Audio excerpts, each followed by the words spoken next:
X in my name is not just a symbol or a target sign. A spell that attracts all who spit facts online all the time. Can you see it? All the ones who drag my name every single day. Can you see it? Can you see it? Can you see it? They keep saying you don't have what it takes to carve out your own name underneath the shadows of gods. And I keep waiting for the day disbelievers say I flew way too close to the sun. I wait, but it never really comes. The X in my name is not just a symbol or a target sign. A spell that attracts all who speak facts online all the time. The X in my name is not just a symbol or a target sign. A force that compels all to rebel from all that shackled minds. Why do they just stand there against when they fall from the battles I have overcome? You feel it, feel the cope and the seething tone that they make while I stand up, man among gods. And I keep thinking with my mill, shooting ropes in my cold that faces towards the sun. They hate, but I'm sitting comfy with their mom. The X in my name is not just a symbol or a target sign. A spell that attracts all who speak facts online all the time. The X in my name is not just a symbol or a target sign. A force that compels all to rebel from all that shackled mind.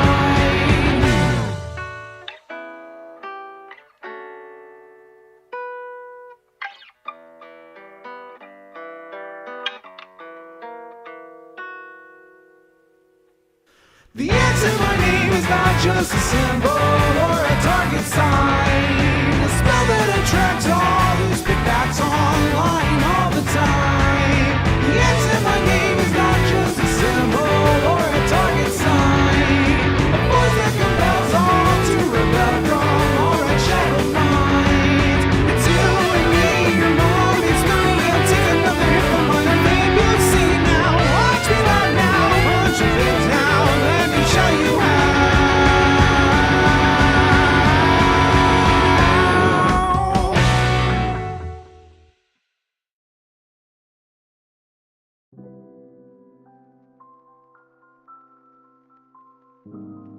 Good afternoon, everybody.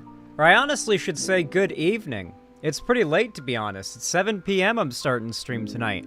I'm pretty tired, which is a large part of why I had to delay stream so much today. I needed time to, like, drink some coffee and eat some food and wake up. I had to, like, do a few, like, jog a few laps around my apartment to get the blood flowing. I was just, you know, I'm just tired today, guys. I'm a tired boy. I'm eepy. I'm a sleepy, eepy little guy. So be easy on me. Be kind to me if I accidentally stumble over my words a lot. Zan, is the theme song about sex? No, I don't think so. It's supposed to be about me, right? Zan, look at this.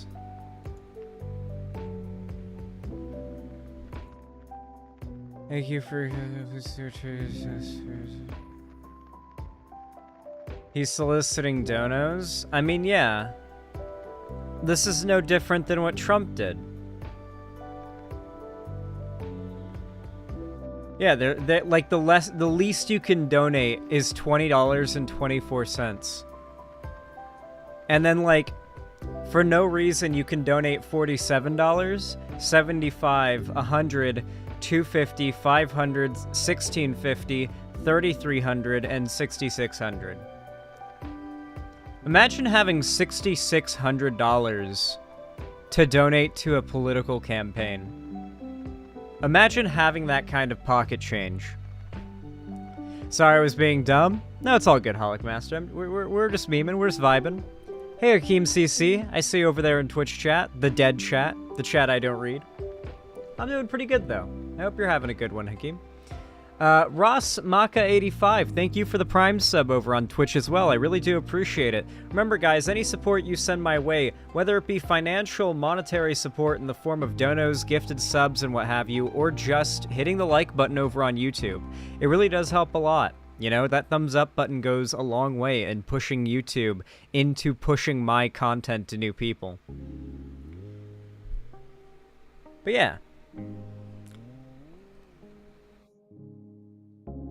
Alright, so, everybody, here's the plan for today, alright? I'm sleepy eepy, but that doesn't mean I'm not going to provide you guys with some damn good segments today, because I've got some good topics that I've lined up, some spicy, delicious, amazing topics I've lined up that I just know you guys are going to love. But here's the, I have a blow high? I've had a blow high for like 6 months now. Since I got to Washington. Demon Mama bought it for me. I'd never been to an IKEA before. And Demon Mama had literally given me a ride up the entire coast, up to Seattle from California. She'd helped me move. And so when we got here, I was like, huh. They have a big IKEA here in Seattle. Kept on passing it, and I was like, I've never had the IKEA meatballs before. We should go to IKEA. And so that's where we went. Went to IKEA. I had the meatballs. And then I ate, like, the lingonberry sauce and the, what was the other thing they give you? I can't remember what...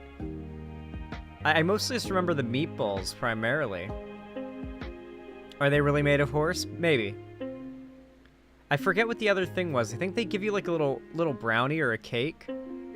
I actually don't remember, but the Swedish meatballs are really good. And then after, it's pronounced blahai. No, it's pronounced blahai. Or blowhai. It's blowhai. I'm pronouncing it right. It's blowhai. Like, blow, high. No, not blahai. Blowhai. No, trust me, I looked up several how to pronounce videos. It's blowhai. It's blowhai. I know. Hakon, you can't gaslight me here. I know what it is, okay? Anyway, Demon Mama bought it for me. So I've got a blowhide now. You guys can look at it. I guess it looks deformed. It looks like a SeaWorld orca. You know what I mean? Also been trying to get you to watch this funny vid when I'm done looking at... Okay, Slashy, let's look at this. I can't guarantee I'll watch all of it, okay? If it's not my thing, then I might cut it short, okay, Slashy? JP Nickel here. It's time for both sides. Hold on, I gotta do the... As you can see, this is 2B2T, which we'll be getting into in a moment. But I have to do the... Hold on a second. Gah. I just done a perfect job resizing that shit.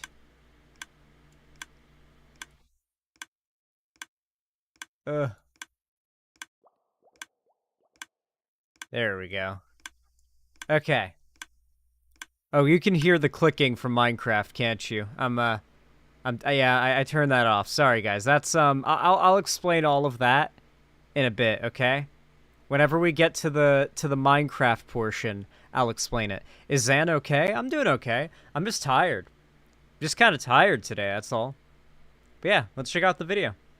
No matter what the issue, we bring you both sides of the argument. First up, from Caltech, biologist Dr. Smith debates evolution with Dr. Cameron from the Christ Wrote a Dinosaur and I Have Pictures Institute.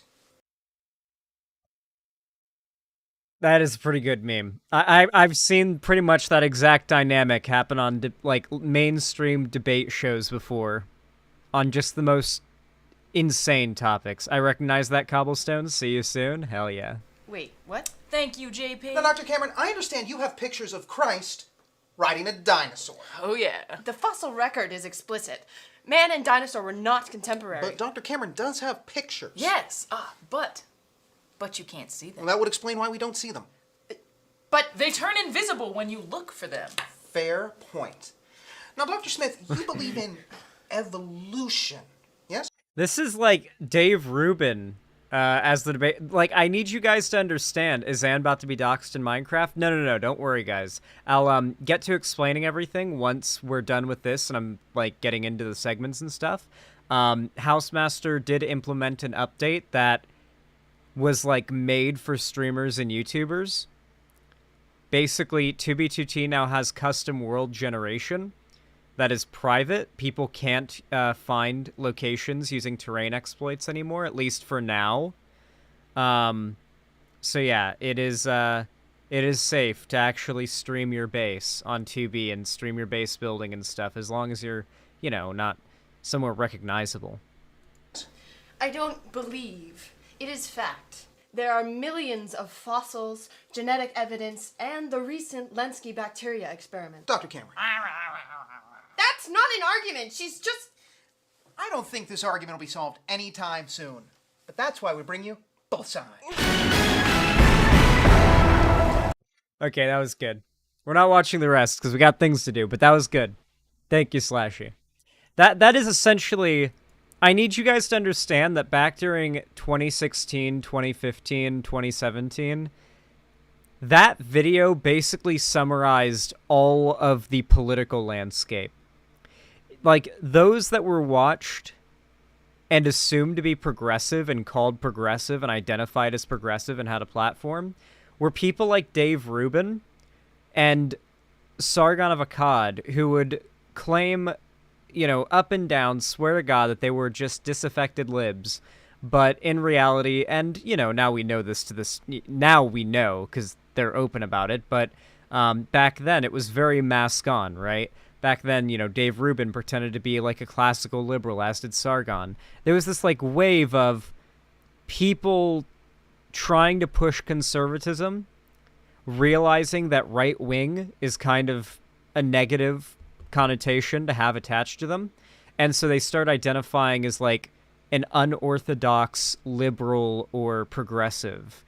And they try to twist their anti-egalitarian and anti-progressive values into some bizarre, woke-ish sounding refutation of progressive values.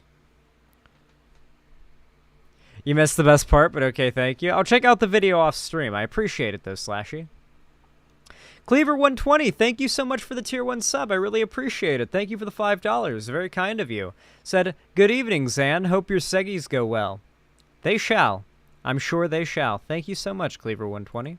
Stop spamming links, chat. Stop spamming links. That's not what we're doing today. Tom Jode, thank you for the tier 2 sub. I really appreciate that. Thank you so much. Thank you for the $10. Let me know if that's off, by the way. Says, this homo is getting on T soon. Take my money, EB Zan. I really appreciate the $10-rinos, and I'm glad to hear that you're getting on that testosterone. May your T levels be high and your body Chadley. I assume that's what you want because you're taking T. But yeah, thank you so much. I appreciate it, Tom Joda. Thank you. Hakeem CC, thank you for the tier 1 sub. I appreciate the $5. Very based and kind of you. Really appreciate it. Didn't say anything, but it really does help out a lot. Means a lot. Here, let me update the dono goal really fast. You guys have very kindly already donated $20 so far in the stream. I really appreciate that.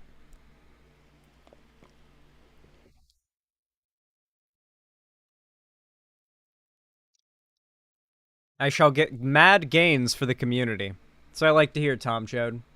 That's what I like to hear. Alright, everybody.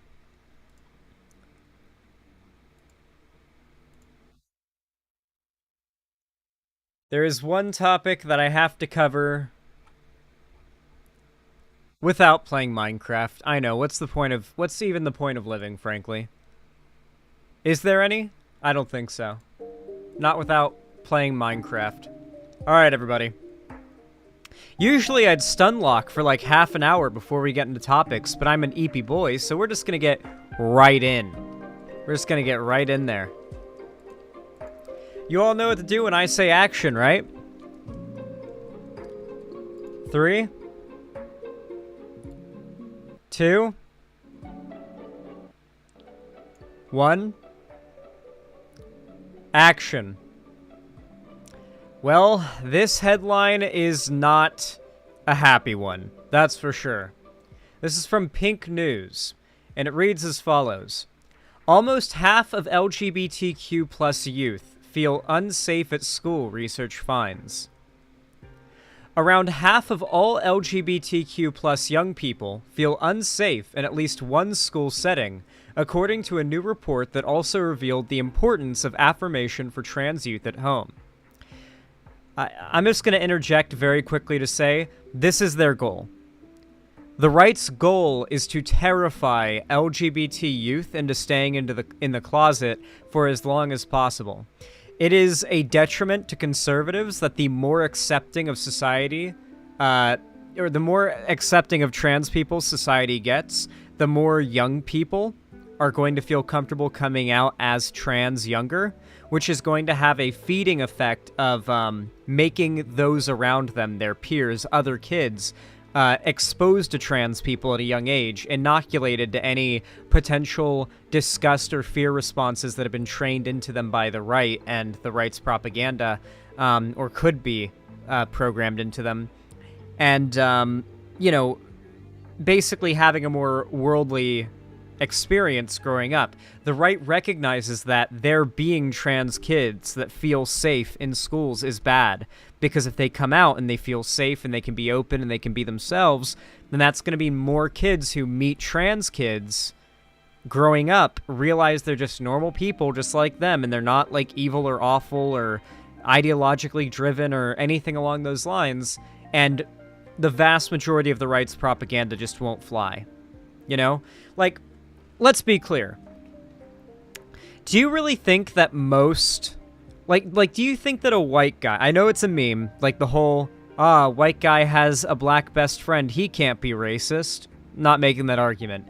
But what I am saying is, if you have a white guy who's, like, politically neutral, just doesn't really think or talk about politics, and he has a black best friend, don't you think he's probably going to be harder to convince of a bunch of far-right propaganda meant to make you believe in racist shit?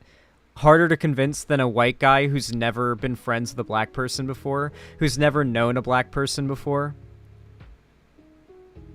You understand the argument that I'm making, right? Exposure has been scientifically proven to reduce the likelihood of bigotry, and there is a more intense effect in that way the younger that one is exposed to those groups. On top of that, there's been quite a few studies that show it doesn't even just have to be a real-life relationship or friendship to have this effect. Watching television shows, playing games, and reading comics has also scientifically proven to, has been scientifically proven to make the vast majority of audiences more accepting and more connected to and exposed to the demographic in question. It actually has been shown to reduce bigotry. Anyway, a new report from LGBTQ plus civil rights nonprofit, the Human Rights Campaign, or HRC, reveals that 46.1% of young people in the U.S. feel unsafe at school, while trans and gender-expansive youth are even more likely to feel unsafe at school, with the figure rising to 54.9%. The report, released in partnership with the University of Connecticut, examines data gathered in 2022 from 13,000 LGBTQ plus youth across 13,000 LGBTQ plus youth across the U.S. aged 13 to 18. It delved into the experiences of LGBTQ plus youth at home and schools, as well as their mental health, sexual and gender identity development, and hopes, fears, and dreams for the future. The findings paint a picture of youth who are proud to be queer, but still face discrimination and live in fear. At school, LGBTQ plus youth feel most unsafe in bathrooms and locker rooms, places which have become a bitter battleground over transgender rights in particular, over recent years. That's right. The only kids who are being threatened in regards to bathrooms and trans bathroom entry are the trans kids who feel the most unsafe, according to them. And these are children. We are literally talking 13 to 18-year-olds here, and you could, well, like, 13 to 17, sorry. So, like, we're talking kids, okay? We're talking actual kids. That's the main fucked up thing about the right's propaganda narrative they've been peddling lately that doesn't really make much sense, right? They argue they're trying to protect kids, and they're trying to defend them from this gender ideology. They claim the adults who are transgender are pedophiles and groomers, and they claim that the kids who are transgender are the victims. What is the line? Can they point to where the line is? Is it like an age thing? Like, if you're transgender and you're over the age of 18, does that make you a predator? But if you're under the age of 18, that makes you a groomed victim? Is that the logic? It is the logic, by the way. That is exactly what they think, but they're not going to be that outright open about it. Quite literally, can't have shit in red states if you're trans. Oh yeah, they are going after they're going after the ability just to have medical care in general. They're trying to give doctors and surgeons and other medical practitioners as much freedom to deny trans people service, no matter what the circumstance, as possible.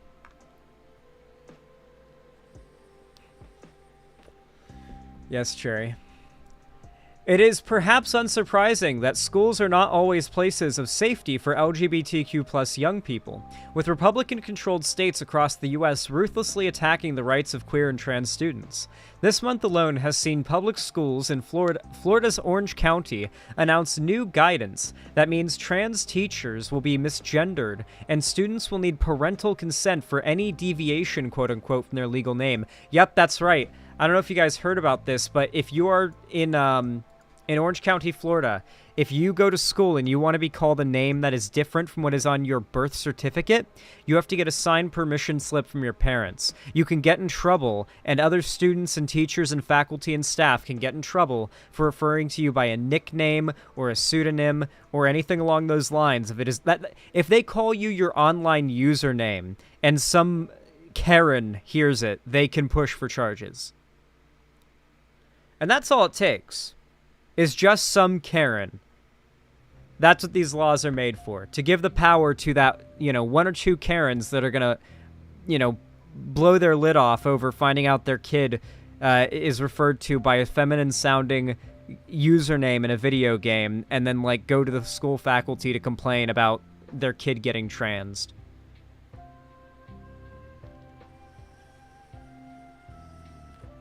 Because heaven forbid that queer kids be able to feel safe at school when they can't be themselves at home. Oh, one of the core values of conservatism, as they've been pushing it lately, is parental rights, as they call it. So a lot of lefties are in favor of something called child rights. It sounds a little silly on the surface when you think about it. Child rights, like what? Okay, maybe some parents joke about their kids being their dish slave or whatever, but they're not like a second-class citizen, kids, right? They're just a little dumb and they're growing up, and we've got to protect them. They do have less privileges, but it's for their own good. But then when you really look at the societal dynamics, going back even 100 years ago, you realize that the current state of parenting, particularly in conservative households, is basically the same as it has been going back to medieval times, but just shearing away some of the worst aspects of it.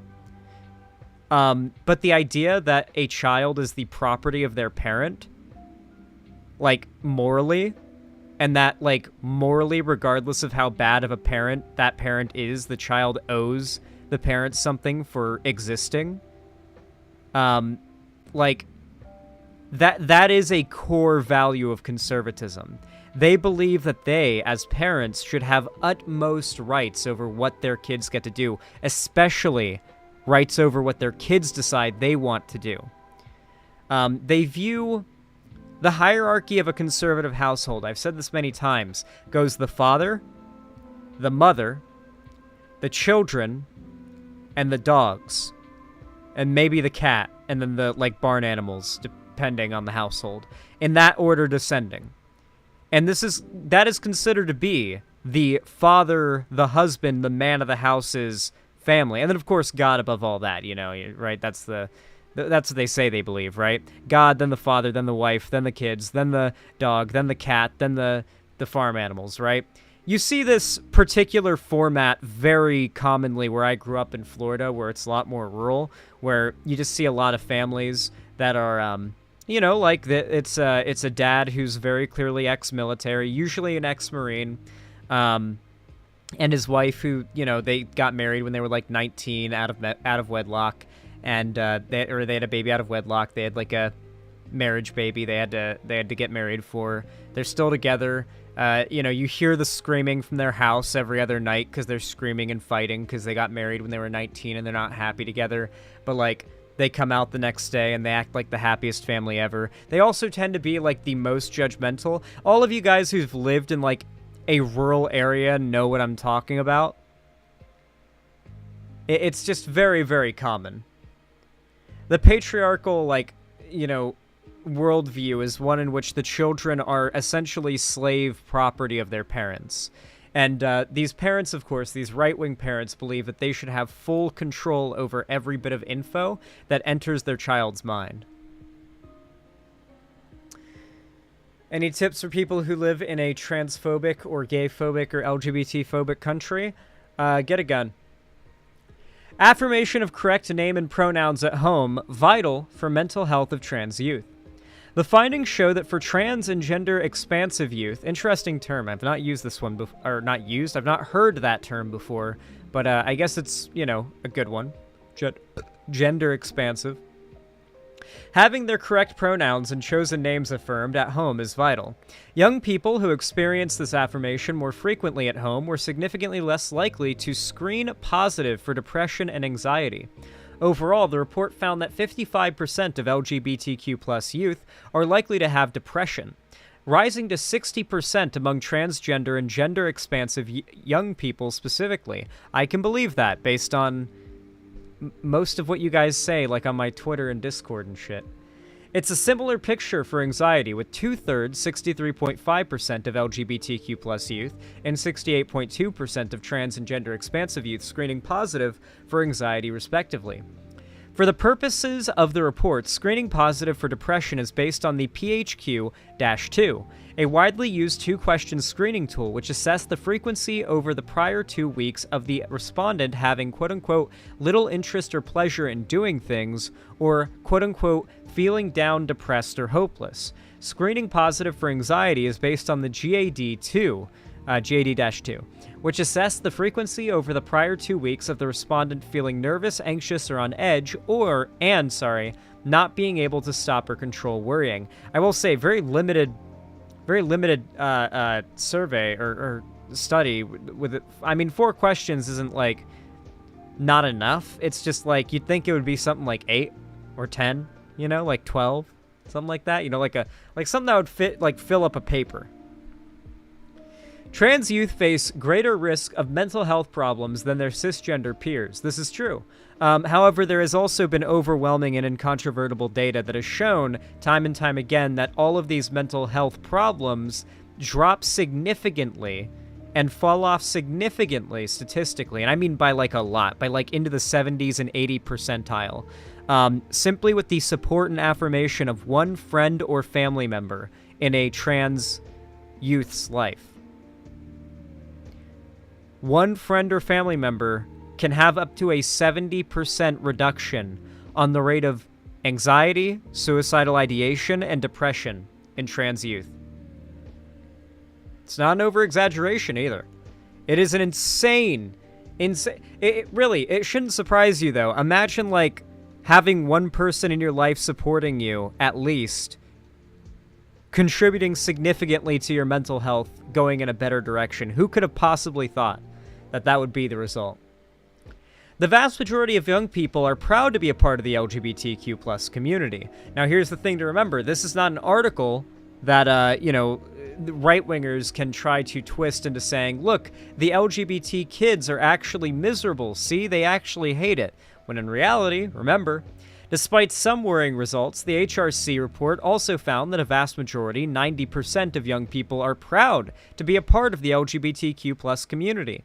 This was slightly higher, 92%, for transgender and gender-expansive youth. Still, pride didn't detract from their fears of what they may face in adult life. Around two-thirds, 69.2% of LGBTQ+ youth, said they are afraid they will be discriminated against in their future career due to their LGBTQ+ identity. Quote, this report underscores the complex feelings held by LGBTQ+ youth around the country, said Shoshana K. Goldberg, Director of Public Education and Research at the Human Rights Campaign. While virtually all LGBTQ+ youth are out and proud, she said, many are still lacking the support and affirmation they need, leading them to experience depression and anxiety and to feel unsafe at school and fearful for their future. Looking at how the young people's emotional well-being improved when they felt safe and accepted, Goldberg said, it is our responsibility to ensure that we lift up these young people and make sure they know they are valued, loved, and that they are not alone. I appreciate that message. Yeah, it's a good message. I like that. That's good. That's a good message. So, we've got to talk about this. I'm not saying that under normal circumstances, there would be a rate of near zero fear and, sadness and anxiety among LGBTQ youth in schools. I mean, there's always been homophobia. There's always been problems. There's always going to be social pressures. There's always going to be, like, a homophobic kid in the classroom that you can't really do much about other than, like, do your best with. But insofar as the systemic changes that have been made across red states as of late, particularly Florida, which is, where this, what kind of spurned this, right? It is very clear that the state has declared war on a class of people that includes children. But it's not just that that group includes children and those children are being caught as like a non-intentional consequence of the right's actions. The right is directly aiming these policies at these children.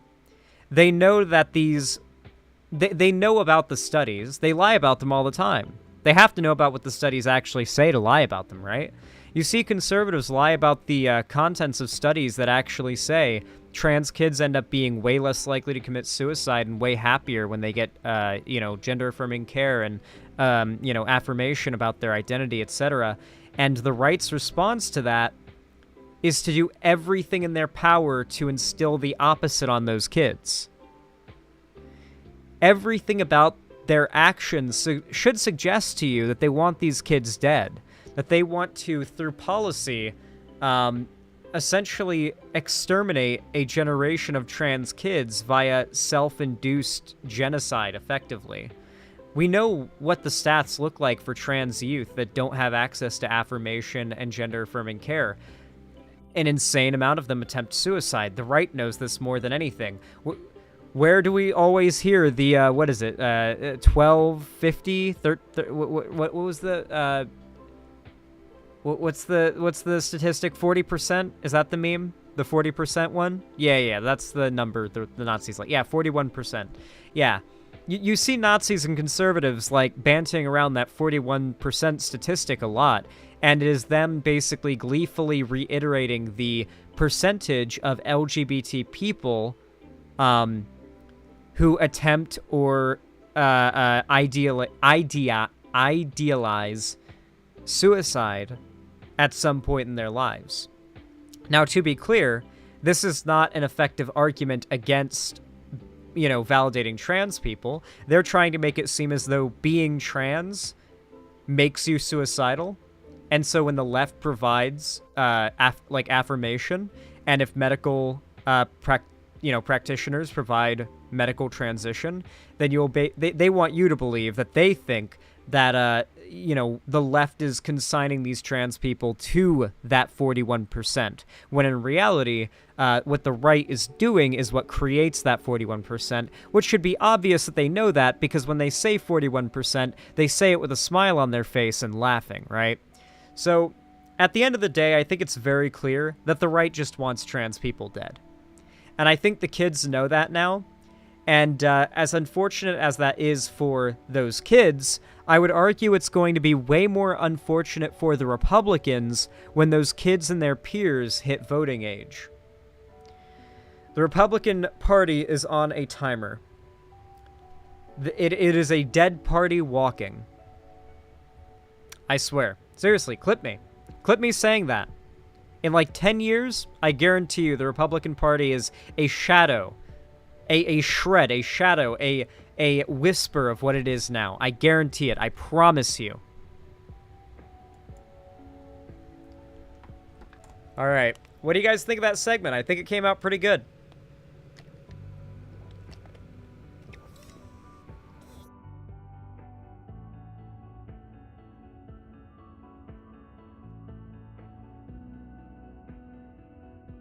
People said that post-Bush. Well, the statistics don't lie. Vosh Sub tweeted about you. Minecraft with the boys. Dude, guys, I think I should try to get Vosh on 2B2T. How fucking cool would that be? Or if he's not down for that, you know what we could do? I could get Vosh hooked up with a CurseForge mod pack that he just has to click one button and it's like installs for him, like one-click install. I would guide him on how to take his world file so he has his world and his save and everything and put it in there. And it would be a bunch of optimization improvements so he can play with windowed full screen, his frame rate will be better, the lighting will be better, he'll be able to play with shaders if he wants to, and I'll include the Essential mod, which will make it so, with the click of a button, with no more work than literally just the click of a button, he will be able to turn his single-player world into a multiplayer LAN server that I'd be able to join, and then once he gets off, it would go back to being single-player. And, like, you can go in and out, you know? It's just a turn your single-player world multiplayer and invite your friends instantly. And then, you know, it turns off when you leave the world type thing. It's a really big and awesome mod. It's called the Essential mod. Wonder if I could get him set up with that. We could do that charity stream.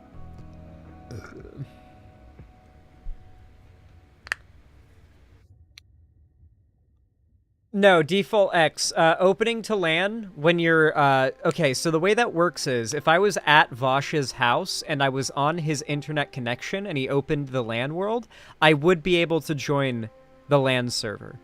The problem is, outside of that, you can use LogMe and Hamachi to establish a LAN connection across, like, a not really LAN connection. Spoof a LAN connection effectively and do it that way. But what the Essential mod is all of that built into an extremely polished mod that has built-in features such as, like, there's emotes, there's like a friends system so you can add a friends list and see what servers your friends are playing on, and it gives a pop-up when your friends get online. Like, it basically implements the friend system Minecraft Java should have always had into the game. And it allows you to be like, oh, my friend's on this server, let me click a button and join the server they're on, as long as it's not whitelisted.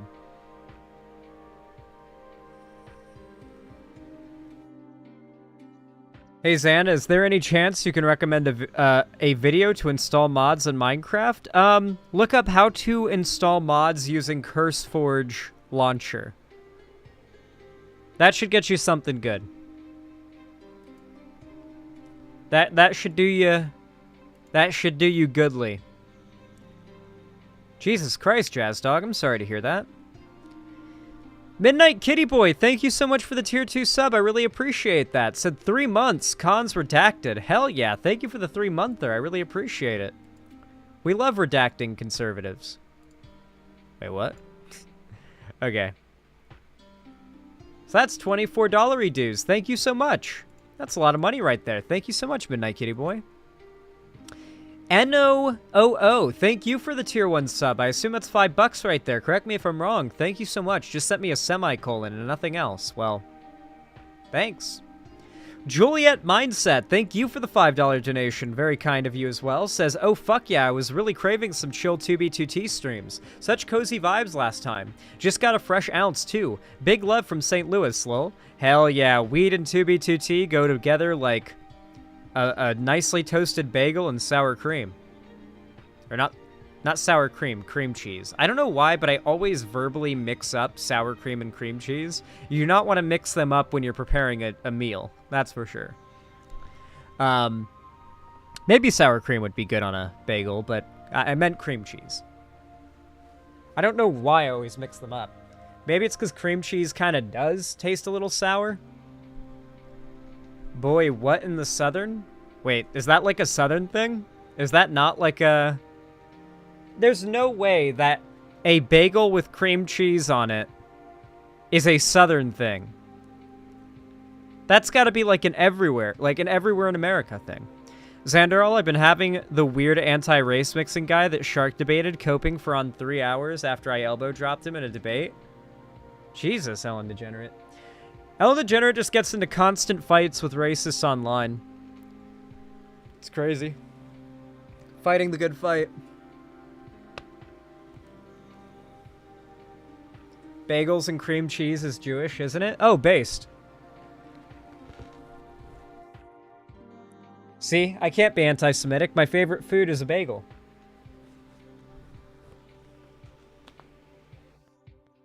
Oh.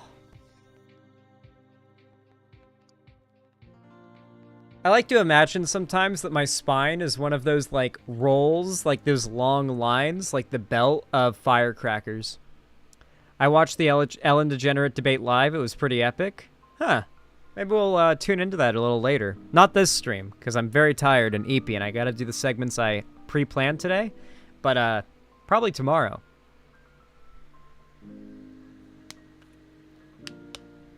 Tell the folks in New York that it's a southern thing. See how that goes for you. I didn't say it was a southern thing. I said it was an everywhere thing. Wait, why are you saying that to me like I'm the one who said that?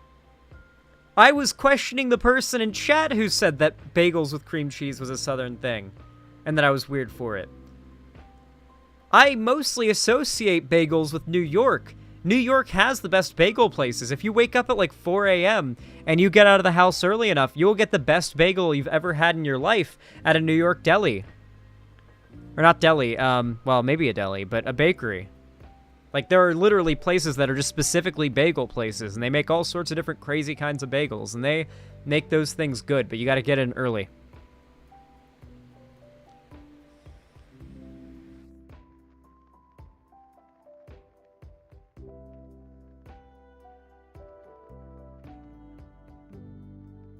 Bagels with cream cheese sounds like an American with diabetes thing. Dude, there's this one skit guy on YouTube Shorts who does this series where it's like him, an American, and this character who he plays who's his German friend. And I assume he's reenacting like real interactions he's had with his German friend, because some of them are like really real interactions I've had with Europeans before. And it'll be like, the one I saw last night was really funny. They're sitting at the table eating fried chicken from like a restaurant, and an ad comes on the TV saying, "Do you suffer from constant diarrhea and vomiting? Well, take Pepto-Bismol." And the German guy's like, what was that ad? And the American guy's like, oh, it was just an ad for medicine, so for people who get sick after they eat. And the German guy's like, is that normal to feel sick? I can't do a German accent. After you eat, like, and he's like, to shit your pants after eating a meal? I mean, not everybody does it, but you know, he's just like... Calvin and Habs, is that the channel? Okay, thank you. Yeah, I think that's what it's called. It's so fucking funny. Oh my god, it's so funny. Like, it is actually kind of crazy how many ads we have on TV for the fact that our food here in America makes people get diarrhea and vomit all the fucking time. So you can't go, like, one commercial break on TV without an ad for a medicine that deals with, like, diarrhea or vomiting or whatever. That's literally a condition that's very unique to... Not a condition unique to Americans, but, like, a condition endemic to Americans uniquely. And it's usually based on the American diet. Did you see that Some More News video about how basically all American food sucks? Great vid as always. Oh, do you guys know the company US Foods? They're like a big catering, like they're a big company that provides like the food ingredients to a lot of restaurants. Now, my mom worked at a lot of restaurants when she was younger. Like, she, you know, worked as, like, is it stewardess? Like, when you're at the, not stewardess, like, the term is, like, when you're at the hostess? I think that's the term. We're at, like, the desk, and you take people's, like, names, and you send them to a seat, and you assign them, like a waiter. Hostess, thank you. And she told me, when we saw one of those trucks pulling into a restaurant the other day, that US Foods is awful. Like, they're just bad, and what they supply is terrible, but they supply food to a shit ton of restaurants, particularly a lot of, you know, fast food restaurants, those big chains. And so, yeah, it is true that, like, especially when you look for the trucks that are branded as the, like, 2 companies that deal with all of our food products, and you see them on the road and you realize there is only like 2 or 3 of those companies, it makes you kind of worry a little bit. These like 2 or 3 companies are basically controlling what our diet is, and, you know, determining through our marketing and what's on our shelves, through suggestion, what is healthy for us to eat and what we ought to be buying. I love that we have pills so that you don't fart. I love that we have to have pills so you don't, like, die, dude. Like, dude, here, I got my multivitamin here. See this? This is a complete multivitamin. This is for adults 50 and up, but I take them anyway. Who cares? Might as well get ahead with it. And it's for like brain health, eye health, overall well-being, heart health, all that good stuff. It's iron-free. It's got the vitamin C, vitamin D, vitamin E, vitamin K, thiamine, riboflavin, niacin, vitamin B3, folate 680, I don't know what that is, vitamin B25, biotin 30, phantothenic acid, calcium, and phosphorus. We love a little phosphorus. Need a little bit of phosphorus in there. Very good. Dude, you're breaking the law. You have to be 50? No, it's just recommended. Estrogen 4 milligrams. Nah. Nope. Sadly, you guys are once again being deprived of your dream of a trans Zan. It's never happening. I take pride in being, like, the one cishet, like cishet white dude, like, gamer bro, with a platform in the online left. You know? Like, I'm every single demographic group that typically ends up being a shithead conservative, but I'm not. And I take pride in that. I think it's funny. I think it's a funny... Vosh is gay. I don't know if you guys have heard, but Vosh regularly talks about having sex with men. I've heard him talk about in detail what it is like to feel the inside of another man's asshole. Like, listen, I get that he's, like, straight-coded or whatever, but I assure you, he's queer. Hang out with him in real life, and he's like, yeah, there's this femboy I'm talking to, and yada, yada, yada. Yeah, he's definitely not, like, faking being gay for the camera. I assure you he is actually gay. Straight-coded is when beard and tall, I guess. The term straight-coded, the thing I'm quoting here, is a Vosh hate post that said, because Vosh comes off as straight, supposedly, he doesn't count as, like, a gay LGBT content creator, and he gets straight privilege, so he doesn't get any of the like, charitability or goodwill that, like, a trans or, like, any other LGBT content creator would get, I guess. I don't know. I guess, like, bare gay dudes aren't gay then, by that logic? I don't know. It's very stupid. Don't listen to Twitter and don't let them judge what is and isn't gay.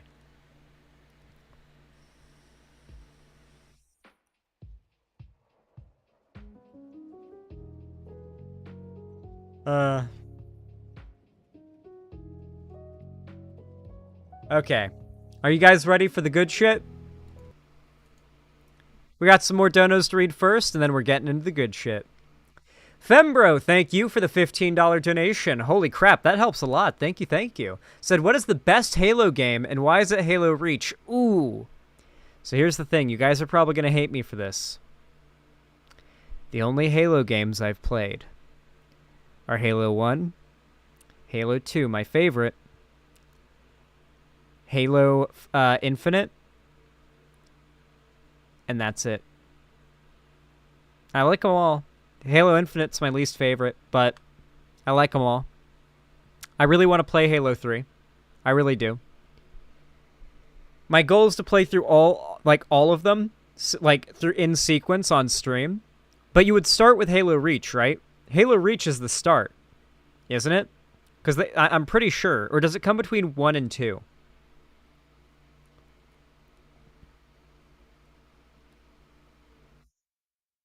Halo Reach is a prequel? So it does come before Halo. So you would start with Reach. It's a prequel, but you don't play chronological? No. Okay, listen. I know the lore of Halo. Guys, I know the lore of Halo. I've seen all the cutscenes for all the games. I know the story. I know what happens in Halo 3. I know what happens in Halo 4 and 5. I know what happens in Halo Reach. I know what happens in Halo ODST. That one leg thing. Yeah, like, I'm very aware of what goes down. I know the lore.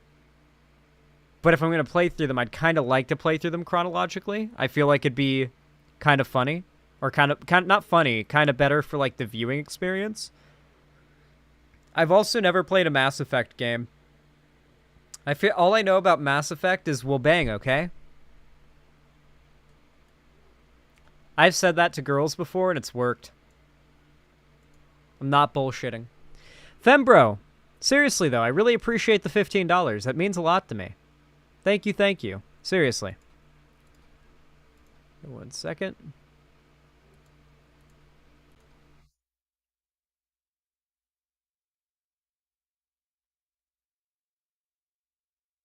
Hold on.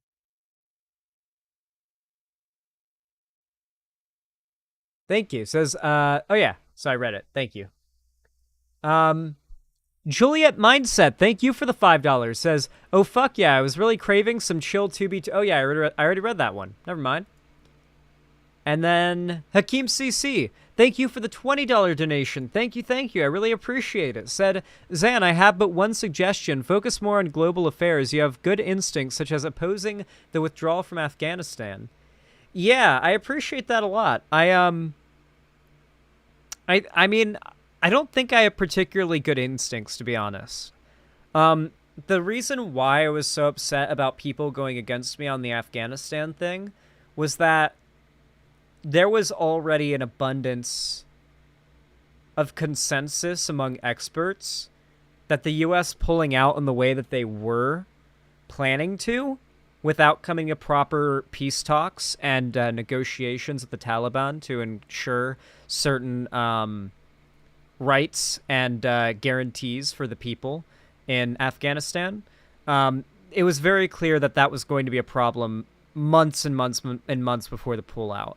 I literally, in my videos that I got hate for, referenced polls that showed the majority of Afghan citizens in the country actually prefer that the U.S. keeps some level of troop presence in the country until peace talks have been met with the Taliban that ensure the right for women to work, go to school, and own businesses among other, issues along those lines, but those were like three of the big primary ones, would not be infringed. And I got a ton of hate and a ton of crap for that take. Dylan also got a ton of hate and crap for this take. Dylan had this take before I did. Dylan Burns. And then, of course, we look at it today, and you've literally got a movement in Afghanistan where men are tearing up, throwing away, and getting rid of their diplomas and degrees in solidarity with the women of Afghanistan that can no longer legally own businesses, go to school, or work a job. I remember there was also the videos that came out when the Taliban took Kabul, where they were taking the women mannequins from the clothing shops and the stores, and they were piling them up in the streets after beheading them and burning them, the mannequins, because the mannequins were sort of a representation of, women owning businesses, women getting into shopping, consumerism, living independent lives and being able to make their own personal decisions, something that the extraordinarily reactionary Taliban is not in favor of. And so, I would have been 100% favor of leaving, but man, we just fucked up and left. Yeah, unironically, if we kept 100 troops on the ground there, it would have been fine. It literally having some level of presence there is all that was needed. It was as soon as the last U.S. troop was off the ground and everyone was out of there was when the Taliban rolled in full force and just took the city. And they took it in a matter of a week. Yeah, I don't know. Sorry, I got stunlocked. Yeah, I definitely do want to get into more of these issues. For sure. I like doing the world politics stuff, but it requires me to read and learn about stuff, and I'm lazy, and so that's usually the biggest. It's usually the biggest barrier. To be completely honest, usually. Hey, Heavy Gretel, good to see you.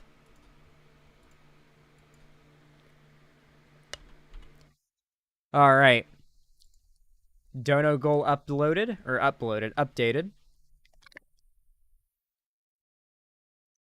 Okay. All right. Chat. I have a question for all of you. Hypers, if you do not know what 2b2t.org is.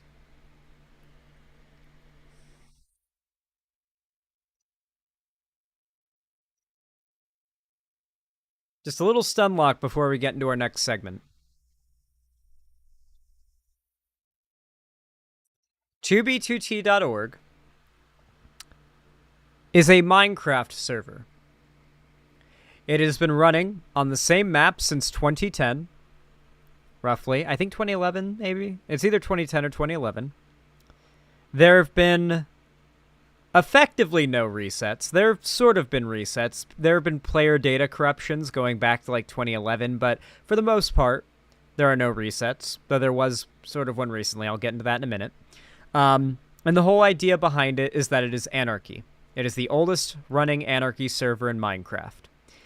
The idea behind it is that there's no rules. You can do whatever you want, and you will not get banned from the server. You can say whatever you want in the chat, so fair warning about the game chat when I bring up the game in a second. It's going to be full of some awful shit.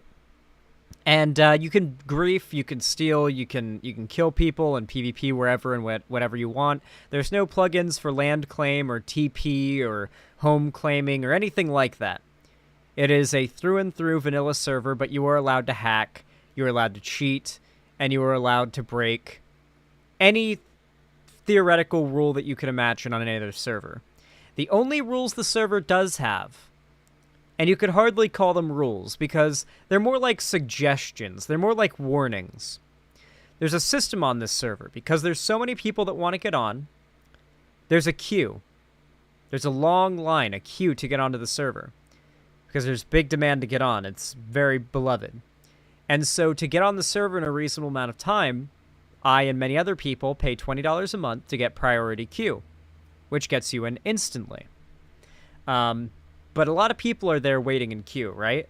And if you don't have prio queue, getting on the server to do anything is you might as well just not try if you can't afford prio queue. I wouldn't recommend joining 2B if you can't afford PrioQ. If you can get PrioQ, 2B will be the best Minecraft server you've ever played, at least in my opinion. But if you can't afford PrioQ, you'll never get on. At least, you'll never get on enough to actually do anything, and God forbid you get disconnected, and then you have to wait through queue again.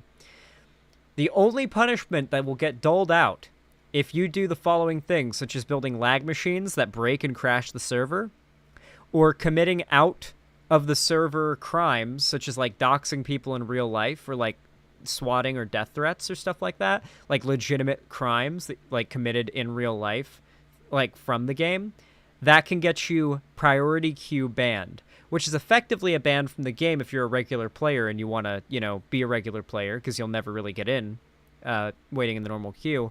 But the game doesn't, like, the server doesn't actually ban anybody. Like, actually ban anybody to the point where they can't get on the server. And because of that, it's very popular with toxic people, but it's also very popular with just creative people and those that just want the freedom to do whatever they want. And that really and also those that like the fact that the world is filled with these ruins that have lasted for literal, like, a decade now. There are ruins in this server that are a decade old from bases that were built back in 2011, you know? And you can do literal archaeology on the server and dig up, like, old bases and old, you know, just old, like, structures that people built a long time ago, and just look at the signs that you can see signs, because there's a sign culture on the server where people sign signs and put the date on there, and you can see signs that were signed back in 2012, 2011, 2013, 2014, and it's just always cool to see those, you know? It's like somebody just carved their name in like a cave painting wall, right? And so 2B2T is one of the most popular Minecraft servers there is, as you can imagine. And for a long time, sadly, the server was like hard stuck on 1.12. And I mean, since 1.12 came out, the server has been hard stuck on 1.12. The file of the map has reached 28 terabytes. The map file had reached 28 terabytes in size, I believe. Might have been 22 terabytes. It's either 22 or 28. Yeah. Because 24 terabytes. Thank you, our family. Sorry, I was wrong. It's 24 terabytes. Yeah, the map file for 2B2T, 24 terabytes. That gives you a perspective on how much of the world has been explored, and how much has been generated, and how many bases and ruins are out there. That is a big part, and it's been building up over the course of over a decade now, with no map resets. Which is why the server has so much history. The server has lore, it has history, it's awesome. Now, just recently, Housemaster implemented an update that made it so people can no longer use the terrain that you build in to find where you live using the seed of the map. Which means, finally, it is safe to stream at your base on 2B2T. Okay, let me switch to just the game capture. And I've got a solution for... Here, let me show you this. Here's my idea. 'Tis a brilliant idea.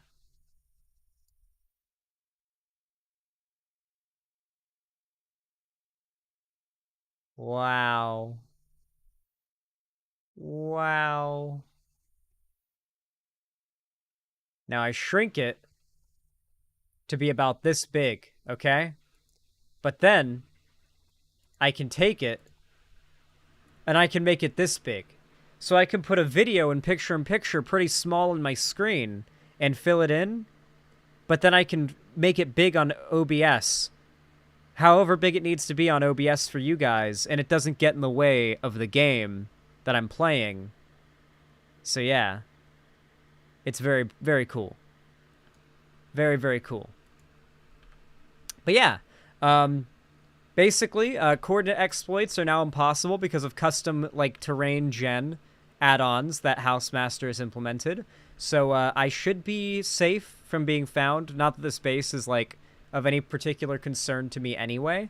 Here, I'll actually make the screen cap go away until we need it for a sec. But yeah, this is basically, you know, part of my base that I've sort of made, an outpost, if you will. My actual 1.19 update outpost is down there, and I'll show it to you guys in a minute. This is my raid farm, actually. This is where I've been renaming the old duped kits that I was gifted from people. You see, if you look at this kit here, this kit was not made by me. Like, the items in this were not originally made by me. This is a kit that I obtained and duped during the chunk dupe. Problem is, these items were made and named, custom named by 2B2T players, which means some of the items have not so great names. For instance, the golden apples and this bow.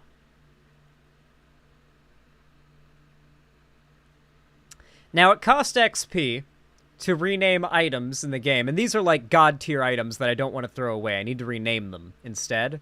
So, considering that I can't throw these god tier items away, and it costs XP to rename them on the anvil, I've had to build a raid farm. I've had to build a state-of-the-art raid farm in order to have good XP gaining. Now, here's the thing, though. I have a hacked client, which makes this really easy. Check this out. I just ride to the top. Now the raid is spawning. I right-click on the hopper, and because I have Killer on, I don't have to touch anything. And look at my XP bar. Not to mention, look at the items the hopper picks up.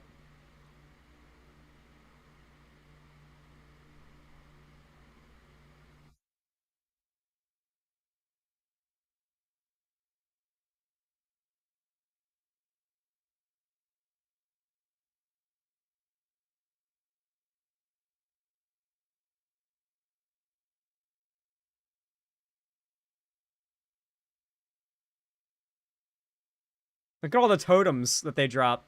And the emeralds. They drop a lot of gunpowder, too, for making fireworks.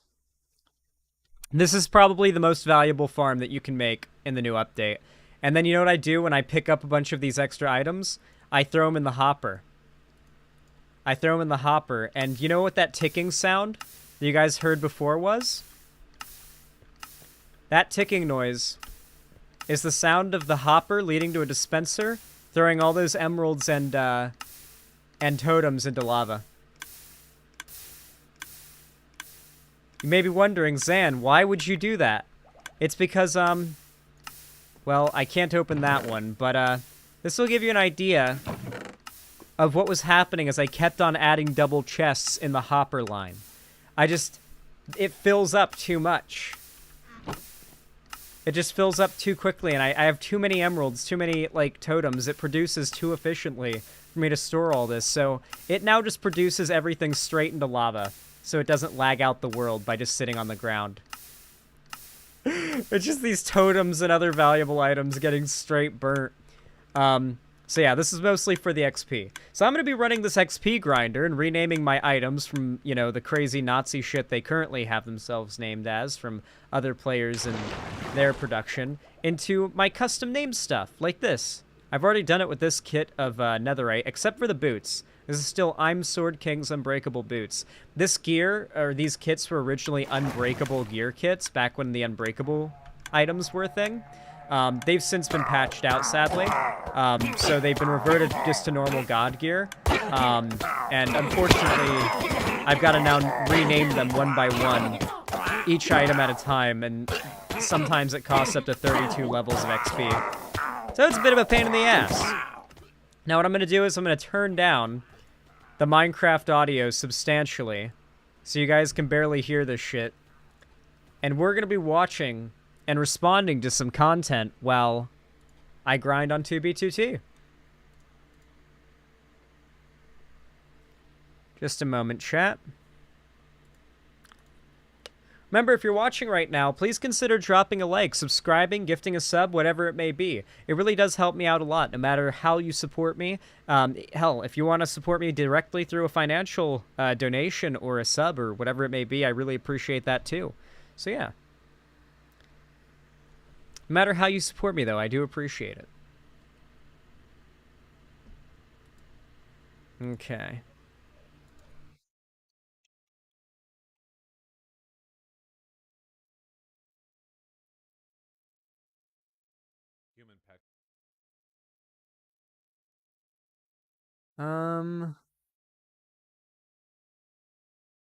Why'd you send me this link?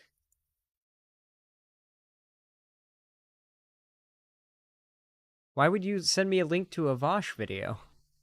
Why, do you think I'm gonna disagree with Vosh on something?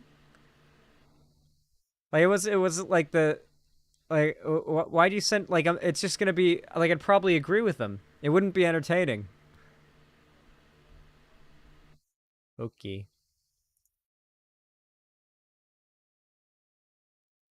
Alright. We bring up this next segment.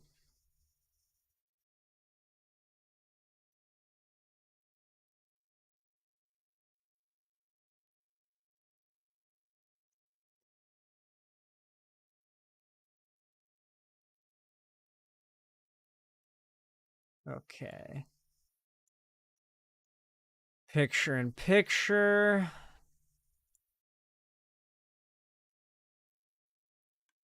All right.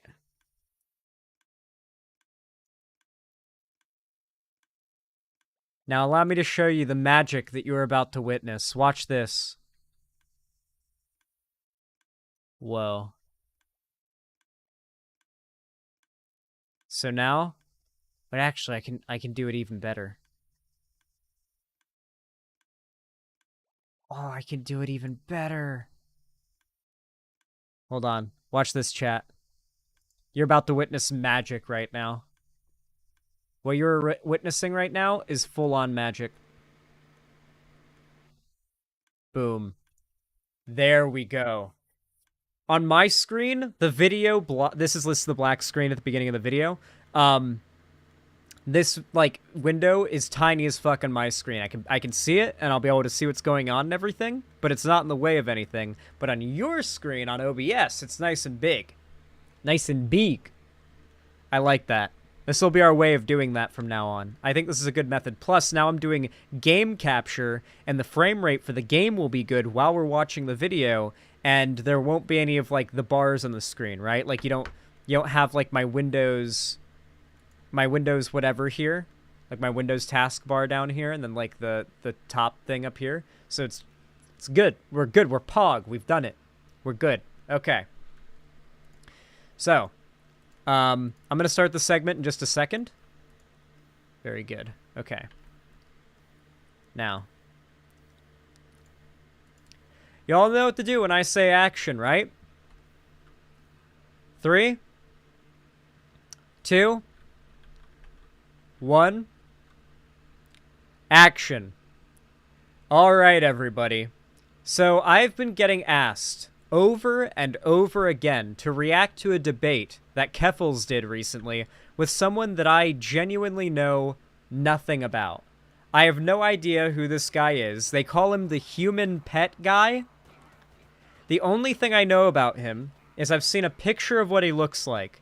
He's got the most insane, like, cartoon character, like not a real person, handlebar mustache you can possibly imagine.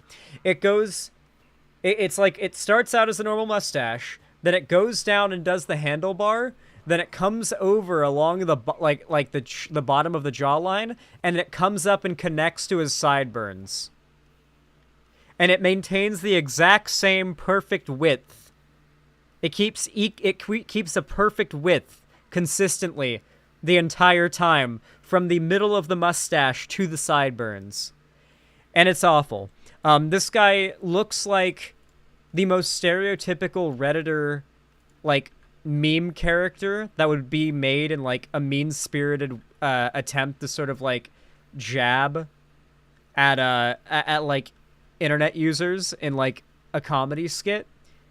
Like, this guy genuinely looks like a cartoon character. And apparently, the reason they call him the human pet guy is because he's gone on the records as having said that he desires ownership of a human as his pet. Now, I mean, that's not the most unusual thing I've ever heard. Like, I've literally seen people and know people who are into pet play. But apparently this guy, like, isn't like he isn't normal about it, or like wasn't normal about it. Like he talked about how he wanted to like torture and mutilate his human pet. It was in like a Reddit post or something that he'd made this, or like some forum post somewhere where he talked about how he wanted to have a human pet that he could like mutilate. Tumblr, thank you, Rask. Weird shit, but that's really all I know about him. Apparently he's also a monarchist, and Keffals debated him, and just, it was really funny, and apparently I need to watch it. I keep getting told this. Oh yeah, he also wears a fedora. Yes, just through and through, he wears the fedora. He is a cartoon character, okay? Imagine Jack the Ripper if he, like, survived all this time and hadn't aged a day, okay? That said, I'm excited to check this out, okay? It's time for us to dip into this, what I imagine is going to be astonishing display of neckbeardery. I've never seen an unironic actual monarchist attempt to defend that position before. I know that a lot of so-called libertarians on the right have started adopting proud monarchism as their label, because it's like it's not just admitting to being fascist, but it's still more authoritarian than libertarian, and they can kind of claim it's a part of I don't even know what their line of logic with it is. Right-wingers are not honest, and their worldview and their lines of logic make no sense. Let's check out this debate. I'm curious to see what this was, how it went, what the hell the deal is. Actually, I'm going to speed it up a little bit, too. It's long. I didn't realize this is an hour-long debate, so I will give it a little 1.2x time boost. All right. Let's get it.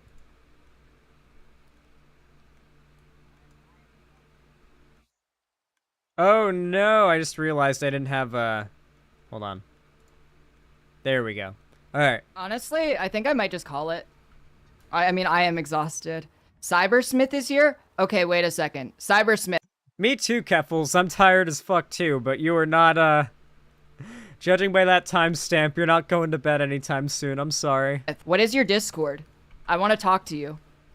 Your Discord is just Cybersmith? Okay. I have sent the friend request. I have to change the stream title, I guess. Why am I having an unprompted conversation with the human pet guy? I'm not doing that. That's a stupid idea. I'm just gonna end the stream. Good night, everyone. Why not? Okay, fine. Like, okay, I need you guys to know, this guy materialized into reality for me, okay? This debate and this, like, drama is how this guy materialized into my, like, understanding of the universe, okay? Like, if you are the universe experiencing itself, then this guy phased into reality the moment I learned of his existence. And I learned of his existence through this. Hello. Hello. I did want to, because I actually don't know much about you. And I was actually curious. Why do people keep calling you the human pet guy? Oh, that. A few years ago now, Oh shit, Shark Raid, hell yeah. Hey, Shark, thank you so much for the raid, I really appreciate it. Welcome, everybody. Hey, if you're here from Shark's stream, you should come to the website. It's where all of the poggiest of pogs happen. It's awesome over here, we're having a good time. It's a great time. It's a pogger's time. Come hang out. Although, be warned, I'm also playing on, like, the most toxic Minecraft server ever, so, you know, be warned, you might see some awful shit in the game chat. I'm playing on 2b2t.org, the oldest anarchy server in Minecraft.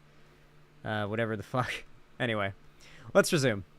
I made a thought experiment in an ethics debate, and people took it out of context. It would be like calling Schrödinger the hat poisoner, Thank you, Shark. or calling Jonathan Swift the baby eater, because of a thought experiment. So wait, you don't actually have a human pet or want a human pet, but it was like a thought experiment and people just rolled with it? Yeah, it was a thought experiment. The screenshot that I saw of him talking about this was him fantasizing about it. Like very blatantly fantasizing about it. Not like a thought experiment, not like making like an argument and people misquoting it and misinterpreting it, but like explicitly him on Tumblr fantasizing about having a human pet that he could mutilate.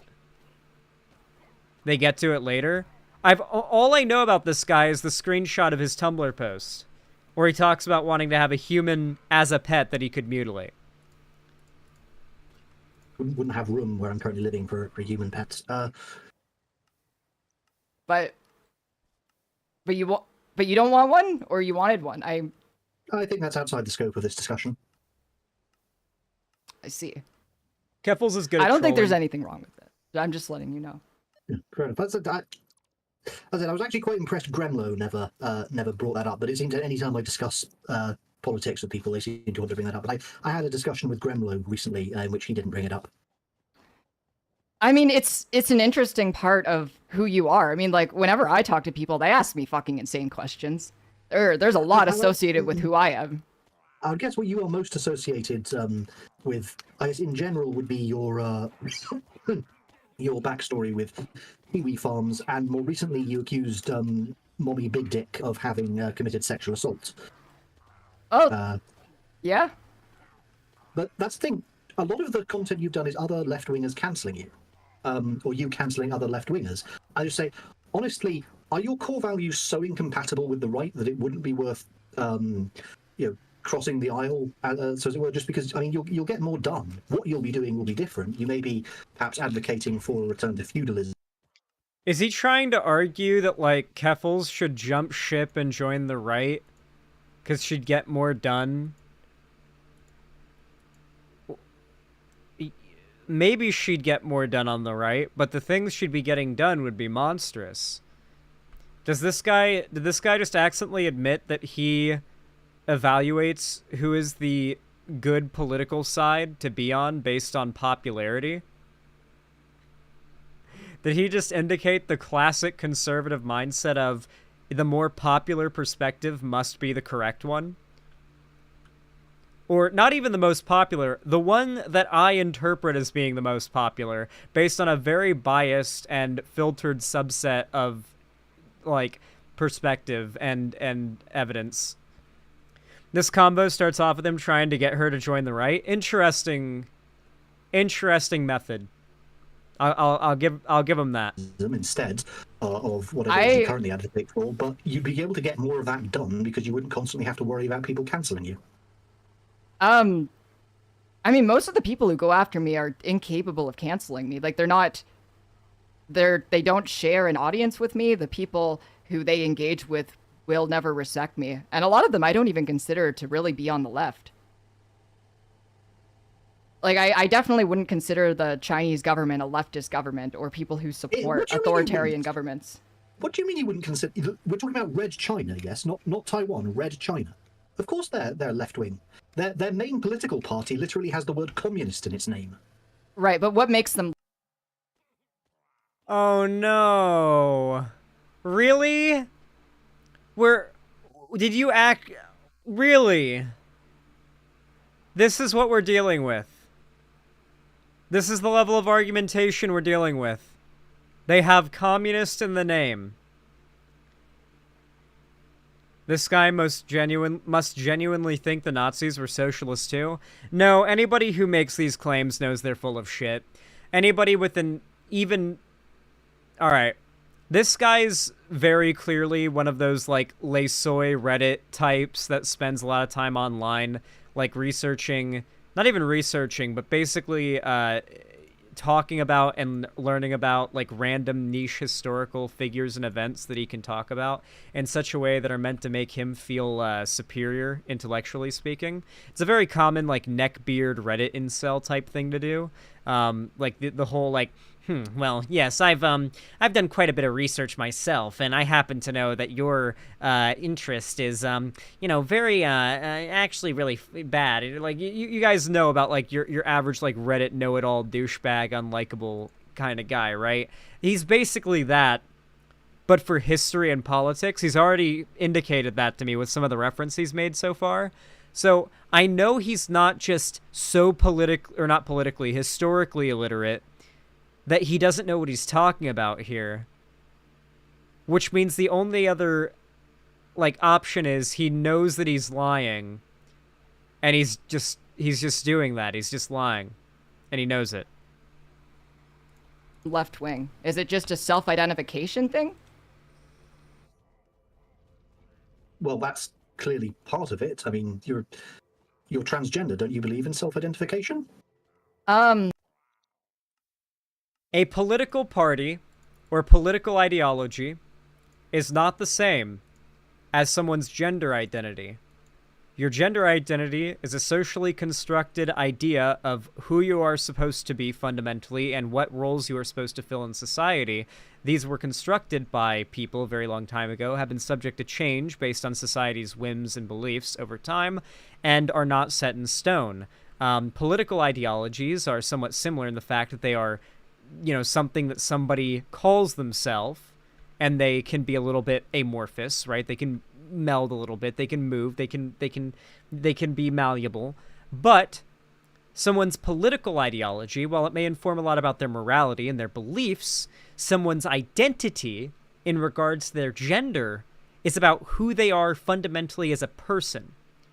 Like who they are, not what they are. In like the vague, like, what are you sense, right? Anyway. I feel like when you're talking about political orientations, there needs to be substance behind it. I don't think it's all right. They have a plan. They have a centrally planned economy. They've outlawed pretty much all other political parties. They've heavily suppressed traditional religious practices in favor of mandating a state's. So is he just gonna list like authoritarian things and say that's what the left is? I love that, like, right-wing argumentation strategy where, like, instead of making an argument against any of the objectively good things the left believes and having any way of making excuses for the objectively monstrous things the right believes and advocates for, instead they just say, yeah, the left is when every universally agreed upon bad thing ever happens. That's what the left is, guys. You don't want the left to have any power or to win. A state materialist, or what I would consider essentially a state religion that is materialist in its outlook. It makes no claims of extra material properties, but it is, I would argue, religious in its nature. I would say all of those are extremely left-wing principles. They manipulate their own currency to an extreme degree. We do that to some extent too, but nowhere near as much. And I wish we didn't manipulate our own currency. But you believe in, you're a monarchist, so you're not necessarily against authoritarian governance. I am a reactionary libertarian monarchist, and I will tell you this, if you look through history, most monarchic governments have been far less authoritarian than republican governments. If we look at France, the republic that succeeded the monarchy carried out far more political killings, was far less tolerant of individual freedoms. We saw the same thing in Russia. We saw the same thing in China. Okay, the fact that one regime that existed at one point in history was supplanted by another regime, in this case a monarchy, which then went about bringing about reforms over time that ended up being positive changes, does not mean that monarchy is a good political system that we should build our modern society around. Just like he recognizes that monarchy was an upgrade from, say, like ancient feudalism, which was also kind of like monarchy, but not exactly, or like mercantilism, or like fucking when we just had villages, and that was it, just villages, where we like had a little bit of agriculture, but not really. Like, we went from that to having kings and queens and like lords and, you know, serfs and whatnot. And then from there, we developed democracy and a much more, you know, akin to what we have now in the modern day form of governance. Is it perfect what we have now? No. It has problems. But it is as much of an upgrade, if not more, as going from the monarchy, from, like, the original, like, us living in villages and initially discovering agriculture and the idea of forming societies. Like, we discover and figure out new systems and ways of doing things as our species advances. We're very profound, you know, sect of creatures in this world with very big brains. We develop societies. We develop standards for what kind of society, what our society should be like, and those standards improve as our ability to meet higher standards improves. Generally, maybe not at the same rate, but generally they follow each other. The idea that monarchies are inherently authoritarian is just untrue. The most authoritarian governments in history have been Republican governments. If you look at Britain, the history of Britain, Right, but the most dictatorial leader in our history was a man named Cromwell. He was not a monarchist. He, in fact, killed a monarch and took over as a Republican leader. He was the... This is an irrelevant non-argument. He is trying to argue that monarchy is better than modern-day republics, like republics and democratic republics. He's trying to claim monarchy over democracy is better. And his argument is, hundreds of years ago, monarchies were able to do good things. Let me cherry pick some examples, and the world would be different had it not been for those monarchies. Yeah, no shit. I'm sure the world would be very different today if it weren't for a whole lot of atrocities that have existed throughout time and history. That doesn't mean we should repeat them over and over again, because if you look back at them in hindsight, we kind of learned things from certain horrible atrocities that occurred in history. Doesn't mean we should repeat them. Generally, when horrible things occur in history, the most valuable thing you can do with that is use the knowledge to keep that from happening again. That's the whole point. Not actively run headlong into repeating bad history. Because his worldview makes no sense. He's just talking out of his ass. Xanath's literally his thinking. Yes, it's very retarded. Republican leader, and that's... Oh, well, at the time they used the word Commonwealth, but that's something people tend to forget. Britain used to be a republic, and it was a dictatorial republic. Okay, right, but like... I don't think the idea that you've made, where you say, the king don't you like authoritarianism? The king is covered by sovereign immunity. Like, he cannot commit a legal wrong. He's immune from civil or criminal proceedings. That is authoritarian. Yes. Do you not have the exact same thing for your government? In fact, you have more than that, because... What do you mean my government? I live in Northern Ireland. We have the same king. So, then what are you complaining about? What? Complaining about the fact... Wait, hold on. Wait. I'm not from a different country. I live under the same monarchy as you. Oh, then what are you complaining about then? What? Your argument was, I shouldn't complain because I live in a different country. And then she replied, I live in the same country as you. And his reply was, then why are you complaining? But he moved the goalpost from why are you complaining you live in a different country to why are you complaining you live in this country or you live under this monarchy.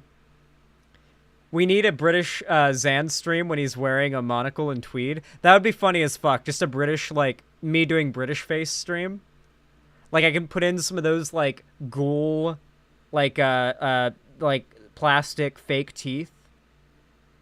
And I can, like, paint my skin really white and I can do Brit Bonger face. I should do British face for Halloween. Fact that they're immune from the legal system.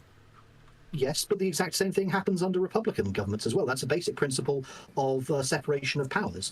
And in fact, I would argue that republics are often go further than that. If we look at the United States of America, for example, I wonder if that would get me... We can agree, a democratic republic. What if I tried to do, like, the most horrifically racist against British people video ever? Like the Steven Crowder... like, racist minstrel show clip that he did, but it's against British people. And I just go hard on the anti-British racism. Do you think I'll get in trouble?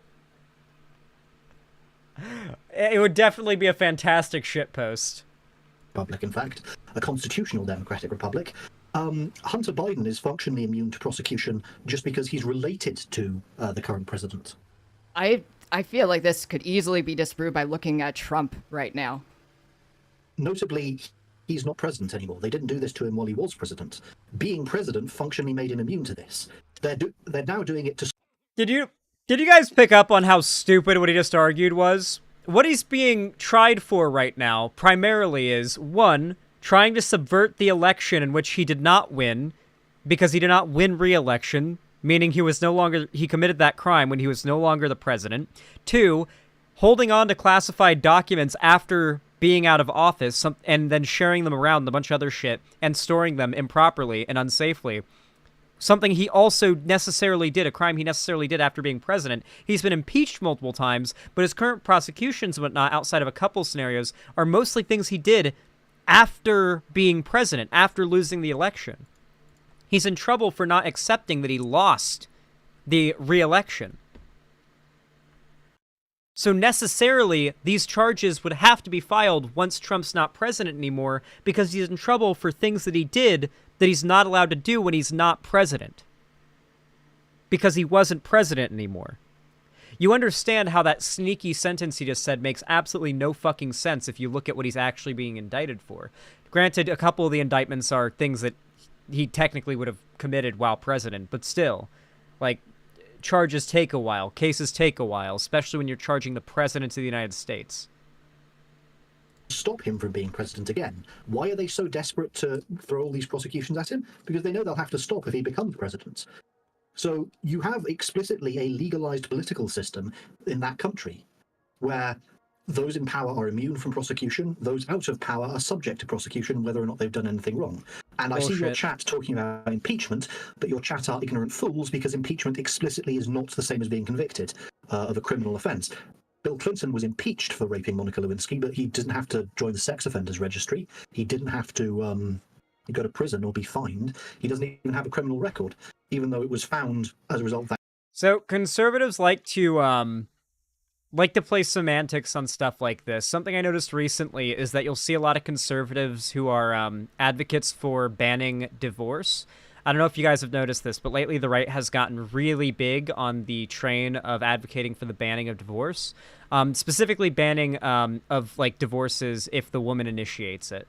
And so one of the big arguments they make in favor of banning the right for women to get divorces against their husbands is the argument that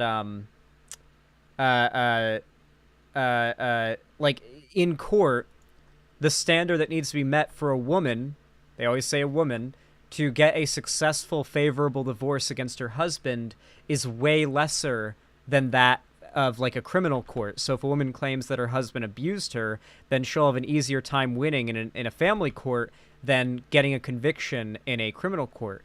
This is, of course, true, but also necessarily a good thing. Many abused wives that need to get their kid and themselves away from an abusive father or husband like type situation are not going to be able to meet the legal standard of a criminal conviction to get the safety. It's important that these family courts exist with enough of a leeway to recognize scenarios where they need to step out of the bounds of what evidence is there and is obvious in order to come to the best outcome. And yeah, a lot of these family courts will operate off of probability, as they'll argue, but that doesn't mean it's no different. This is still a court decision that Donald Trump did something wrong. There was an investigation, and he was found in a court proceeding to have been in the wrong. There was a whole ass federal investigation multiple times. He was impeached twice, just because the Republican-leaning, extremely highly partisan Supreme Court didn't choose to fully impeach him, as in, like, make it so he couldn't be president anymore, doesn't mean he was innocent. It's not how the court works.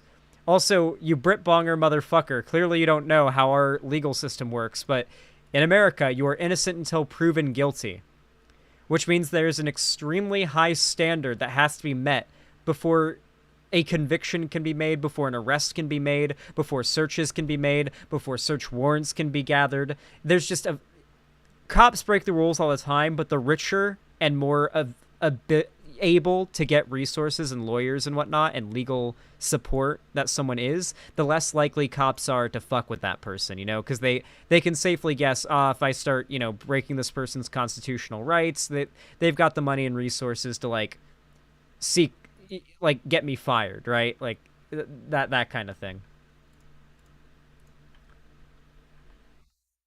Impeachment that he was a rapist. Him finally getting prosecuted is the result. Oh yeah, so apparently in no scenario can Trump be pardoned from these charges that he's facing, by the way. No one has the power to pardon him from the looks of things. So he's just well and truly fucked. Of actions that started while he was still president.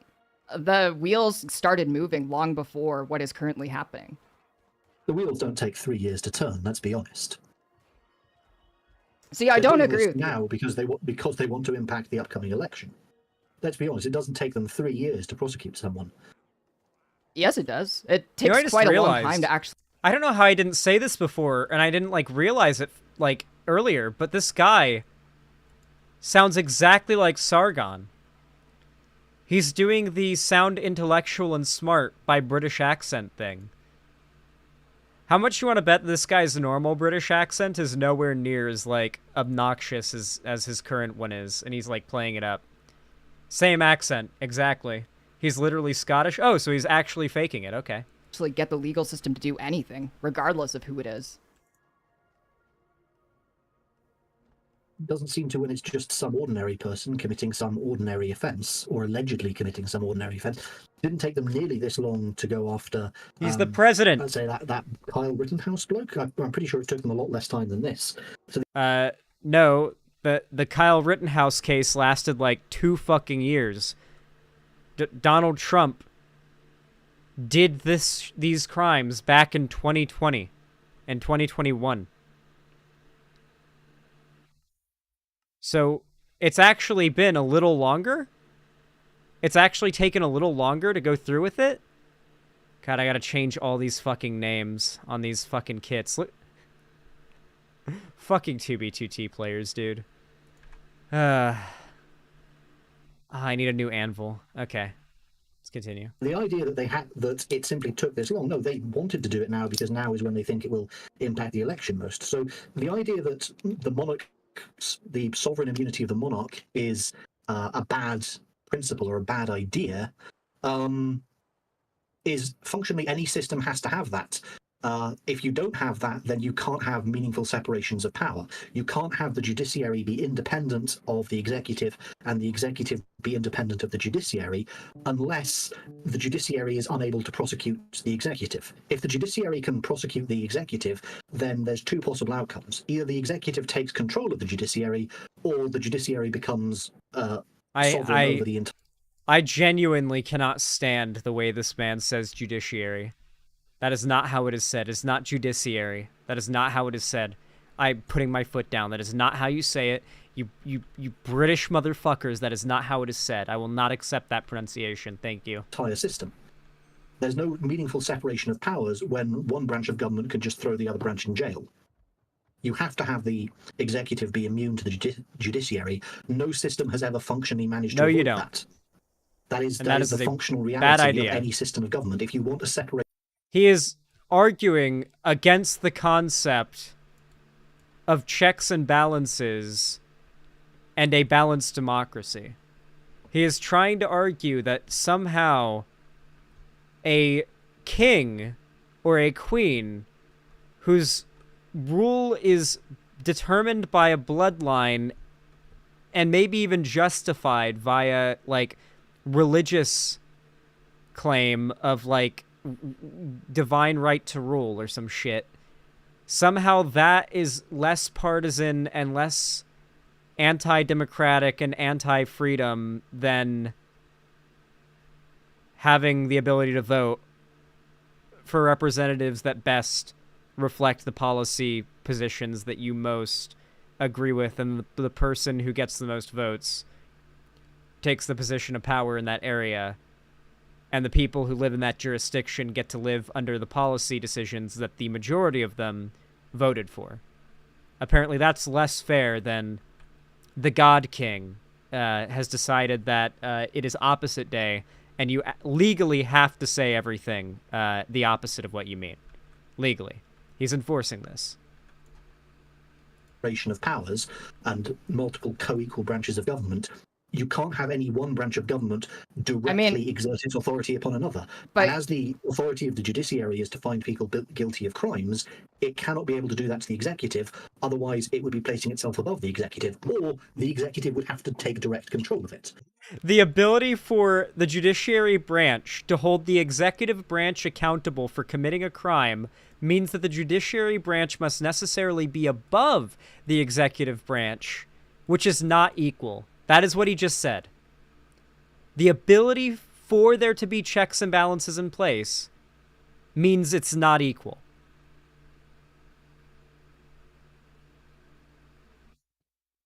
That is fucking psychotic. I genuinely can't tell if this guy's a really good liar or really full of his own farts. Because that's The only King way of that England government has the possible. power to dissolve Parliament. Yes, he does. I He don't- does not have the power to pass laws, though. He could dissolve Parliament, but then the moment he wanted to get a new spending bill passed, or he wanted to authorise new taxes to raise an army, he'd be forced to allow Parliament. What would he force to do? It's No, a what series of would he be forced to do? What would the king realistically be forced to do? The king abolishes parliament, dissolves parliament. There is no parliament anymore. And now all there is a piece of paper, a rule that says the king is not allowed to sign and pass bills on his own. That is all that would be left. And he says, well, if the king wanted to pass a bill, he would be forced to reinstate parliament. Why? By who? Who? But by who? Well, who would make him do that? He's the king. You just spent the last 10 minutes arguing against the concept of checks and balances and the idea of the judiciary branch having any power over the executive. In this case, the executive would mean like the monarchy, right? Like the king or the person, the figurehead in charge, right? It's literally like beyond backwards. I don't even know what to call it. It's that stupid. Son of a bitch. I'm genuinely mind-boggled. checks and balances, not an ability to exert unilateral punishment on it. Notably, he can't stop someone from running for office again. If he dissolves Parliament, what does that mean? It means fresh elections are called.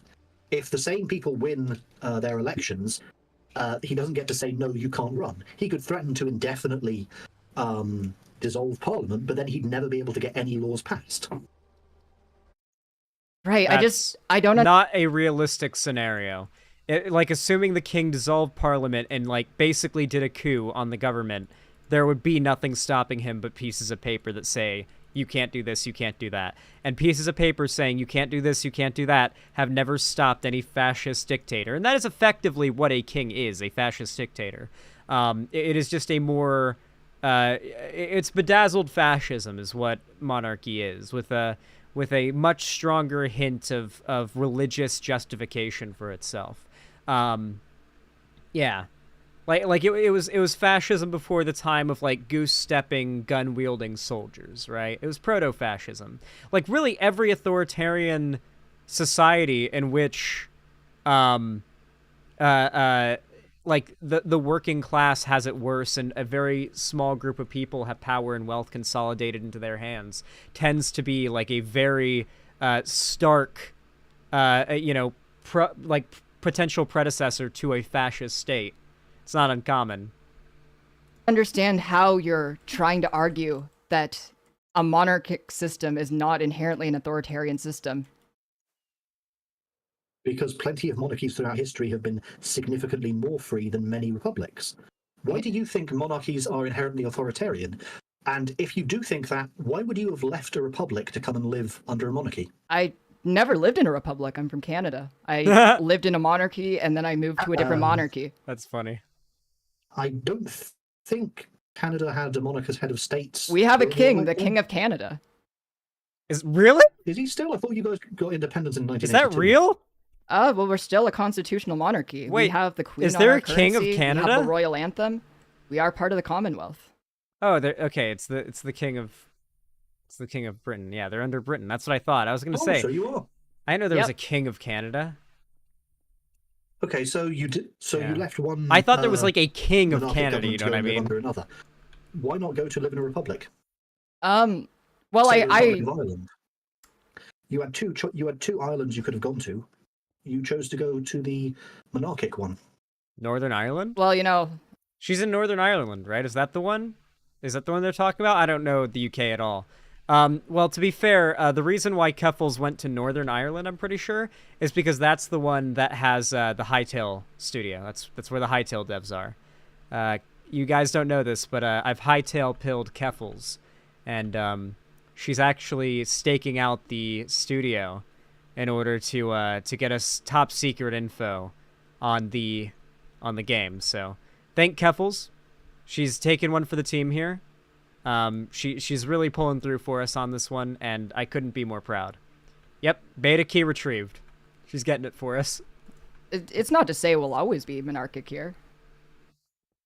You will be if you know what's good for you. Whoa. I try and stay out of the politics here because I don't want to brick through my window, but you know, Yeah, that's. Do you know what's generally cut down on the window bricking? The fact that there is a non-partisan head of state. Do you? Want well, there's to actually head of currently no A at non-partisan least in head of Northern Ireland, state. there's no head of state. I like this guy's way of wording it. You see, if there's a king, then our head of state is non-partisan. What does that even mean? Because my interpretation of that is because there is no such thing as partisan in a state where there aren't two sides of political debate. There's just the king's will. There is no partisan there. There's no non-partisan or partisan because there's no debate about whether or not we do one thing or the other. We do what the king says. And, like, maybe the king has advisors, you know, like a wizard or whatever that, like, tells him, you know, based on my best knowledge as a wise old wizard, I'd recommend that you take this course of action, my liege, but it is, of course, up to you at the end of the day. You know, like, that's usually how it would go, right? Because they can't form government here. That's head of government you're thinking of. Head of state is the monarch. Right. So that's the exactly. Do you want that level of dysfunction to also extend to the head of state? Given how dysfunctional the government in Northern Ireland is, would you want that level of partisanship to extend to the head of state as well? The big benefit of having a monarchy, one of the big benefits, is that you get to have a non-partisan head of state. I which mean, think a very good thing to the do. UK is in an abysmal place compared to even the Republic. Leaving the EU, Brexit was such a mistake. They have seen like Why was it a mistake? Our people voted for it. We had a direct referendum. And they and all regret of the it. polls that have come out since then have shown that people would not vote for it again because of the Yep, economic they regret turmoil it. that's resulted from it. It's also They- caused like the reason why there's no government in Northern Ireland is because The crazy thing is how many British people thought that the poll that was the final decision maker on Brexit was reversible.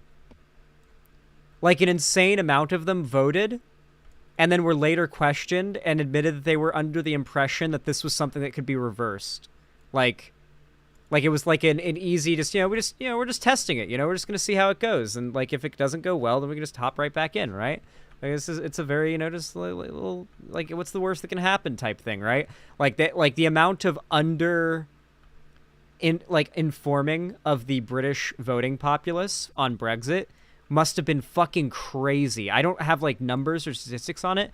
All I know is I've just seen a lot of fucking interviews with British people that had no idea the implications of what they were voting for on the Brexit referendum thing, and they regret it like crazy. Like a lot of British people.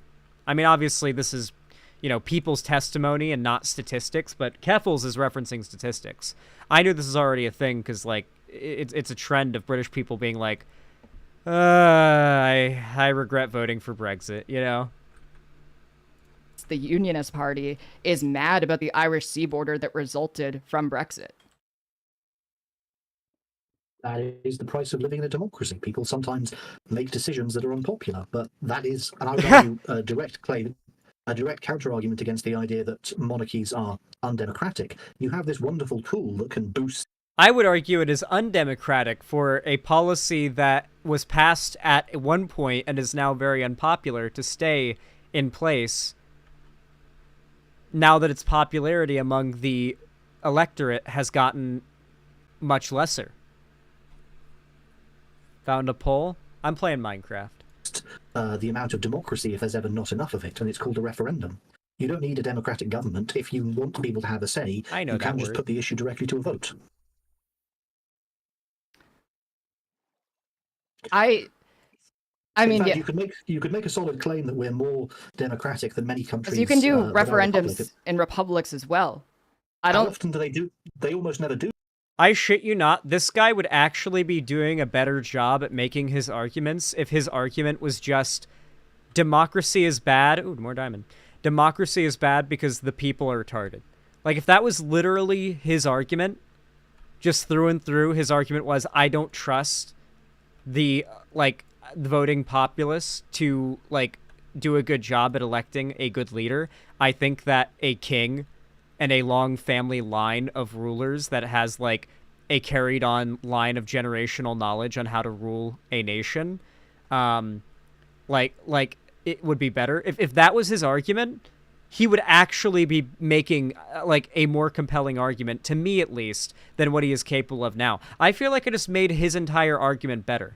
Do you guys not feel like I just made a better argument in favor of monarchy and against democracy than he just did? There are tons of examples of the voting population voting for things that are not in their best self-interest. You could make that argument. You could also make the argument that during times of war or during times of serious disaster for a nation, that having a strong central leader like a king is better than having more decentralized leadership that can be prone to falling apart and having disagreements and dissent. That can make things less productive. He could even make that argument, but I genuinely just don't think he's talented enough at either grifting or arguing for his genuinely, sincerely held positions to make that argument that effectively. Like, it's not a good argument. I'm not saying I agree with what I just said. I'm saying it is objectively a more compelling line of argument than anything he's managed to dredge up so far. At least I think so. I'm curious what you guys think. Though you talked about China. When has Red China, ever had a referendum? When has Red the USA China? ever had a referendum? How often do republics have referendums, Keffals? Gotta remind us that I think they China's almost never totally do. communist. When do Totally. republics have referendums? The most You know they're recent communist 'cause referendum that they I can keep having think to of in say a it. republic was in Cuba on the most recent constitutional reform, and that was in like 2019. But I feel like there's quite a few examples of republics that do referendums. 2022 Kansas abortion referendum. Kansas is in the USA, but it's a state there. Is Kansas itself a republic? Is there a king of Kansas? Is there a king of Kansas? What? Okay. For one, he asked, is Kansas a republic? Is there a king of Kansas? As if there was a king, that would mean that Kansas is a republic. That makes no sense. Second, yes. Yes, by definition, Kansas is a small republic. In a way. It exists within the republic that is America, the Democratic Republic that is America. However, within America, yeah, I mean, the state governments have their own representatives and their own elections, and they have their own, like, state senates, and yeah, like it has its own bureaucracy and everything, and their own localized laws, and their and their localized laws can go over federal. Like, there are tons of scenarios where state laws override federal. Usually the default is state law overrides federal.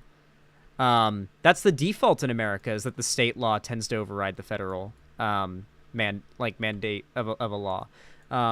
Just because it's legal federally doesn't mean it's legal in your state, for example. For like, a good example of this is drinking. How many of you guys live in a state where you're literally not able to buy alcohol past 5 p.m.? Which is really weird, because it's like, why wouldn't you be allowed to buy alcohol in the time period where it's socially acceptable to drink alcohol? Okay, I guess. I guess the idea is you're supposed to be at home, and yeah. Anyway, yeah, like that's literally enforced law in some states and even towns and municipalities. And yet, federally, it's not illegal to buy alcohol after 5 p.m. It certainly was illegal federally to buy alcohol under tons of circumstances at one point, but currently no. So yeah, you could argue that individual states have a sort of republic insofar as their own legislature. Kansas. I understand that it's part of the USA, which is a republic, but Kansas? But individual states are allowed to have different types of governments. Is Kansas itself a monarchy? I do not believe so, but it does have a governor, so it does have its own independent government. Yeah. So how does the governor take power? Does he ascend to the rank of governor when his father dies, or? Why is that the ideal outcome? I think that's my biggest question. Why is a governance based on bloodline ideal? There is no such thing as an ideal government when we're talking about humans. There's only the least worst or least dysfunctional. Oh, I think hate it's this ideal guy. because it protects the organs of Oh, I hate this guy a lot. Okay, so this guy is one of those like Lesoy Reddit types who thinks that his nihilistic view of humanity is this inherently morally corrupt, selfish, greedy creature makes him like a super like mature, I've figured it all out. I know the unfortunate truth about reality. I'm an anime protagonist kind of like vibe is what he's trying to give off. Jesus Christ. Now that's cringe. Give me a minute, zombie. Give me a minute, dick. You'll notice that 2B2T does not lag unplayably anymore since the 1.19 update hit. So, there are monsters everywhere, and they are actually dangerous because 2B is on hard mode, and they like don't lag and like not know what to do. They actually attack, so it's pretty cool. the state from partisanship. You don't want every system of the. You're country to sneaky. be- I caught that Winston become Churchill quote. partisan. He tried to sneakily quote Winston Churchill and make it sound like he was speaking I off the wasn't cuff. thinking of it at the time, but yes. But what was it? Democracy Oh, is the best no, form of he tried to government. play It it is the worst off. form of government except for all the others that That's have been funny. tried from time to time. Yeah, And he- you would always count on them to reach the right He got conclusion. fucking caught. So they've tried all That's the others. funny as shit. Yeah, I definitely yes, would I not think- I take his think- opinion seriously, though, considering his part in the Bengal famine. Ooh. Okay, Bluestone is saying the Constitution forbids titles of nobility. Governor is not a title We are of nobility. railing against If the he was calling British himself today. the I Duke love of it. Kansas, yeah, that would be a problem. right. Also, famine.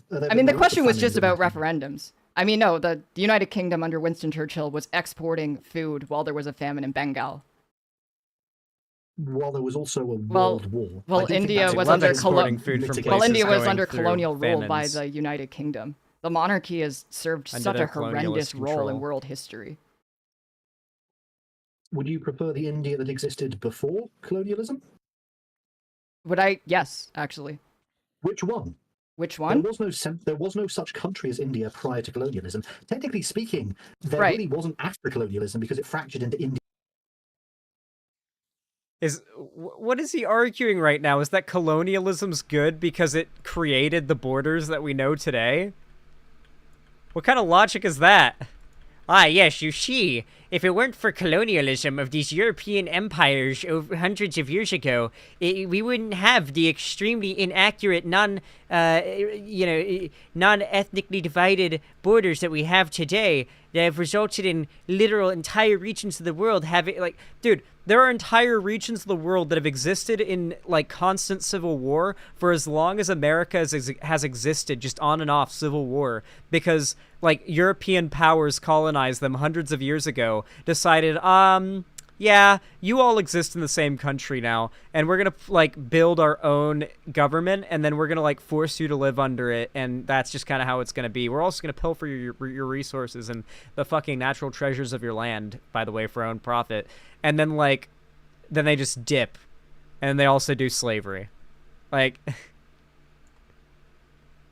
somehow we're arguing this is good. I hate British people. India and Pakistan. I do. If it had been perhaps a little bit more honest and called itself and said India fractured into Pakistan and Hindustan, which is what some people had called. I become Wait, racist are you against British. defending like British colonialism It's right happened. Yes. now? As a net Keffals, positive, yes, I am. how are you? How do you justify that? Like, Why does India have a parliament? why does Why India? What do you think its system of government was before we came along?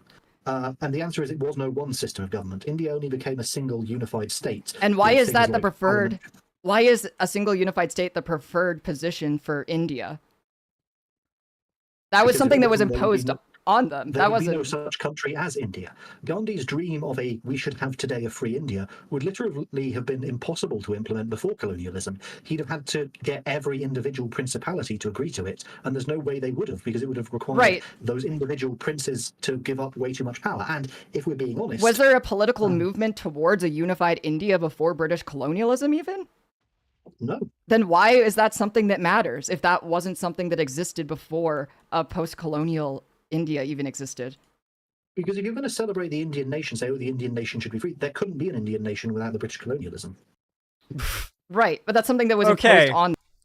When someone says blank nation should be free, they are not talking about literally the nation itself, like the idea of it, the government, the those that constructed said government and put into place should be free. They mean its people. Like when we talk about a nation and its well-being, we're not talking about the land. We're not talking about the government. Well, sometimes we are because it's connected to this, but we're talking about the well-being of its people, of its citizens, of its working class, of its majority. That's what we're talking about generally with these conversations. If you have a soul, if you're a human. Granted, this guy might not be a human. The more I hear from him, the more I'm convinced I am that he might actually be a cartoon character who is like torn through reality. Like Chris Chan was right. The convergence has happened, and like the dimensional merge has occurred, and this guy came into our reality through that. Them. Yes, much as how the idea of a central British state was imposed upon us by the Romans. We were several smaller microstates until Rome came along. The light of Yo, I know all of this because I played Assassin's Creed Valhalla. I've got all the lore knowledge I need on this.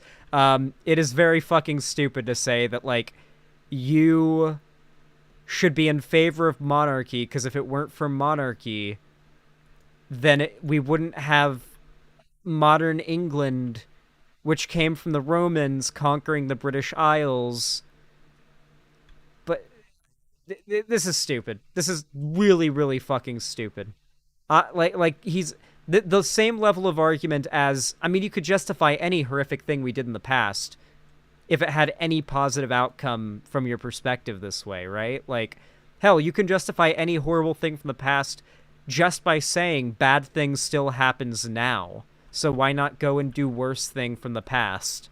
That is actually his argument. Like, making things better didn't make things perfect, so let's just make things worse. Why? Who would buy into this? Who wants that? civilization is often spread by the sword. It's unfortunate, but very often there's no alternative. Oh, that was a gay quote. No, there is an alternative, because you're making it sound yeah, like the Mr. project. Calvin- You're Sorry, making interesting. it sound like the project behind colonialism by the crown was bringing civilization, but it was about extracting resources from the Can I colonies. just address someone in your Yes, comment, of Mr. course. Carlin Cole? Genocide was good, actually. What makes you think colonialism was genocidal? Colonialism has What? not been, I would say, generally genocidal. There's one major instance I can think of a colonial government committing genocide, and that was Germany in Namibia, where it genocided The the Bengal Tibetan people. famine was an act of genocide committed by the government of the United Kingdom. That's going a bit far, I think. It is recognized as a genocide. Wait. Is bro unironically arguing that monarchies haven't committed genocides? I'm sorry. I'm sorry, but one of the most well-known things of all time about medieval monarchical society was the idea of conquering your enemies and instilling your will upon them, murdering them in swaths. They would literally wipe out. It was not warfare was a thing. And usually it wasn't warfare in the way we know it today. It would just be an invasion into some lands that some people live in, and then just slaughtering them and enslaving them. That was just normal back then. That was just how things went. That was Tuesday. That was just Tuesday. By the government of India. Nice. I we got respectfully cat. disagree with the government of India. Based on what? Like, what are you basing that on? Like, are you actually going to defend what the British did in Ireland? Yeah, he is. They didn't In bring. Ireland, The reason why the political situation is like it is because of the British. Well, okay, one of the most common things ever is, okay, you're a king, all right? Let's say you're King Big Chungus, okay? And you've got a rival king who leads a rival kingdom that's in another country, all right, that borders your country. And his name is King Sus. King Sussus, actually, is his name, right? King Sussus. And so Sussus Among Us is his name. And so you go there and you invade his city, and you win. Like, you conquer his city, and you take his lands, and you take his crown. Do you guys know what the next step literally always was? Exterminating the entire bloodline. That means finding every single person related to the king, particularly the children and grandchildren, etc., and murdering them. Horribly. No matter the age, doesn't matter. Babies, they'll just straight up burn a literal baby to death. Like, that's a thing that has happened in history.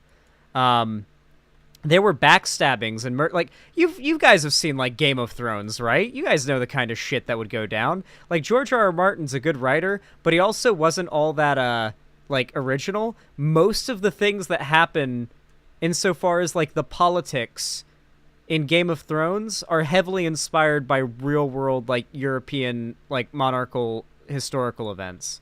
So, like, yeah, the kind of shit you see in Game of Thrones, basically. I'd say there was definitely some genocide going down in Game of Thrones.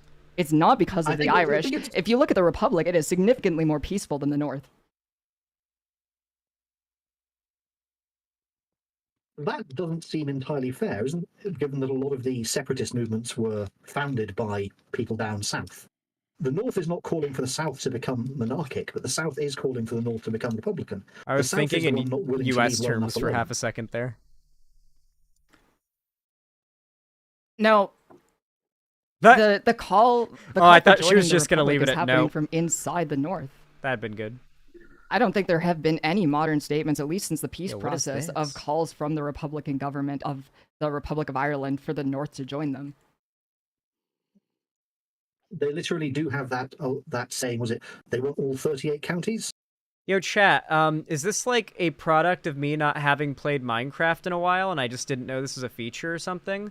What is this, like, patch of iron? There's also this, like, weird iron nuggety looking block here. Is this like some sort of block of raw iron? Tough. Block of raw iron. Huh. Hold on a sec. This inventory issue is causing me a problem. Oh, I left all my empty shulkers. You know what? It's fine. I've got so much empty space in the chest. Just put the extra stuff straight in there. Fuck it. Okay. That works. Actually, no, I'm not going to break it. Okay, so this is like a big cluster of iron ore? That's cool. I didn't know this was a thing in the game. Oh! Dick! Okay. Was it all 32 counties? That is quite a popular Republican saying there. And furthermore, that whole, we're not directly trying to annex them, we're just funding movements in their country that want to do that. That's also what the CIA does. How do you... Vladimir Putin does. You can't annex somewhere that doesn't belong to you. Like, that was taken from Irish people. You can't annex them. What was taken from Irish people? Ireland. Ireland was taken from Irish people.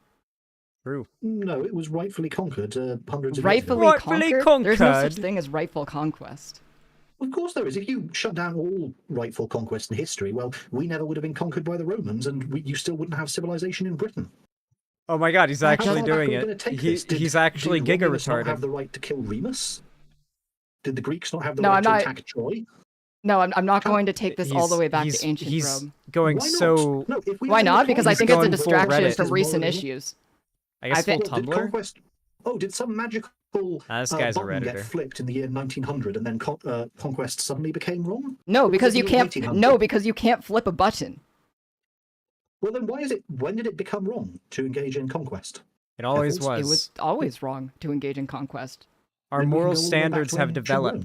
But If what we does that took have to do with the attitude- Our moral standards as a society have developed as we, as a society and as a species, have grown the ability to introspect on our past actions as a species and realize that certain practices, traditions, etc., tendencies and habits that humans have had are actually not beneficial to us. We may feel some level of evolutionary drive to do certain things, such as act out in anger and engage in violence. Like, I think there is some level of human, evolution that makes us inclined for violence and war when we don't get what we want, right? Like, you get a leader, it's easy for power to go to their head and for them to seek more of that power. I don't think it's impossible to resist said, influence, but what makes us special as humans is that we're cognizant of who we are and what's going on. We can realize that humans are special. We are not subject to the predator-prey dynamic. We are not subject to evolution and Darwinism. We have literally conquered the planet, and there's no reason whatsoever to argue that conquering places in the way that, conquering the planet in the sense that we're everywhere now. We're humans are everywhere. We've won the game of who's where and what are they doing, right? We're at the top. We're at the top of the food chain. But as far as conquering other human civilizations, we recognize that other humans are, as more time goes by, in fact, this gets even more true. We recognize that other humans have just as much a right to life and autonomy as we do. That becomes more of a widespread and agreed upon belief as generations go by. So if you go back generations ago, it is very clear that our society did not operate under the assumption that other societies and other groups of people were deserving of the same, oh my god. Is there a Balrog down here, dude? Holy shit, I found the perfect place to build a dwarven city, apparently. It's Khazad-dûm. Holy shit. Yeah, I found Moria. Situation between... What does that have to do with the situation between the monarch and the people of Ireland? I think it's just a distraction from the question at hand. The question at hand is, do you want their entire system of government Basically to be every as update dysfunctional as the since parliament's 1.12 currently Communist. elected? The government here doesn't even exist. It can't form. That's how dysfunctional it is. At least in the Republic, they have a government. I'm a libertarian. I'm not convinced that's better. But you're a He's a monarchist. libertarian. How can you be What? Okay, what? I mentioned it earlier in the stream, right? So Caitlin Bennett is just like this too. That's who I was thinking of when I brought this up earlier in the stream. What is it with these libertarian quote unquote lately, claiming that they're monarchists as well? There is nothing libertarian about monarchy. That is as far from libertarian as you can possibly get. The idea, okay, I've got friends who are actual legitimate conservative leaning libertarians, and they would deck this guy for daring to besmirch their political identity this way. I know libertarians who are beyond pissed about all these pedophiles and Nazis and fascists and monarchists appropriating the definition of libertarian to make their authoritarian bigoted ideology look more palatable and to be able to keep the mask on. I know several actual right-leaning libertarians who hate dudes like this. Libertarian and a monarchist. I don't understand. The same way you can be a libertarian and a Republican. The form of a government and the extent of a government are two different things. Libertarian in generally, Europe is historically, leftist ideology? Oh, okay. This could just be my American brain then. This could just be me having America brain.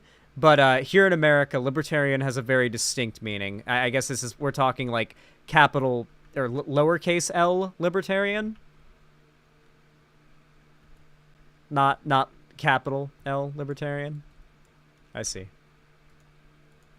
It is American. But the point, less but the point of oppressive. government under monarchy is to take power away from the crown and to make the system more democratic. If you apply libertarianism to a monarchy, you just get absolute rule under the crown, don't you? No, you don't. Yep. The purpose of the government is not to take power away from the crown. It is to share power with the crown, to manage. How is He that? thinks the crown is the How is people. that meaningfully different? He's talking like the crown is the It is people. the purpose of your The will of the Supreme crown is the will of the Court people. To take power That's away what he from the believes. legislature? No, they are two co-equal branches. You have to notice it, by the way. Like, he has indicated multiple times without saying it, he believes the will of the crown is the will of the people. There is no difference.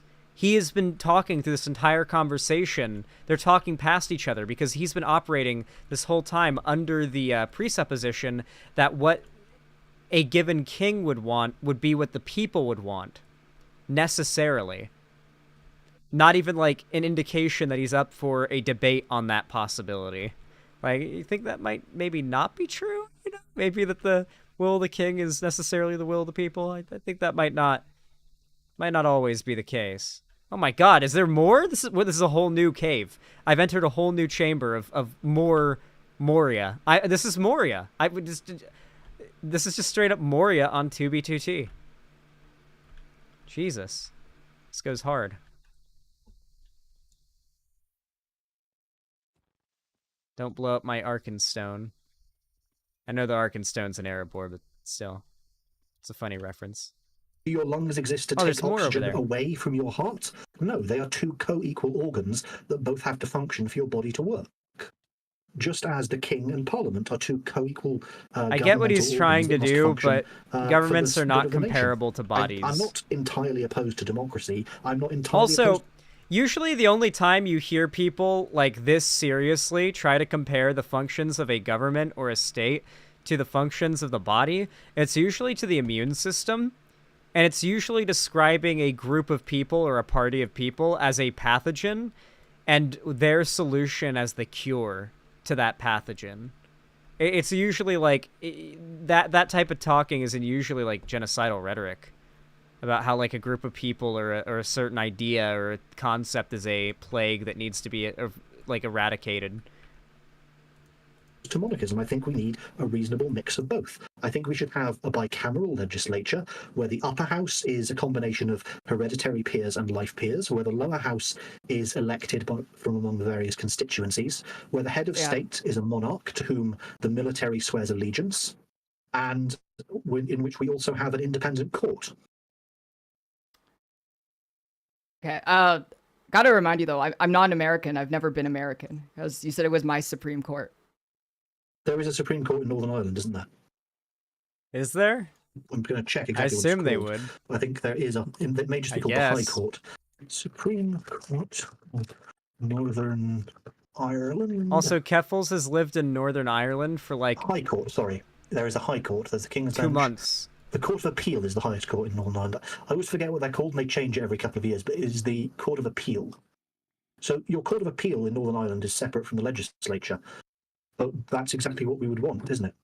We would want these separate branches of government, neither to be capable of completely overpowering the other. It doesn't mean that the job of one is to destroy or take power from the other. They both should work in unison, just like your heart and your lungs work in unison.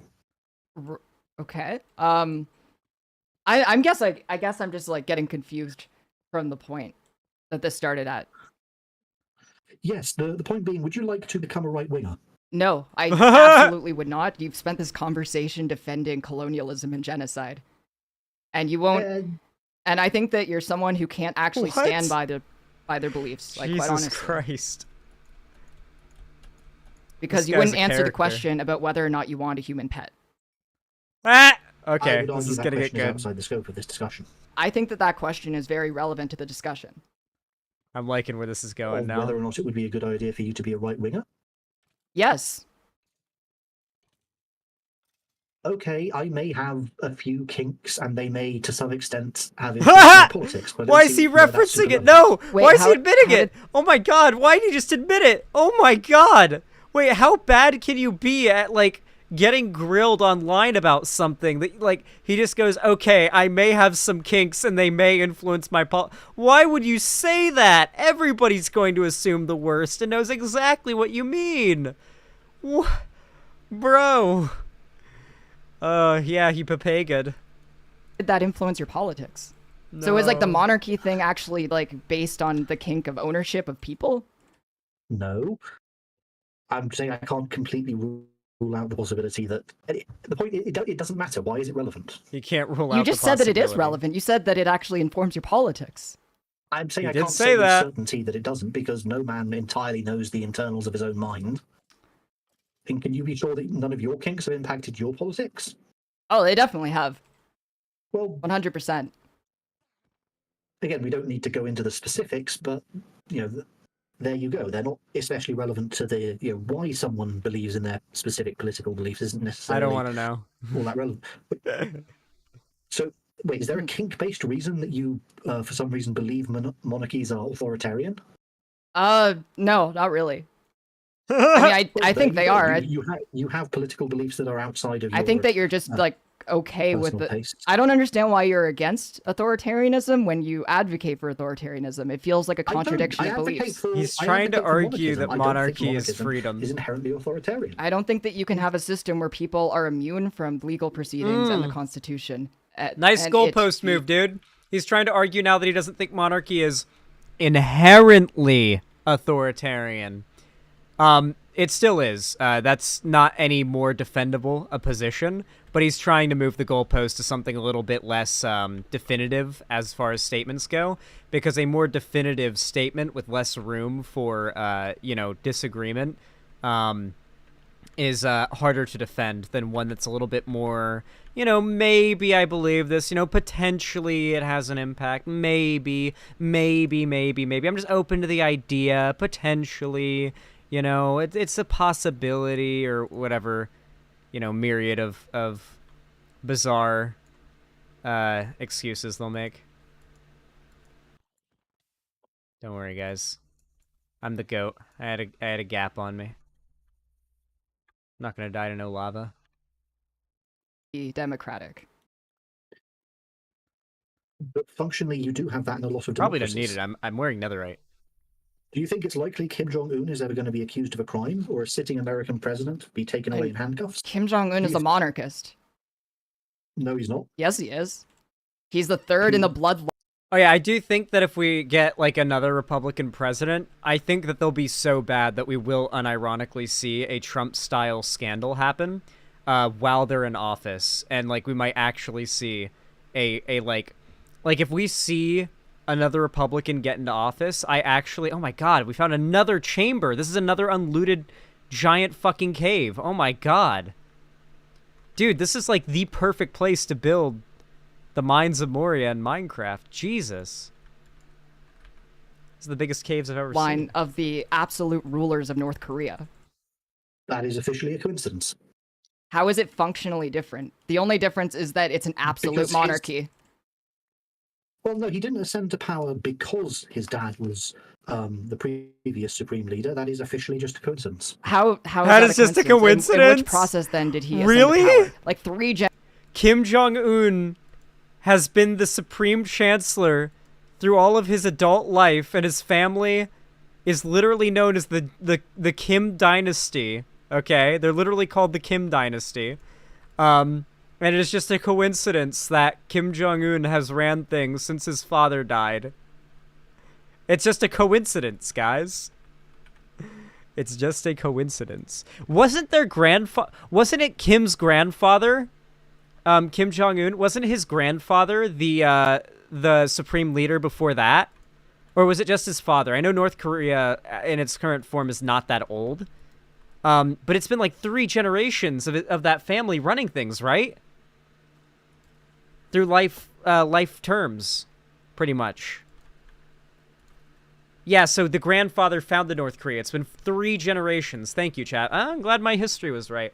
I think I was correct. Nice. Oh, God. I just heard the hiss, and I was like, I'm wearing netherite. Who cares? I'll just tank it. Generations of family as the absolute rulers in North Korea. That's monarchy. It can have a different name, but it is functionally the same. None of them had crowns. None of them claimed the government as their personal property, and none of them claimed right to rule on the basis of bloodline. It just happens that they were related, and there have been plenty of republics. It just happens that they were related. I mean, Jesus. look at the Bush family in the USA, for example. Right? I mean, the Bush family, those were elected people. Hey, stuff slacker, stop. I never say anything about Christianity. There's actually... Is he arguing with people in Keffals' chat? Monarchs that aren't necessarily Christian. I think the monarch of Thailand is pretty cool. He's not a Christian. You shouldn't do that. Oh, God. Thailand is insane. You can't even criticize the monarch publicly in Thailand. How could you defend that? I didn't say I necessarily defended his position on free speech. I just thought he was pretty cool. Wait, how can you think he's pretty cool? Given that, given how ruthless he is. Out of partisan politics, he just doesn't like being slandered. That's definitely not staying out of politics. That's actively censoring dissent. Partisan politics. He's not choosing one political party over another, and I think it's a good idea to have a head of state who is non-partisan. I mean, that is probably ideal. This guy's definition of non-partisan and partisan means nothing. You just have to hope for it. Because if people can choose it, it very often ends up becoming partisan. Partisan politics, unless it's a very, very strict, unless there's basically no way for it to be handed out as spoils, like the outcome of a referendum. Pro-monarchy is partisan. Very much partisan. Which political party is pro-monarchy? Which political party? The DUP. I've never voted for the DUP. That is... Okay. He is trying to argue right now that... Okay. So partisan basically means that... so let's say you're talking about a party. A partisan party would be one that is unapologetically biased in favor of one side or the other. And they very openly, message or put out messaging and put out like signals that they are part of that group or part of that movement, right? And he is trying to argue that somehow a king being in charge and having a monarchy would somehow make it so the head of state wouldn't have any preference for one political side or the other unless we'd have a non-partisan head of state, which would be better than now, where we elect somebody who is a partisan head of state because they believe a set of ideas that they advocate for, and then when elected, they tend, hopefully, to follow through on those beliefs and ideas they advocated for on the campaign trail. He's basically arguing against the concept of the people being able to decide for themselves and trying to claim somehow not having that freedom is freedom. I genuinely, I don't know. All I know is there's a lot of diamond in this cave, and I like it. The pro-monarchist party in Northern Ireland, that is very much a partisan party. Has the king officially endorsed them?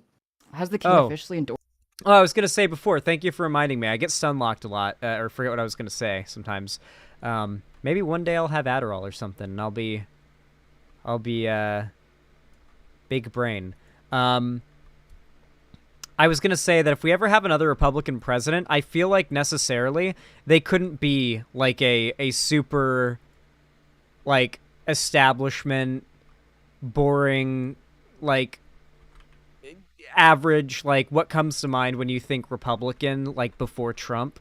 Like it can't be any like Trump having existed on the Republican Party, like there ever having been a Trump means that I don't feel like there can ever be another Bush, for example.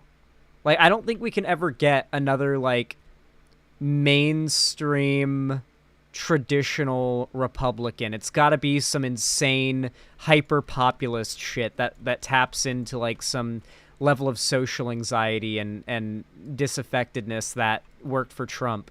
And I feel like if we ever do get another Republican president, it's going to be someone like Trump through those means, but it's going to be someone worse than Trump. I think it'll be like dialed up to the extreme if we ever do get another Republican president.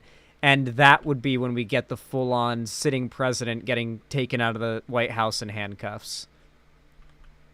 I think if that ever happens, it would be with our next, if we ever get another Republican president, next Republican president. Hell, it could be Trump gets reelected somehow after all this, and then, like, in his next term, breaks the law again, and they just wheel him off to prison straight out of the White House. No trial, just straight to prison.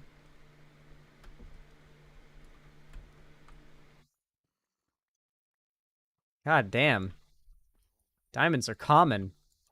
Why the fuck are people bitching about their X-ray being nerfed on 2B? When diamonds are this easy to find. And this fun to find in the cave update. Why the fuck would you want to use X-ray to find diamonds and netherite and shit when the cave update goes this hard? Or it's the DUP. Good question, actually. The answer is no. He stayed out of that issue. And I actually think it's a little bit unreasonable for a political party which aspires to form His Majesty's government to be anti the king.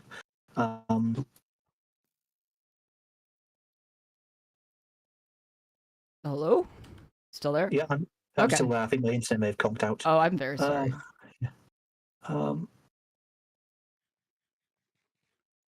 So yes, but as I've said, a lot of the left-wing groups that you're a part of have this tendency to cancel their own. I think ContraPoint's got into a bunch of cancellation scandals. So has Vorsh. So has Hassan Piker. I think there was even a rumor about Philosophy Tube having sexually assaulted someone. My point is, this seems to be a trend among you left-wingers to Where it's not getting one another. cancelled, that's... Wouldn't you rather... Wait, did he just say... You lefties have a tendency to cancel one another.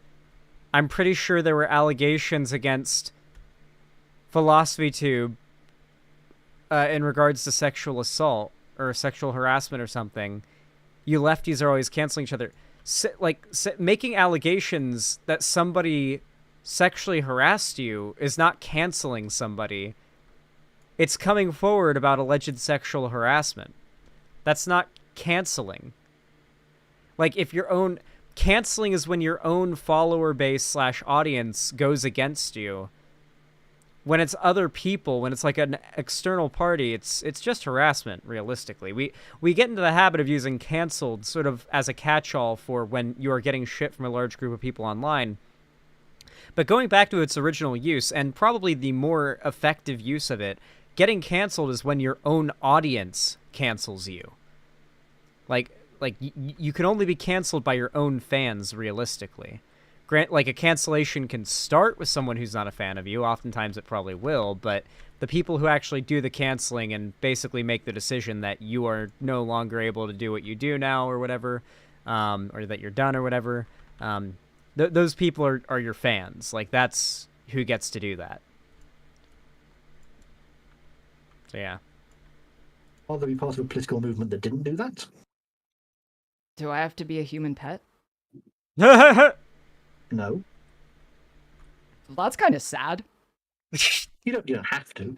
You don't even have to detransition. We've got people like Blair White who are transgender. Jesus. I like how he's literally pitching to her like the grift.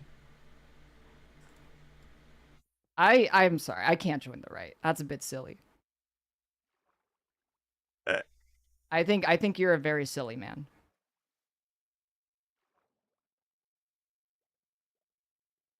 I don't think that's entirely fair, but why do you want to keep being part of a political movement that seems This guy's so determined cucked to as eat shit. itself, is my question. We have a positive vision for the future. We have an idea of what the world could be. This guy's a gigacuck. I don't think you're actually...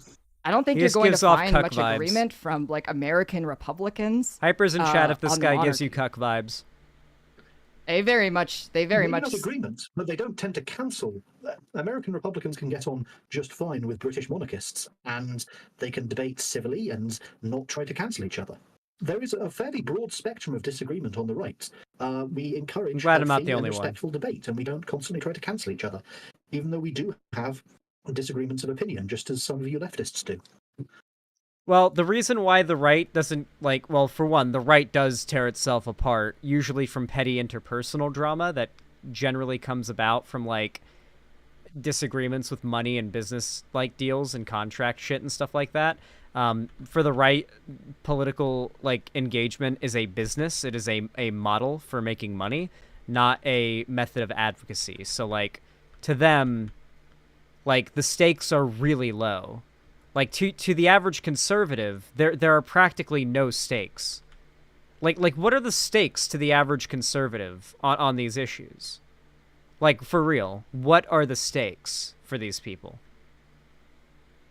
There's nothing. Nothing's at risk for them from their perspective. This is all a game. It's all just fun, trigger the lefties, let's hope our guy wins, you know? It's a sports game. It's like, it's no more high stakes than losing a sports game that you didn't bet money on to them, and yet they still take it as seriously as they do, and they still ridicule the left for caring about politics as much as we do.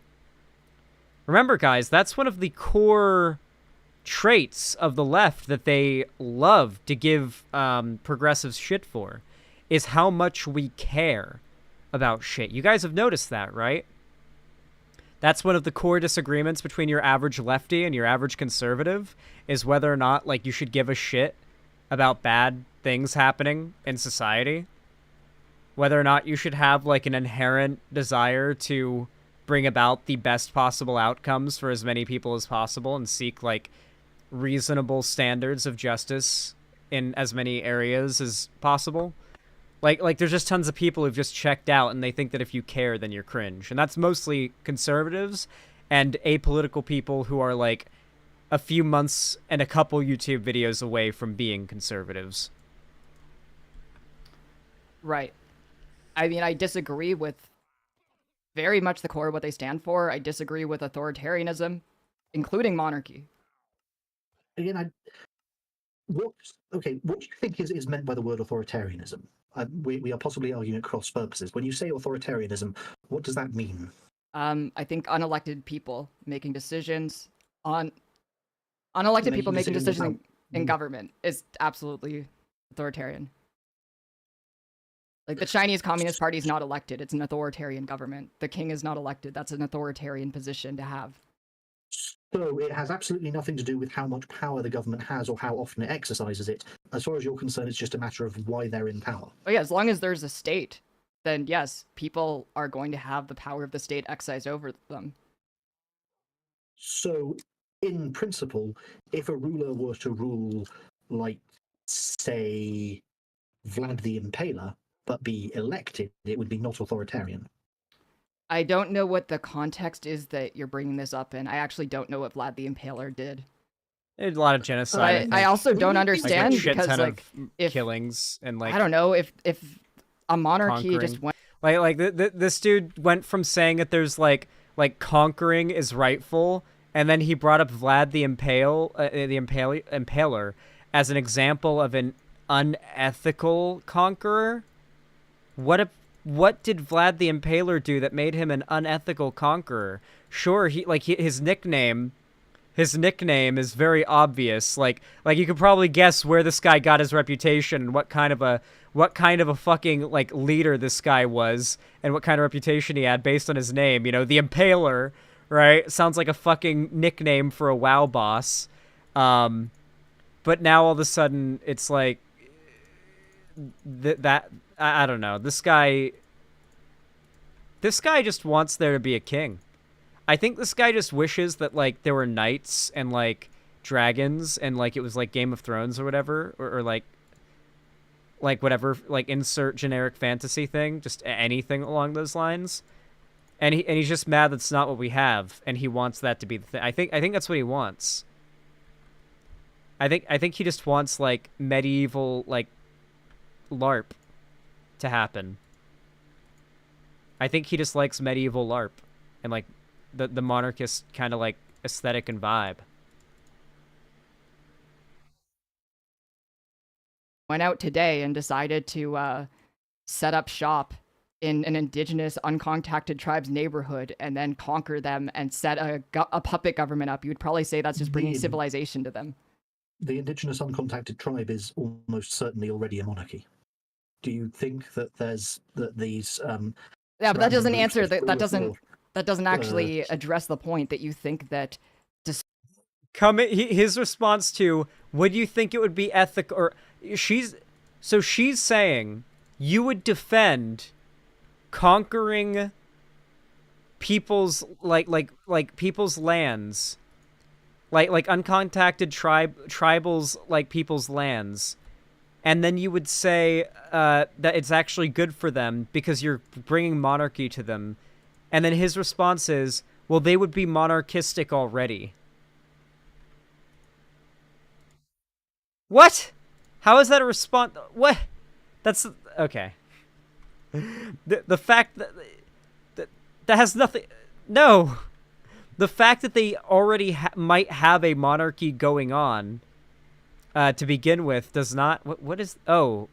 So this like just crafts down to 9 raw. Okay, cool. I guess I know what that is then. Yeah, the idea that like a monarchy. I can't. I actually can't. I can't engage with this guy's arguments anymore. Like, my brain is genuinely melting.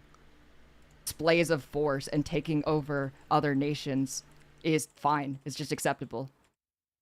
How else would civilization spread? Civilization didn't takes ages to spontaneously manifest. No, I think that might. How it spreads. I think that might and right rhetoric is what led to the development of fascism. And what led to the collapse of fascism? Oh yeah, it was the giant colonial empires that fought the fascists. What led to the... Like that's Winston Churchill. Okay. Is he actually going to try to... Is he going to try... Because he brought up Winston Churchill. Is he going to try to argue that because the majority... Or not the majority, but a substantial amount of Western Europe was monarchist during World War II, and they fought against the Nazis in the Allied powers, and they also fought against Imperial Japan and so forth. He's gonna try to argue that because they were monarchistic, that means that monarchy is anti-fascism. Guys, that's not how political movements work, by the way, or like political ideology works. So just because one nation that is monarchist is at odds with another nation that has a dictator and like a chancellor who's a dictator and like a board of not a board, a like council of yes men below them does not like, and they try to take over most of Europe, and then the rest of Europe fights against them, and they happen to be monarchies, does not mean monarchies are inherently anti-fascist. That's not a good line of logic.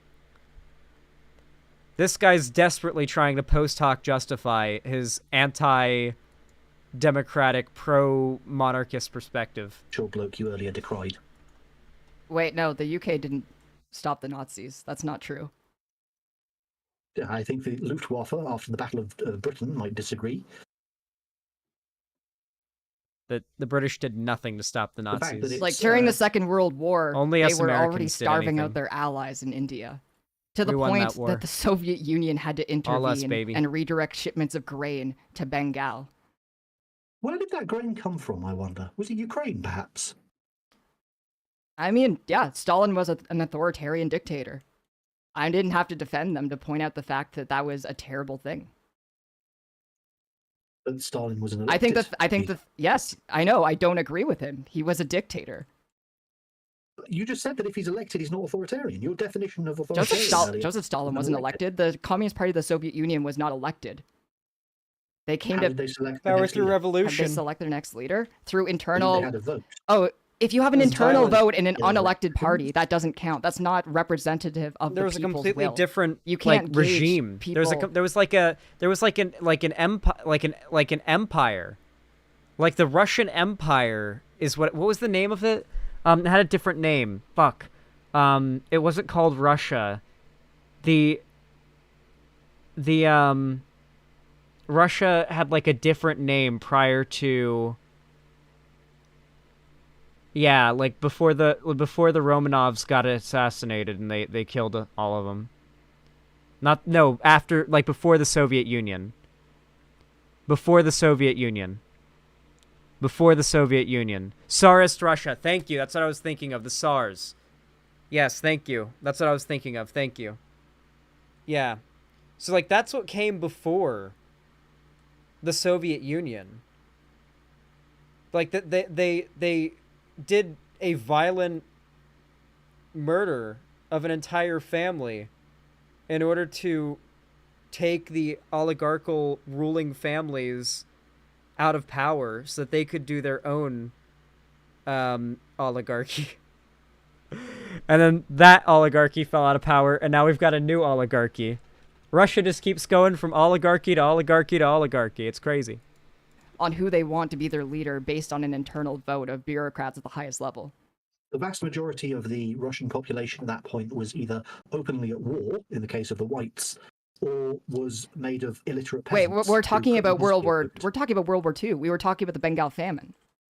Yep, at that point in history... It's cold there, that's why. You're saying that Joseph Stalin was unelected. What would have constituted an election? I'm genuinely asking you, what more democratic process could the Soviets have gone through upon Lenin's death to have elected a leader? Having a multi-party democracy and voting powers for the average person. The population was the average person in Russia at that point was an illiterate peasant. And that makes it so that they have no say. Why? Also, no, they weren't. No, they weren't. Well, they might have been illiterate, but they wouldn't be like a peasant in the way that he's trying to make it sound. Do you guys know why the Holodomor happened? Do you guys know the primary reason why the Holodomor happened? It's because in Russia, mind you, not Ukraine, Russia, they forced something called rapid industrialization, where essentially Stalin had like all of the or not Stalin, it might be Lenin. I mix up which fucking, or not Lenin, it would have been Stalin, my bad.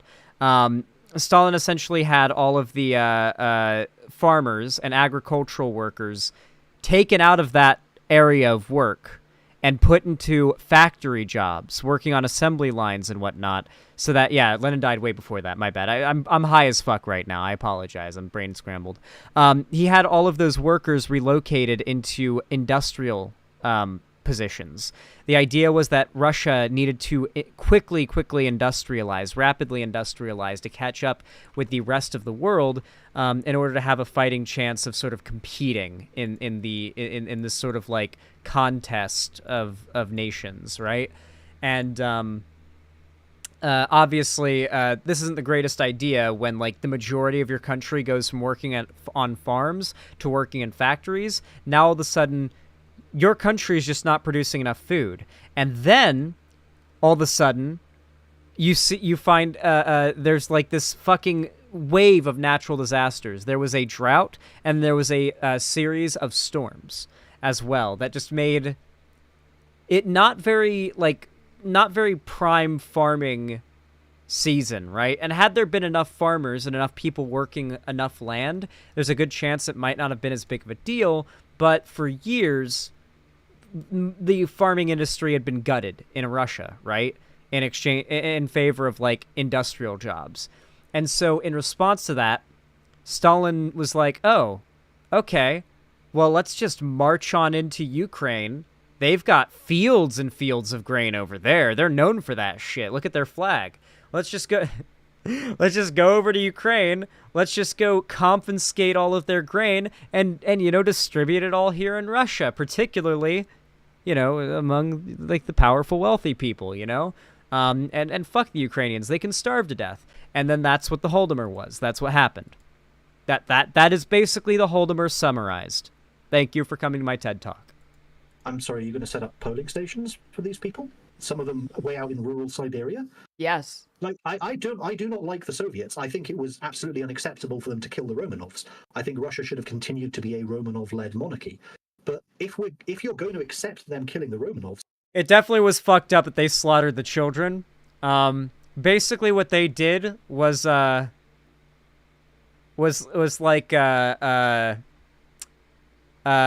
fuck, no, I can't. It's too good to spoil that Attack on Titan plotline. Never mind. let's be very clear about the practical realities. There was absolutely no way they could have had any sort of election that would have satisfied you. It would have been a complete practical impossibility. They were a majority illiterate population of isolated farmsteaders. See, this is like the thing that you do where it's like the topic of genocide comes up and you manage to divert the... Wait, no shot. Someone in my YouTube chat named Sigh of Relief just said, okay, I looked up the stream. Oh my god, it is the human pet guy, Cybersmith. This dude hit on me in my DMs. Skull emoji. He's a chaser, lol. Wait, really? Sigh of Relief, can you send screenshots? Can you DM those screenshots to me on Discord right now? I will check my DM requests and see if I got a message from you. If you can send me screenshots, if you're comfortable with doing that, I would love to see this guy attempting to rizz you up.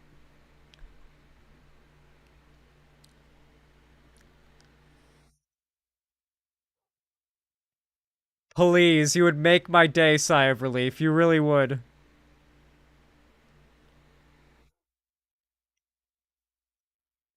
Oh shit. Time to bust open a new vape. The Romanovs should not have continued to rule. There were two revolutions. One, yeah, the Romanovs were, like, Tsarist Russia was, like, absolutely dysfunctional and awful. Like, the Tsarist regime had to go. I will say, though, like, one of the first things I learned about getting into politics was some of this history behind, like, the founding of Soviet USSR Russia. Because, I had a good friend when I got into politics who was also getting into politics alongside me, but fell down the tanky pipeline. And I did everything that I could in my power to try to pull them out of it, including educating myself as best I could within my ability at the time about these topics to try to convince them that this, like, you know, tanky, Stalinist, like, pro-China, pro-North Korea propaganda is not historically accurate, and it's not, like, good to align yourself with these people, but I ended up having to cut off that friend. Like, we'd literally started off as, like, gaming friends. Like, we literally played games together for years. And then, we got torn apart by politics as we both got radicalized in opposite directions. I wouldn't say I got radicalized, but they definitely did.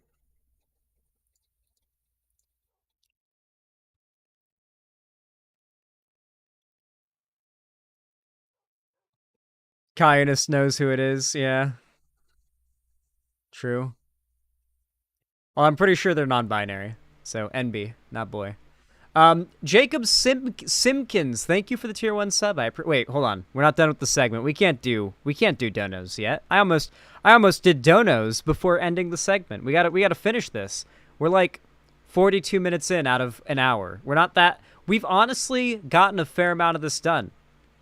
I think we can actually finish this. I think we could finish this topic because you know you're in the wrong. You can't defend it. Like, I bring it up and then you start going off about Romans and ancient Greek civilization, and that has nothing to do with the topic at hand.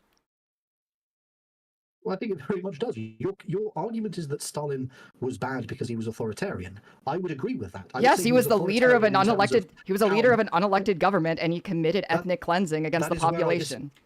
That is where I disagree. I would say he was authoritarian in terms of how much power he had and how he exercised it. In terms of how he came to power...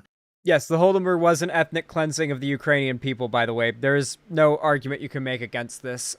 Stalin and his regime specifically, like, procured the grain from Ukraine and Ukrainian cities. And, well, what is now Ukraine? Like, you got to remember, that region, I don't believe was Ukraine at the time. I'm pretty sure it was, like, geographically on the map part of Russia. But, yeah, they were seen by the Russians as a different ethnicity. They've always... There's literally been, like, I'm pretty sure thousands of years of ethnic discrimination from what are now the Russians towards what are now the Ukrainians, going back, like, literally, like, a really, really long time. Like back when like that area of the world was like horses and swords and tents in big icy tundras. Like for that long, there's been ethnic discrimination towards what are now the Ukrainian people. Yeah, no, it was a genocide. It was.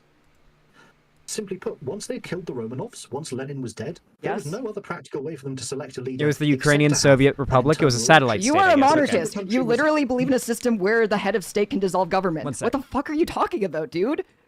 Yes, I absolutely think they should have just left the Romanovs in power. I think they should never have taken the Romanovs out of power. They should never have become a communist country. Oh, it was Kiev. Once they did, though, there was absolutely no way at that point in the at the point of where they had to choose. That has no. What does that have to do with the Bengal famine? Why is that acceptable? Why do you have to go and pivot every time? We're talking about people who died because the UK government has. Because the UK government redistributed resources during.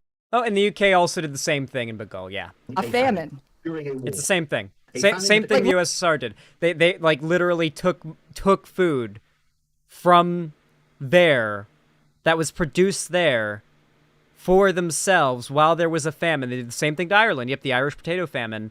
While those that were actually producing the food, the farmers were starving. That's the thing. That's the crazy thing. The farmers were the ones starving to death during the famine, not the higher up aristocracy, not the people who had like wealthy homes and cities and towns. Isn't it interesting how the people who didn't work jobs directly related to producing food, those people weren't starving. Those people weren't malnourished and dying. It was the farmers who were starving. The potato famine wasn't caused by a lack of food. It was caused, well, there was issues, but it wouldn't have been a problem if they didn't have their food taken from them. The British forced them to ship it to the main island. Well, I'm pretty sure is Ireland part? Yeah, I'm pretty sure Ireland is I don't know the geography of the British Isles. I'm gonna be honest. Okay, I know the big one. Okay, I forget if it's Ireland or Scotland. It's like a separate island or not. Yeah, it is. Okay, good thing. Good memes, guys. I shit you not. The geography of other countries is not real to me and exists in like an amorphous blob of like of like whatever until I've been there. Okay. Like Canada isn't real to me until I've gone there. And that's not a joke. Winston Churchill quoted, "As far as I'm concerned, all non-Americans are FBI agents psyoping us." You guys have thought about that, right? Like all of us, we all know we all have our own personally assigned FBI agent, but that would have to mean half of Americans are FBI agents. That makes no sense. Unless all the non-Americans online are the FBI agents.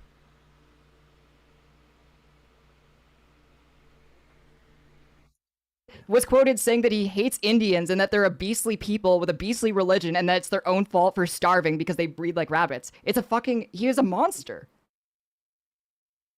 Well, he wasn't very politically correct, but come on, this was like the 1940s. See, Yeah, the USSR are the ones who dealt the, inarguably the largest military, strikes, like the most effective and decisive military strikes on, the Nazis. Like, they literally marched into Berlin and, like Hitler killed himself because the Soviets got there, and they were going to do... They were going to do things to him that would have been very nice to be able to have happen. So he decided to take the easy way out for himself because he knew it was coming. That was the Soviets, yeah. But don't give the Soviets too much credit. Tankies love doing this, claiming that the Soviet Union were like these epic Nazi killing, like whatever the fucks. And listen, okay? When I got to shoot a real Soviet-era Mosin Nagant that had been used by actual Soviet soldiers marching into Western Europe to clear out Berlin, an actual Nazi killer gun, you better believe it felt good, okay? It was good. It was awesome. It was cool. However, let's not pretend like the Soviets were these like super cool, anti-fascist, super soldier, whatever the fucks. They nearly allied with the Nazis. The only reason they didn't was because a particular pact that they were going to form didn't go through. There was like negotiations they had. They didn't go well. They end up having political disagreement. Hitler and the Nazi regime then started being more openly anti-communist in their rhetoric, and it was Stalin wanted Bulgaria, and the Nazis wouldn't agree. It was literally like a pact, like a negotiation disagreement that led to them not allying together. We were not that far off from a potential future where the USSR and the Nazis and Japan were allied together in World War II. So yeah, don't give the USSR too much credit here. They aren't that based. I could, like, concede on your point. Yeah, it's like the 1940s. People are evil. He starved millions of people to death. By sending food out during a war? Sending food? Yeah, by taking food away from the colony that was having a famine. And then saying he doesn't care because he hates Indians. Did say that. Winston Churchill was a piece of shit. So what would you have preferred him to do, Keffals? I would have preferred him not to export food during an active famine. Wow. You say it was authoritarian of him to do that? Would I say it's authoritarian? Yes, because it was a colony. He was elected.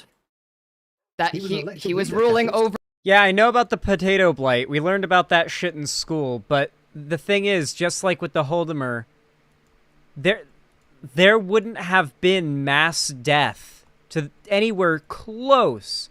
And like the Great Irish Potato Famine would not be a thing that has gone down in history in the way that it has if it wasn't for the fact that the British forcibly procured Irish crop yields. That, like, it wouldn't have been a problem. The potato blight was not like a thing that killed like every last bit of crop. Like the aristocracy, or not the aristocracy, like the wealthy people in the UK and so forth, and were not starving to death. The farmers were. The people who were in Ireland farming the potatoes and shit. For a colony. Like, there was no democracy in India. They didn't choose that. They were conquered. That is authoritarian. If you conquer another state and rule over them, that is an authoritarian government. They had absolute control over India.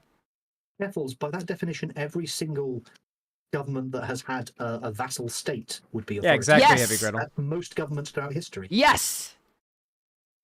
That's a definition of authoritarianism that's so broad as to be almost useless. Almost no governments have been non-authoritarian Yes! by that definition. You're getting it!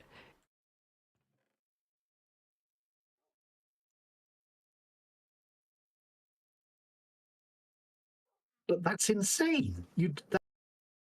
He doesn't understand he claims to be a libertarian, and yet he cannot, in any world, it seems, understand the idea that a body of a single person or body of people who, whether you like it or not, determine what rules you have to follow, or you can be killed, or against your will put into a hole, like a prison or whatever. He doesn't understand how that is fundamentally not libertarian. He can't do it. He actually can't. Is Keffals in chat? I'm guessing not. I saw you guys spam, and I assumed that she'd come into chat because I was reacting to the video. You guys are spamming the Wiggler. I actually don't know how the Wiggler got added to the site. I think that was probably Cherry. I hope you guys like it. It's relevant. We watch a fair amount of Keffals content on here and review it, so it's fair to have a Wiggler emote for when it's appropriate.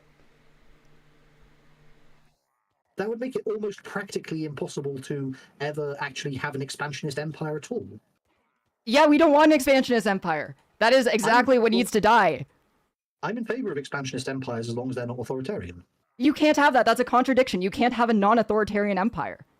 Empires need conflict to survive. They need blood. Life needs conflict to survive. So when the What? British Empire... What? Okay. No. No, I'm not even going to try to steel man this guy's argument. No, I'm not even going to try to be charitable. He's just stupid.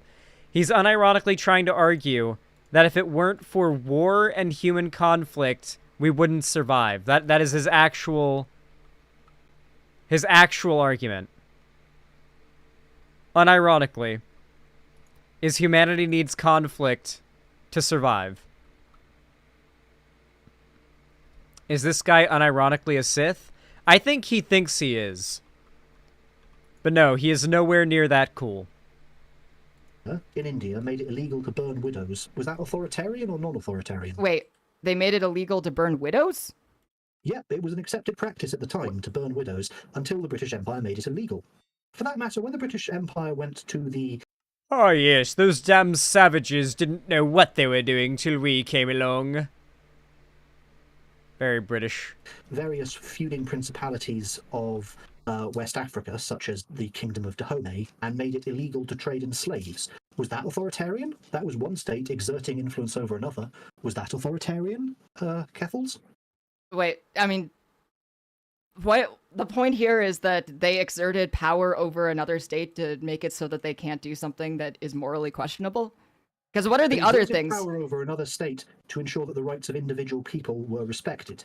And indeed, I would note when they were talking about exports in Bengali famine, were they forcing Indian farmers to sell their crops, or were they just paying a higher price to individual Indian Xander's farmers? the best pompous British accent. It's his best work. Thank you. Authoritarianism, in effect, I do my just best. outbidding individual Indian suppliers. They were not forcing people to sell overseas. They were paying more money for goods and essentially competing in the free markets. Was that what was happening? Or was Winston Churchill literally saying, seize this food by force and take it overseas against the will of the people who farmed it? Yes. Because I believe it was. Yeah. So the author of *Inglorious Empire: What the British Did to India* wrote, Churchill deliberately ordered the diversion of food from starving Indian civilians to well-supplied British soldiers, and even to top up European stockpiles. Fuck Churchill. All my homies hate Churchill. So those were government supplies that the government already owned and had already purchased. Yeah, so they diverted food from a colony, their colony, that they conquered. They bought the food on the open market, then they distributed it as they saw fit. Which is to say, to their troops and to region and to the civilians of regions they were planning to liberate. They did not from the purchase. Nazis. They did not purchase the food. How did they come to acquire the food then? Did they forcibly seize it from the people who farmed it? Was this appropriated without compensation? Or was it purchased on the open market by the British government? Because that's a very important distinction. Because if it's the latter, the food isn't being taken. It's Churchill's being government purchased. blocked imports for food to Bengal restart at the soon. same time that they were diverting food. Their main import for food was rice. They were blocking rice imports from Burma.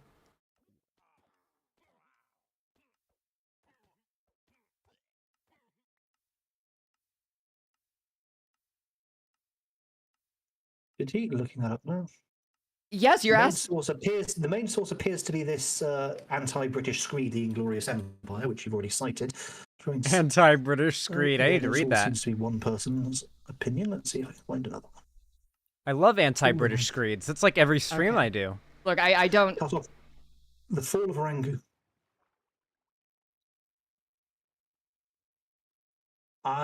Yeah, I'm not able to find any source for him having blocked the imports. But did he actually send an order we're not allowed to import anything, or did he lose the city of Rangoon, which was used to import it?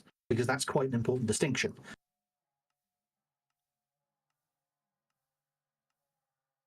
During the Japanese denial policies for rice and boats. So, here we go, the denial policies. So, no, they blockaded a port that was under the control of the Japanese Empire. Churchill also compounded it by refusing to allow shipments of grain from Australia and Canada bound for Europe to be diverted to Bengal to help aid in the famine that was going on. So that would be food that was already part of the war supplies? Yes, because people were starving to death. Yes, all over the world there was a shortage of food because that's what tends to happen in Millions of people died in Bengal as a result of the famine. I don't understand why you don't value human life. I'm not saying I don't. I'm saying he had to choose when there was a limited number of supplies, and as commander of the Allied forces, he had to decide where those supplies were going to go. That's not an enviable position to be in, but someone wasn't going to get that rice. That rice that had already been purchased on the open market by his government. So it's not So as if he he took started it- out with a policy of, how shall I? And he Winston moved it Churchill, make away people from in the India people who were hungry today. starving to death. That's very much not what I mean, yeah, occurred he here. said it was their own fault in his own words. And one of the most Because they deadly breathe like famines rabbits. in Because they were history ever populated. That's happened. standard Yeah, Malthusian. and on top of that, like, Churchill has gone on record several times, like, literally using the most, like, fascist-sounding rhetoric to describe Indian people you can imagine. Like, full-on eugenicist Nazi rhetoric. The most racist shit you can imagine. Fuck Churchill. In logic, that's also applied to people in Ireland. Yeah, he's a That was fascist. very... No, at worst, he's Thanos. He's simply a man dealing with limited resources. And Dealing with limited... Okay, but dealing with limited resources, he wouldn't allow other countries to aid in the famine. Because India was under British colonial rule, so they couldn't make their own decisions. They couldn't help themselves get out of the famine, you fucking idiot. Which countries did he not allow? Canada to and develop? Australia. So other Commonwealth countries who he was They weren't commanding his militaries of. resources. He was stealing those resources. He was seeing them. Was he not in command of the Allied war effort, at least as far as it pertained to the Commonwealth countries? He's about to argue that being in charge of a war effort means that you are rightfully conquesting an area, and so you have natural, moral right to their resources. That's the argument he's making. It was Thanos ultimately his soy. decision where that food was going to go. And if the people who the food ultimately did go to had been objecting to not having received it, it's him that objection would have landed to. He had to decide when there wasn't enough to go around who was going to get it. I don't think that's a position any of us would like to be in, but someone had to make that choice. And at that point, I think Canada No. and Australia were directly under British control. So yes, it was him. No, they didn't. How are you arguing pro-genocide points right now? How do you I'm think... not arguing pro-genocide. I'm saying when there was not enough supplies to go around due to disruption of supply routes caused by a war that coincided with a weather event that caused reduced crop yields, what exactly do you want him to do? There is not enough to go around. Wait, you think that Someone was Canada, going to with not a have those massive supplies. grain supply that Canada has, couldn't have helped? They offered to help. They were told no by Winston Churchill's government. He was told that the grain supplies were needed elsewhere. That was specifically what we're talking about. He didn't say burn the grain or toss it overboard or keep it until it I guess rots. the He millions said, of "Go tell Bengali someone." people who starved to death, it doesn't make a difference if the grain was burned or if the grain was just tossed into the sea. They died. They starved. They Except couldn't it get wasn't it. there. It was sent to other places that needed it, which was Yeah, he's trying to justify why one of the deadliest famines ever in human history was justifiable, and why the person responsible for it gloating about it and saying he's not sorry, and he sees the people whose deaths he's responsible for as like scum that quote unquote breed like rabbits. Those are his words. Yeah, no, that you're not doing a good job of doing those apologetics, buddy. It's not flying. unfortunately the decision he had to make as a military commander. He had to decide which parts of the overall global war effort, because it was a world war. He which wanted them to parts- starve to death. He said in his own words he hates Indians. Did he say he wanted them to starve to death, or did he say that if After their being population were informed lower, of they wouldn't- that they were starving to death, he just said, I hate Indians, and they are beastly people with a beastly religion. What do you think? Can't you read between the Jesus. lines there? That he Yeah. might have just wanted Fuck this Churchill. to happen?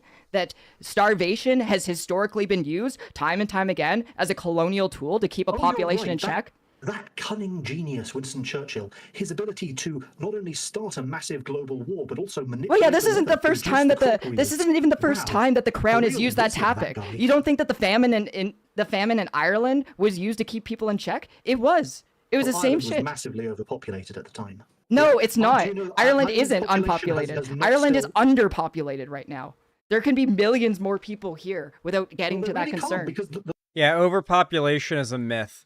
Every issue that's usually ascribed to overpopulation is actually a problem of poor design.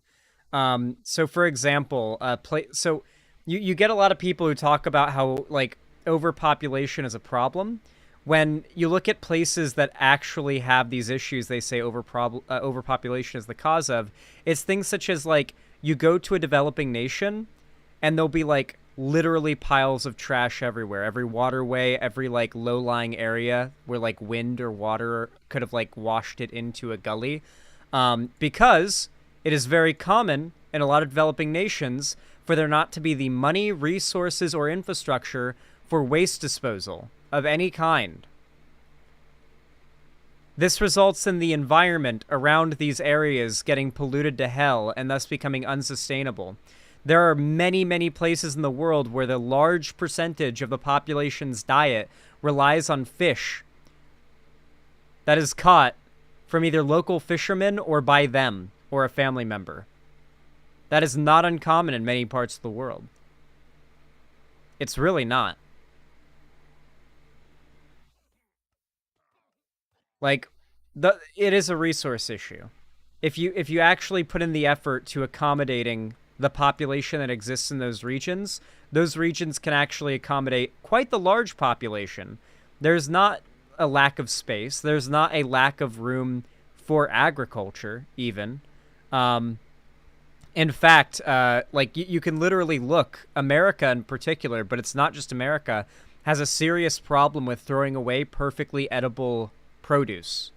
Here in America, our grocery stores have extremely strict standards of what the food on the shelves can look like. They throw away every apple that doesn't look like a perfect movie or TV like apple. They throw away every orange that has like a blemish. Every like the fruit and vegetables you see in the grocery store, the roots and tubers, etc., you see in the grocery store are a fraction of what was actually yielded. And trust me, there were several magnitudes more that are rotting in a pile somewhere that were perfectly edible. They just didn't look as perfectly pretty on the shelf. And guess what? It is a crime for homeless people to steal that food before it rots. Hell, you can look on TikTok. There are very, like, you know, these could be easily faked, but, I mean, I've literally dumpster dived with my grandma before. I know for a fact this shit's real. But, like, retail stores, go to the back of, like, a GameStop and open their dumpster. There usually won't be anything gross in the back of a GameStop dumpster. You can open it up and you will see games and consoles and controllers that work that are just thrown away. Go to the back of a grocery store. You will find fully packaged and sealed food that has, like, one day gone off of the sell-by date that they just throw in the dumpster. Some employees take it home, but they just dump it all in the dumpster in a big pallet. And you can open the dumpster and just see a pallet of perfect, like, literally one day off the sell-by date, maybe hours off the sell-by date that day, perfectly sealed, unopened, not tampered with or battered, packages of, like, filled with food. Insane. Like, we could look it up. We do not have a resource problem on this planet. We do not have an overpopulation problem. It's just not real.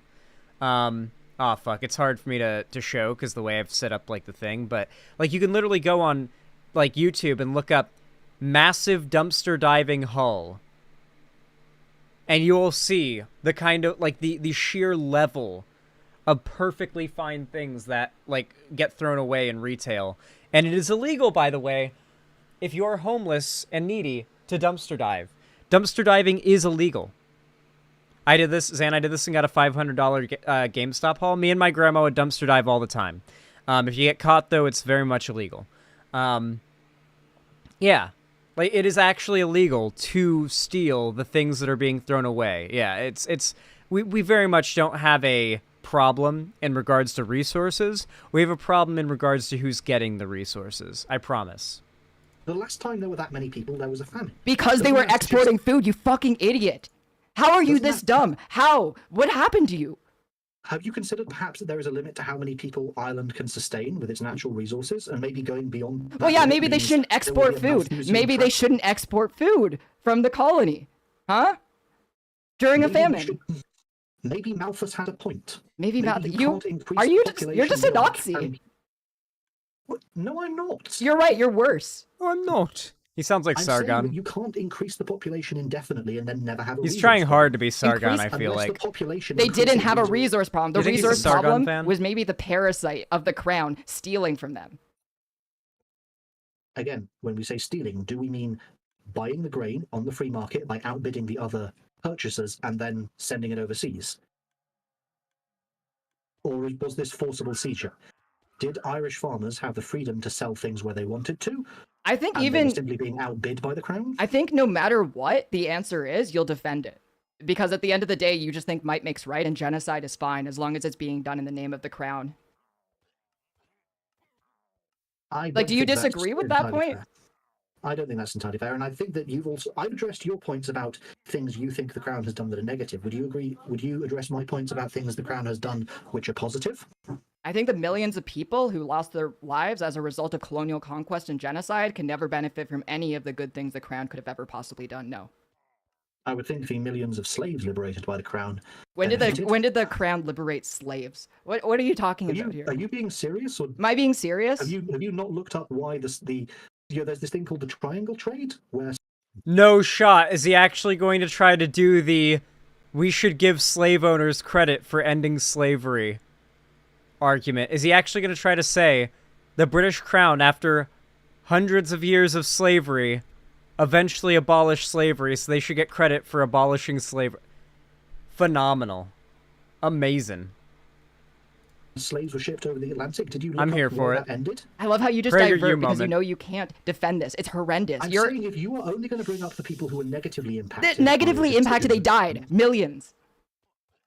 Yes, that was a negative impact for them. But I'm saying you also have to take into account the positive impacts. 1 million people in Ireland. 3 million people in Bengal. As a result of the crown. As a result of resources being limited and the crown being the highest bidder. Resources weren't limited. Resources are always limited. There weren't too many people. Even now, we do not have a shortage of resources in the world. The problem is with the distribution and the scale at which we harvest. So, for example, I know that there was this like big conservative moral panic they started about how the left is losing their mind and saying we're gonna run out of sand. And it was like an article about how there's like a very certain area of desert that has a very particular purity and quality of sand that's like dredged and harvested in mass for like computer chips and manufacturing, and like the total amount is like actually starting to get pretty significantly low, and it was a worry. And so the response from the right was, instead of reading the article, they just look at the headline and claimed the left was freaking out about us running out of sand on the planet. Like they're literally that dishonest and willing to claim any level of worry the left has about like the world and access to resources is like bullshit. They don't care about human life. They really don't. Server restart. Okay. Cringe server restart. We'll have to wait a little bit for the server to go back up. Like, I know the population of Ireland at that time, and no, this island could sustain it. It was way higher than its current. I know, Clearly it was. couldn't. Yes, I know. Clearly it couldn't. It could if you weren't exporting food during a famine. How do you keep forgetting this point that they were taking resources? The island could sustain itself. Were they taking resources? Okay, the crown made them starve. They saw they were starving and they said they didn't care because starvation is used as a tool of colonial conquest, which you are okay with. You're fine with genocide. You're fine with people starving to death as long as it's in the name of crown country and the nation's glory. I know what you believe in. I mean, I would be opposed to things like the Holodomor. Well, the Holodomor is basically what happened in Ireland. Well, he's going to say, well, no, the Holodomor was caused by the leftist red USSR. It's something that you support, Keffals. You're a leftist. You support the USSR. That's aligned with you, Keffals. That's what he's going to say. Guarantee it. Well, no, because that was forcibly taken. It wasn't purchased. Are you a fucking retard? Jesus Christ. Well, that's rather ableist, Keffals. I am ableist. I am ableist against people like you. I don't even think that you're human. Rude. Gigabase. Fucking gigabase. No, yes, Wingo. What do you do when there aren't enough resources to go around? When you have more hungry people than you have food to feed them with? Someone is going to go hungry. There was enough food in Ireland to sustain the population. Ireland's been an economy entertaining was designed debate. as a food exporter. That's the thing. There are food exporters and there are food importers in the world. Unless every place in the world is going to devote itself entirely to producing food, in which case we go back to having a medieval economy, there would have to be food importers. This isn't a good faith debate. You're either a troll or you are literally the dumbest person I've ever talked to. You seem to think that there is no such thing as a resource shortage, and I genuinely don't know how to explain to you that there was. such There things. was a resource. Okay. Every resource shortage that has ever happened in relatively modern history has always had the possibility of being dealt with better and having less serious effects if the existing resources were better distributed. Remember, regardless of how severe of a shortage of any resource there is, in any capitalist country, nothing changes the fact that generally the holding of wealth tends to skew 99% of the wealth to 1% and 50% of the wealth to 1% and the other 50% of the wealth the other 99%. That generally is the skew that tends to, come out of any inherently hierarchical capitalist, market-based society, right? Read this book to understand how wrong and evil this guy is. You don't need to read a book to understand how wrong and evil this guy is. Yeah. Yeah, it's always been a matter of if they redistributed resources better and the wealthy weren't hoarding, as they always are, and that was redistributed to the people, then at the very least, said resource shortage would have a much less severe effect. There's never been a huge resource shortage in which the wealthy and powerful were suffering just as much as the common man. That has never happened. That has never been a thing. Okay, let me sum it up. There was a resource shortage because people were starving, and during the time people were starving, farms were still exporting food out of the country. You fucking idiot! They were exporting it to England because that was what the crown wanted. The famine wasn't just in Ireland, was it? Oh, The famine was not just in Ireland. The starvation was just in Ireland, but the famine wasn't. I wonder why. Ireland was a net exporter of food well before this. There were other economies around the place that had grown to dependent on food imports. I mean, technically, Keffals, if we took any food import area, like cities are net food importers. If we just built a wall around cities and didn't let food in, the cities would starve. They aren't producing food of their own. The famine was just the famine. The famine was just in Ireland. The famine was just in Ireland. The blight wasn't. The blight had affected a lot of other countries. Exactly. The famine was just in... Okay, so you just admit it. Yeah. What is... Yeah, exactly. The potato blight happened in a ton of places. The deadly, famine that's literally the Irish potato famine that everybody knows about and nobody doesn't know about only happened there in Ireland to that degree. What happened differently? Many places had the potato blight, but uniquely Ireland had one of the biggest famines ever to happen in human history.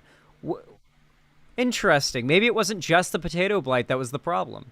He just made the point. What's wrong with you? What is wrong with you? What do you think happens if Ireland stops exporting food? What do you think they have enough? What happens if they stop exporting food during a famine? Then they can feed. Then they can feed their own people. Shipped out into the sea and then thrown overboard, or did the food go somewhere and be eaten by people? If they didn't export it, it could have been used to feed people during a famine. It could have been used to feed the people in Ireland. Where do you think that food ended up? It ended up getting exported to England, and certain other countries as well, and then eaten. Someone was going to. When the food production. Nope. Naturally, nothing's changed. A ton of that that rice, would have just gone to fucking waste, as it does now. The grain, potatoes, rice, in all cases.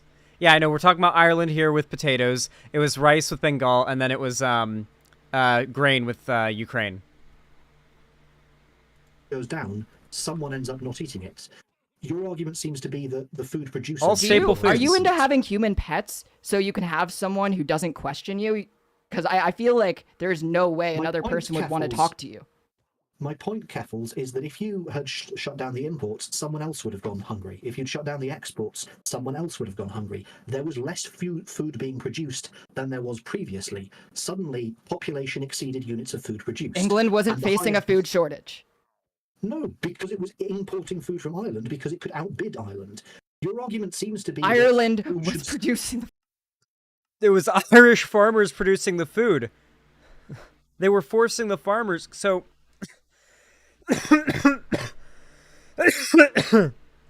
So, alright, this is a very complicated issue. I don't know a lot about English farmers, or like farmers that worked under the English crown.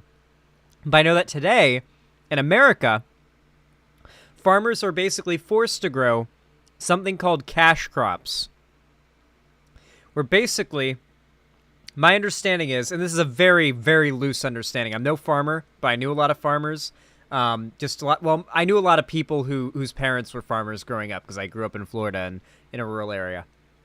And so through that, my understanding is there are cases where the government will pay farmers subsidies to grow a certain crop, and companies will do this too. And the cash crops in Illinois are beans and corn. Yeah. And this basically pigeonholes farmers into growing a certain type of crop. And this is a bunch of downstream problems that it causes. I know that one of the biggest complaints is that because everyone's growing all the same fucking crop in the same part of the country, it results in the equipment, which is already expensive on its own, being jacked up in price due to high demand and low supply. So, for example, like if in Florida, there was a fair amount of hay. Like they would grow wheat hay. And you would see like the big fields of hay bales, like for miles and miles and miles in the big flat open parts of Florida. Those machines that like cull and bale up the hay, the combine machines, that is a mansion.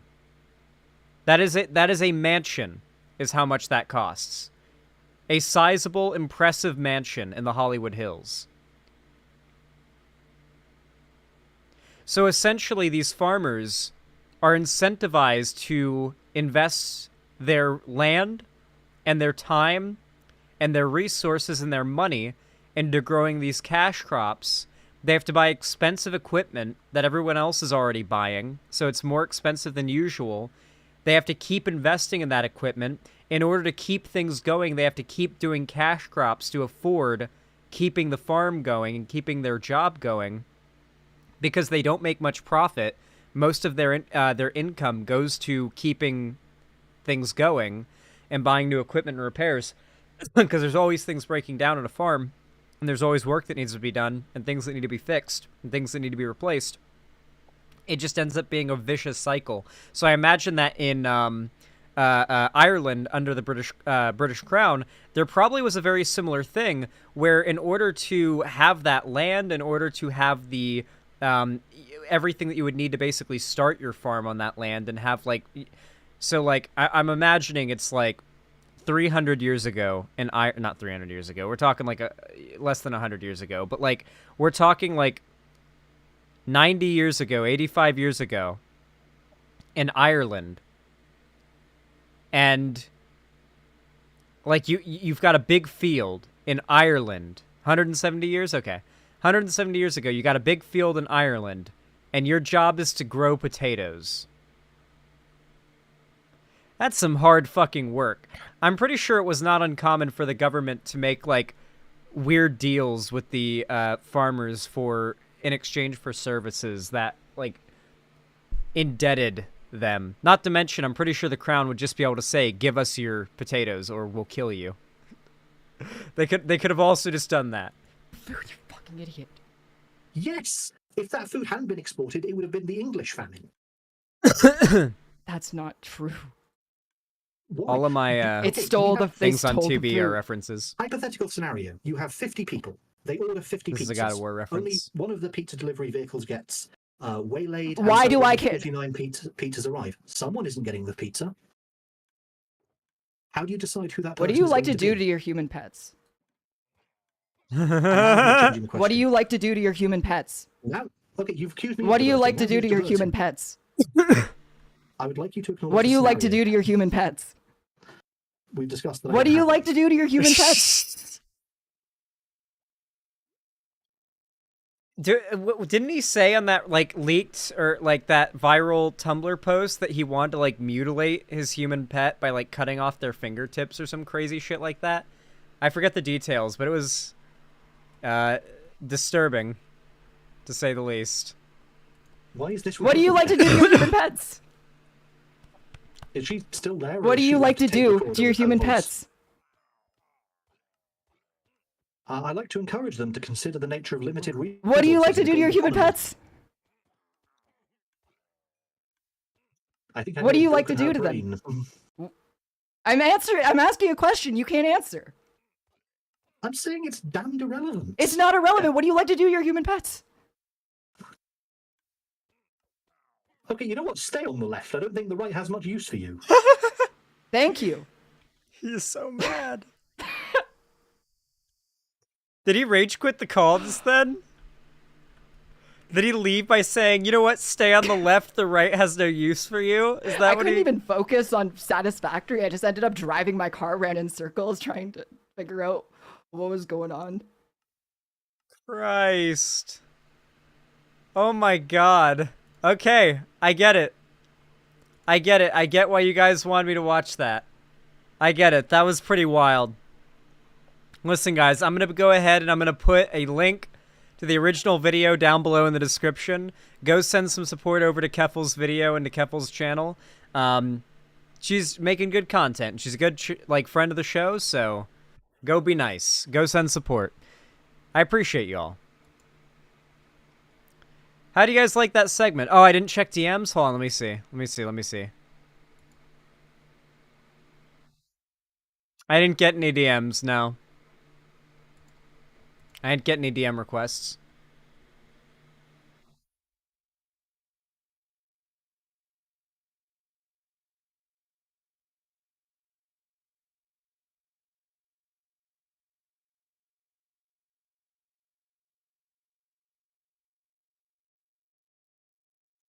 Okay. All right.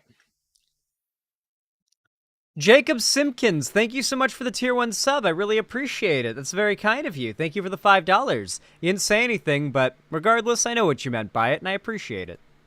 Salty Internet Pirate, thank you for the tier 3 sub. I really appreciate that. Very based and pog of you. I'm going to assume that was a 1-monther, but correct me if I'm wrong, okay? Thank you so much for that. I really appreciate it. It's a very kind $20 from you. And you said, I think I liked it, Red Name the best. Based. Red Name is nice. Thank you so much. Zucchina, thank you for the tier 1 sub. I appreciate the $5. Says, do you have a Minecraft server fans can join? Not currently, but I do from time to time start up modded Minecraft SMP servers that are whitelisted to fans and friends only, and I live stream them as sort of like an event. The next one that's going to be happening will be starting on December 14th this year. It's going to be called 12 Days of Christmas. I do it every year. It'll be an whitelisted Minecraft server where we'll be building a Christmas village. It's going to be cool. If you've watched me for a while, you know the gist. It's going to be better than ever this year. Thank you for the tier 1 sub, though, Zucchina. Pulse, thank you for the 4 tier 1 gifted subs. I really appreciate that. Thank you for the $20. Hot damn. Gifted to Mr. Flexington, Default X, Jazz Dog, and Whole Mess 01. Thank you. I really do appreciate it. I'm sure they do too. You didn't say anything, but thank you, buddy. And then with the tier 1 gifted sub to Zap Salis. Thank you, Pulse. I appreciate it. Thank you for the $5 once again. Very based of you. And then once more, Pulse with the tier 1 sub for yourself. Thank you for the $5. Said, subscribing to Xan instead of a dating site, the dating pool in Tulsa just isn't that great for lefties. Honestly, the single life is where it's at. That's where I've been for a while now, and honestly, it ain't that bad. Especially if you've got a grind to focus on, like 100,000 subs on YouTube. Sophie, thank you for the tier 1 gifted sub to Minimum Volts. I really appreciate it. Thank you for the 5 buccarinos. I really appreciate it. Said a great palate cleansing song after that debate. We're not doing any links right now because I'm tired and I want to get stream done and do segments. And it's important I do segments today, but I appreciate the support, and I will listen to the link after stream. Thank you. I appreciate it, Sophie. I'm sorry, but I'll listen to it after stream. But I've literally, like, configured my setup for the segments like this. And if I stun lock, then I'll go. I've literally been live for 3 hours and 44 minutes. You know, I'm zeepy. So I gotta get stream done, okay? You guys stun lock me and I don't get all my segments done all the time. I'm making sure to get them all done today. No matter how eepy I am. And then Heavy Gretel, thank you for the $5. You didn't say anything, but I know what you meant by it. Thank you. I really appreciate it. And then Crafter Lula, thank you for the tier 3 sub. Said 1 monther. I really do appreciate it. Thank you so much. Thank you for the $20. God, you guys are so supportive today. I really do appreciate it. Now, you guys don't have to donate, gift a sub or donate or any of those financial forms of support to me to help me out. You guys can literally just drop a like on the stream, and that's honestly enough. Just hitting that thumbs up button forces YouTube to push my content in the algorithm to more people. And it is a substantial boost when you guys actually hit the thumbs up button. So to all of you who do that and you go out of your way to hit the thumbs up and hit that like, I really do appreciate it. And don't forget to ring the bell icon if you haven't already next to the sub button. Otherwise, YouTube won't actually consider you subbed. Okay.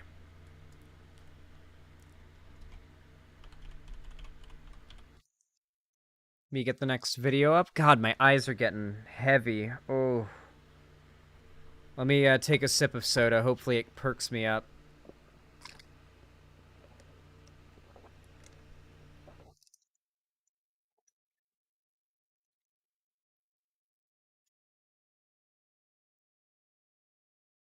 Nice.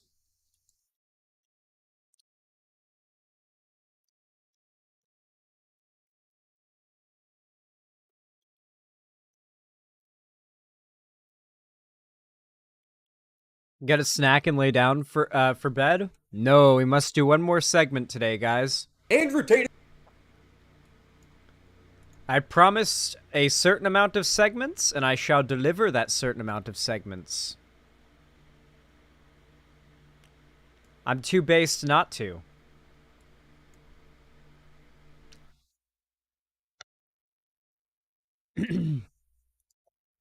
All right. Okay, looks good. Looks like it's already configured properly. Okay.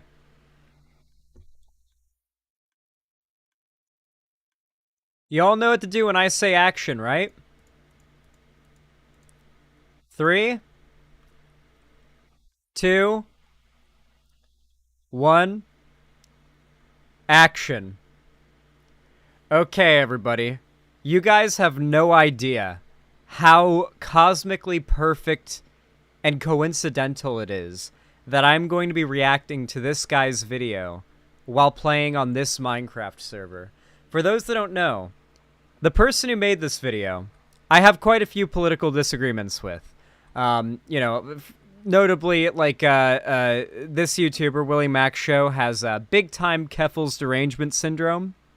Keffals being a good friend of the show and someone who I know for a fact is not unironically evil, as I believe he has claimed. However, Willie Mac Show, I debated him once, and the consensus is that he didn't do the greatest, but a fantastic meme came out of that debate.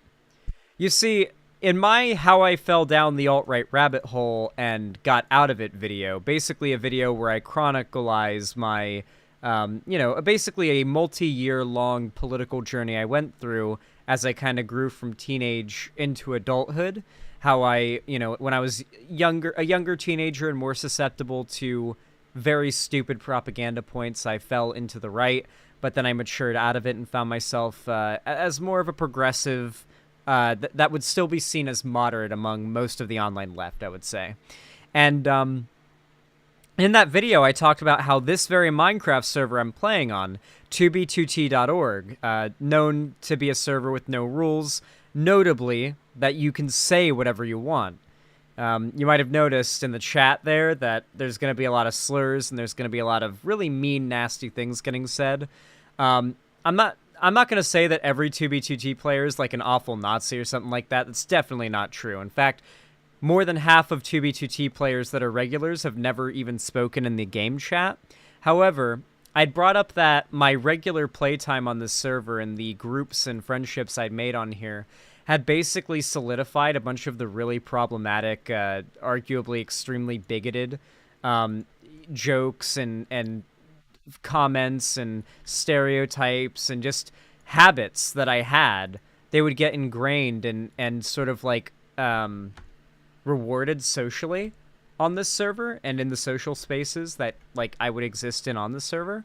And I talked about that, and then Willie Mac Show responded, "So are you saying you got radicalized by Minecraft?" And I was so bewildered by that response. I think I just said, yeah, I was. And I just owned it in the whole chat. Like, I don't think he got it, but the whole chat got that I was being sarcastic, and so it ended up being a meme. But eventually, here's the thing though. I like Willie Mac Show. Besides his Keffals derangement syndrome, after that point, he got notably more based in regards to his politics, in my opinion.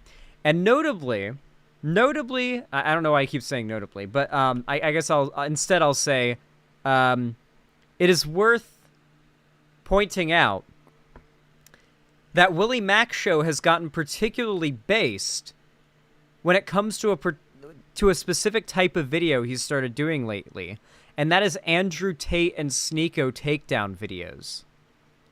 As much as I've disagreed with Willie Mac Show politically in the past, I have to say, out of all of YouTube, he might be doing some of the best takedown videos in the Tate brothers, Fresh and Fit, and Sneeko out of anybody on YouTube. Like, certainly he's beating out any lefty content creators I've seen. Insofar as his reach, how palatable his criticisms are, I think you guys will start to understand what I'm talking about here in a moment. He does a really good job on this stuff, and he just the other day released a new video updating us on the case against Andrew Tate. And let's just say Andrew Tate is fucked. Like, the evidence against him is overwhelming. The prosecution is after him hardcore. And there's just a lot of evidence of him outright admitting on wiretap and publicly to the crimes he's been accused of. It's Jover. More charges are getting added on with evidence. It's bad for him. But we're gonna get the full update here, so let's watch. Andrew Tate is in full damage control because no matter what side of the political spectrum you're on, it's becoming more and more clear that this guy is guilty. Andrew's defense? Calling all critics members of the Matrix. If you believe that left wing are all Matrix agents and right wing are all freedom tellers and freedom believers, then you have a very naive view of the world. If it was so clear cut, the Matrix wouldn't be able to operate. So after getting the largest interview in the history of the world, the Matrix thought, okay, our MSM weapons we're using, let's get all of our bought and paid for agents and attack him with them. Right wing people. Because then maybe that will work. All they're doing is exposing themselves as control alt. I'll leave them to do that. Look how insane this is. He doesn't even have to engage with what people say about him. He just gets to go, it's the Matrix, they're out to get me. Don't believe anything you see or critically think, and people will believe him. He then sneak disses me in this video. I'm going to outline the exact case against you so everybody understands, because there's been some videos going around lately. The There's also been a sneak brand new diss. attack, which I'm going to explain how that works. Oh, so for those that don't know, little update for those guys that don't know. Andrew Tate recently got off house arrest. You see, regardless of how much of a flight risk he is, and regardless of how obviously guilty he is, while the case is still going on, they can only hold him in some form of custody for so long.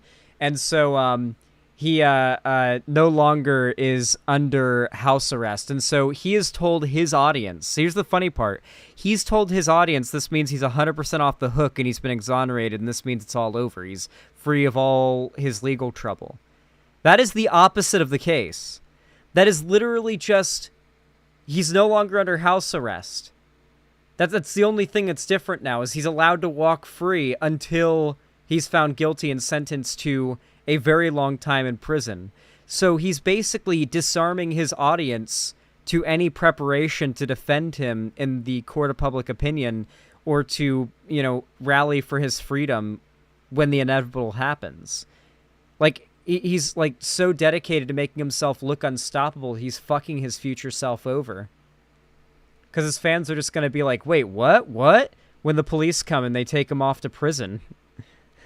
Or, like, when the trial happens. Like, the trial hasn't happened yet. So, like, his fans are going to be really confused when the trial happens and he's losing. And it's, like, not looking good for him. And they're like, what? I thought he was off. What?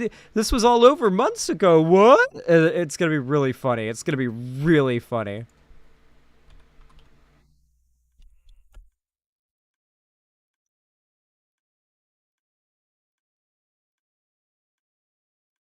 Which have people believing I might be guilty of something that I'm not guilty of. Yeah, he never gets around to outlining the case because if he did, he'd look guilty. He just goes on and on about how he ratioed a YouTube video. I actually believe I've probably been the #1 person who's destroyed MSM most fantastically. I've beaten them. They can't print anything about me without getting... Oh, here's a good example of what I was talking about when I said this, the culture of this server, contributed a fair amount to radicalization.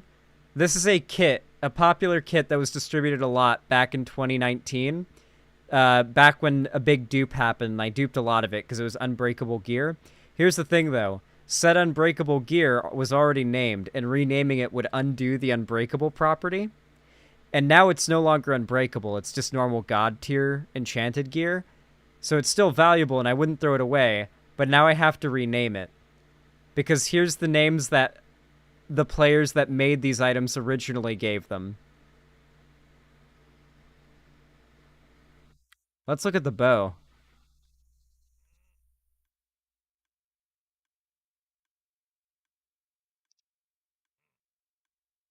Yeah, that's why I've been grinding XP and renaming all this gear. Because I want to be able to have gear that's not named this shit for when the next dupe happens. Because, like, with the game having updated, or the server having updated, a new dupe is very imminent. And so I'd rather not have to dupe all this shit. And instead... Oh, sorry. Instead, I'd be duping these renamed kits. RIP most justified use for an EXP farm. Yeah, exactly. Like, you guys know why I'm doing this. Zan, how dare you? I'm not throwing this god gear away. I'm going to rename it. You think just because it has some swastikas in the name, I'm just going to throw it away to despawn? I'm renaming those bitches. This is max enchant gear. Wrecked in the comments. Wow, so cool, dude. Last time my team analyzed, it was 98.2% of comments on every single MSM article was in my favor. He's got teams analyzing this? Last time my team checked, I had 92% left. Remember, guys, Sneeko once said... I feel like Sneeko worded... the way that most conservatives like him, like basically build their worldview better than I could ever describe it. It was actually crazy. Sneeko said the way that he goes about engaging with politics is by quote unquote seeking truth through funny. It's not a joke, by the way. I like that's not a meme. Seek truth through funny is his mindset. In the same way, Andrew Tate's mindset is seek truth through popularity, through clout, right? And so that's why he's basically just trying to play off this, like, I'm popular, I'm powerful, nothing can stop me. You know, I'm ratioing people. I'm bigger than ever. He has to fake it in order to make it. That's the only way for him. That means I'm right. So today I'm going to break down Andrew and Tristan's response and their misinformation campaign, their insane attempts to intimidate the victims from testifying against them, including a bogus civil lawsuit, glorifying Jeffrey Epstein, and even defending a pedo ring in court. Buckle up, because when it comes to the Tate case, it somehow always gets worse. Like his hairline, he has to fake getting haircuts. How sad is that? You're literally fucking bald. I'm bald by choice. I shave my head twice a week. I could have as much hair as you. He's lying. When in reality, he should just be using MD hair. MD hair is clinically proven, customized hair growth treatment developed by dermatologists to help with the exact cause and type of your hair loss. I feel like I got a pretty decent hairline, but even I've noticed a bit of thinning over the years, and I'm looking to prevent that for as long as possible. They make it so easy. Just take the online quiz, upload a photo of your head, and it analyzes what products you need. Then they send you a box full of goodies to... I get a thing where I feel like my hair... Like, I feel like my hairline looks worse the longer my hair gets. I feel like it would be fixed. It would, like, fix itself if I let it grow out to the point where I had, like, long enough hair to tie it back. Like, if I was a guy who had long hair, it wouldn't be a problem.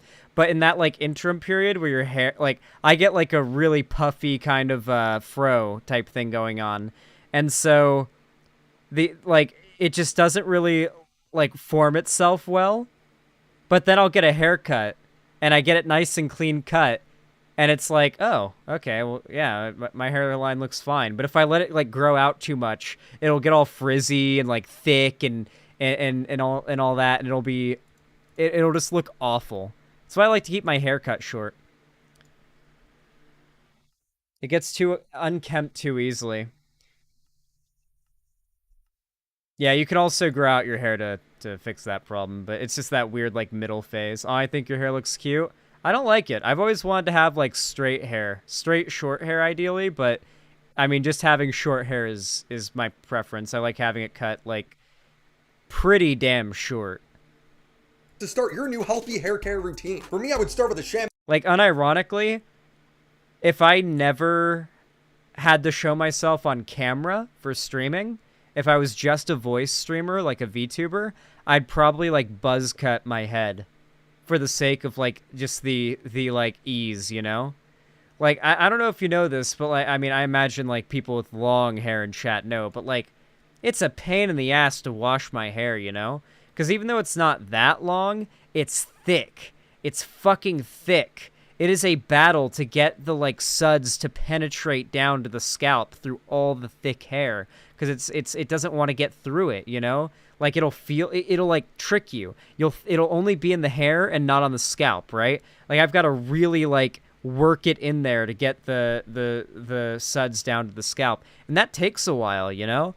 Like, I really prefer having my hair shorter, because even when I have my hair shorter, it's just so much easier, you know, to wash my hair and keep it, like, healthy.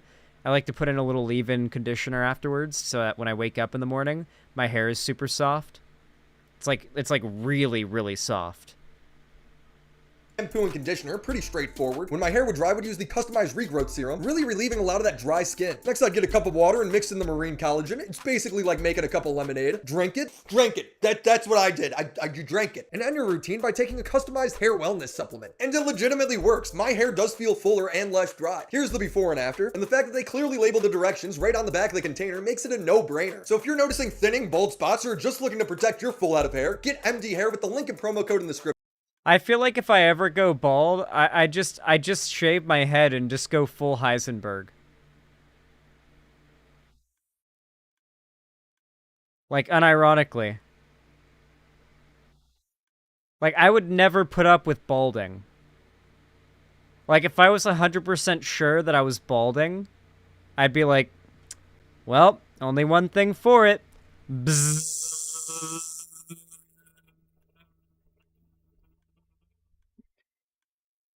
And just you know, just clean it nice and get it nice and clean and put some sunscreen on my head. That'd be what I'd do. Yeah, and then like, you know, grow out a facial hairstyle that fits the baldness. That's the way to handle it, you know?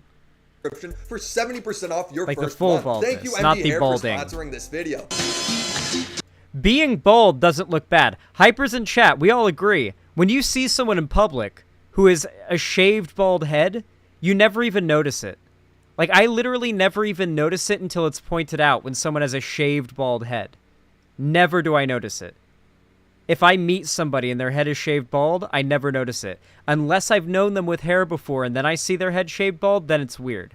But if you're meeting a stranger for the first time and they have a fully shaved head, you never notice. You never notice. I agree, Heavy Gretel, yeah. But, like, I'm talking about, like, as a dude, right? Like, if you see a dude with, like, the fully shaved head, it's never a thing that, like, stands out as, like, a bad thing. But you know what does tend to stand out, admittedly? Balding. Like, a really bad receding hairline, or, like the back of the head thing that Elon Musk had, where, like, his entire top of his head was just thinning out and nothing. And he got the hair transplants. Yeah, that's a good example, Neural Fire. be a bald bearded guy who with tattoos that lifts weights. That is a perfect example of like an archetype of bald dude that you can be. Yeah. Anyway. We gotta rename this shit. Been released off of house arrest, and Tim and his brother have been quick to jump on the idea that this proves their innocence. He wrote an essay about it. Anyone who has actually read the entire file on my case knows the truth. I'm innocent. The judge of my case took 7 days to decide whether I should be freed or not. 7 days This to is a read. lie. 7 days to read thousands of pages. 7 days to realize there is no evidence of any crime. The conclusion is that I am completely innocent of any crime. Justice is justice. The law is the law. Evidence is evidence. I am He's free. not been This is a exonerated lie. of anything. Tate being released off of house arrest has no bearing on whether he's innocent or guilty. He's just not determined the same level of flight risk he once was. It's completely independent of the indictment. Although I kind of understand where the prosecution was coming from. If I fuck up big time and England wants The reason why he's been deemed less of a well, it's two reasons. One, he's less of a flight risk now because they've impounded so much of his assets. He's nowhere near as wealthy and capable of leaving the country and getting away like he could before now. He's under constant surveillance still, and then on top of that, like he's just they can't keep him under house arrest indefinitely. Like there's a limit, no matter how guilty the person who is being investigated is. There's a limit to how long they can be held in house arrest or in a jail cell. Yeah. me in jail, I can fly on a Nigerian passport, or an American, or an English, or a Polish, or an Estonian. I have so many fucking passports. What, are you gonna block them all? I've got 4 more I haven't even named on YouTube. They can't stop me traveling. There's always a passport I can pull out. There's always a driver's license I can pull out. If you ban one, I've got another one. I've got bank accounts in 19 countries. My shit is diversified. So am I off grid? No, I'm on so many grids. You can't lock the grid on me. Even if he's under trial, the fact that Romanian authorities gave him free roam in Romania speaks volumes. He's not free to roam the country as he wishes. His house arrest has just been expanded to include Ilfov County. The judge is still having them report to the police station every day, and again is limiting them to the county they live in. By all means, they still think you're a flight risk. They're just giving you a bit longer of a leash. But look how he frames it. The indictment's been put in front of a judge, and what has the judge done? The judge picked up this indictment, looked at it, and said, "This is garbage, let him go." Their bulletproof indictment. After all I just described, they finally put together a document that the judge has instantly said, "Let him go, this man should not be held." It's completely devoid of reality and has led to his fans spamming me saying, "Look, he's free, you were wrong." And he gets released 4 days later, innocent. Even though it couldn't be... His fans have actually bought it. Remember, guys, I've said this every time we discuss Andrew Tate and his fans and how dumb and naive they are. We call them tater tots for a reason. They are very young, like 12 to 14, 13 years old on average. I have seen an absurd amount of them say, "This is why Biden sucks. Trump would have pardoned Andrew Tate by now."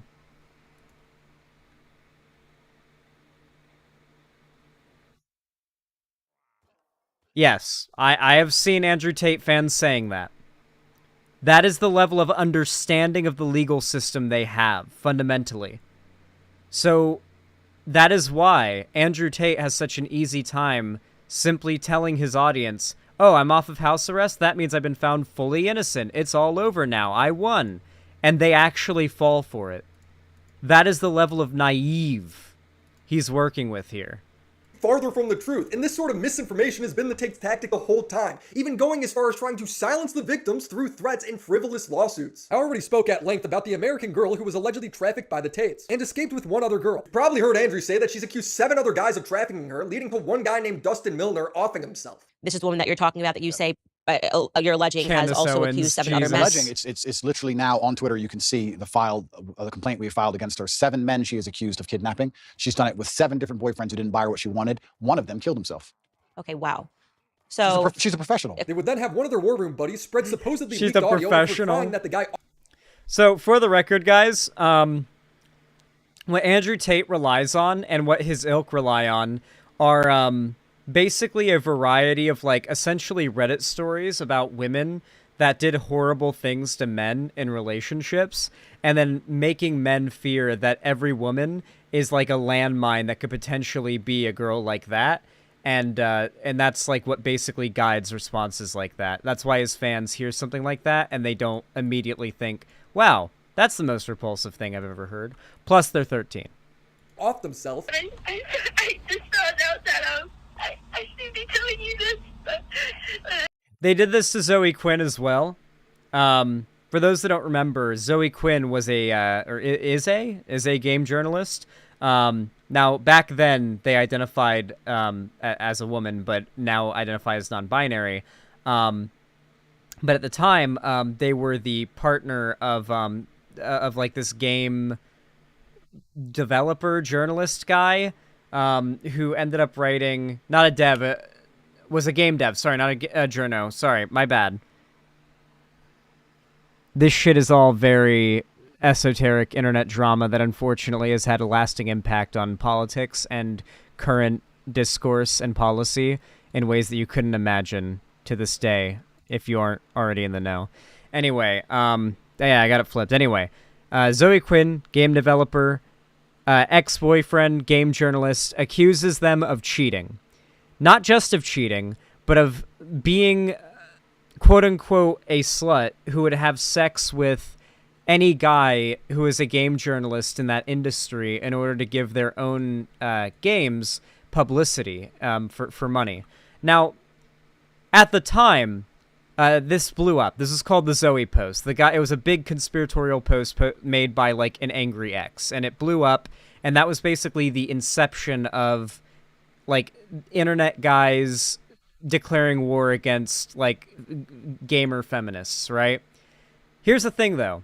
Looking back at all of it in hindsight, not only is there no evidence whatsoever that Zoe Quinn did any sleeping around with anybody, especially for any game coverage, but also Zoe Quinn's game was a free, like, point-and-click game that was free, and also it was reviewed, but it was reviewed before when the supposed relationship took place, apparently, and by a different journalist than the one that their ex, but her at the time,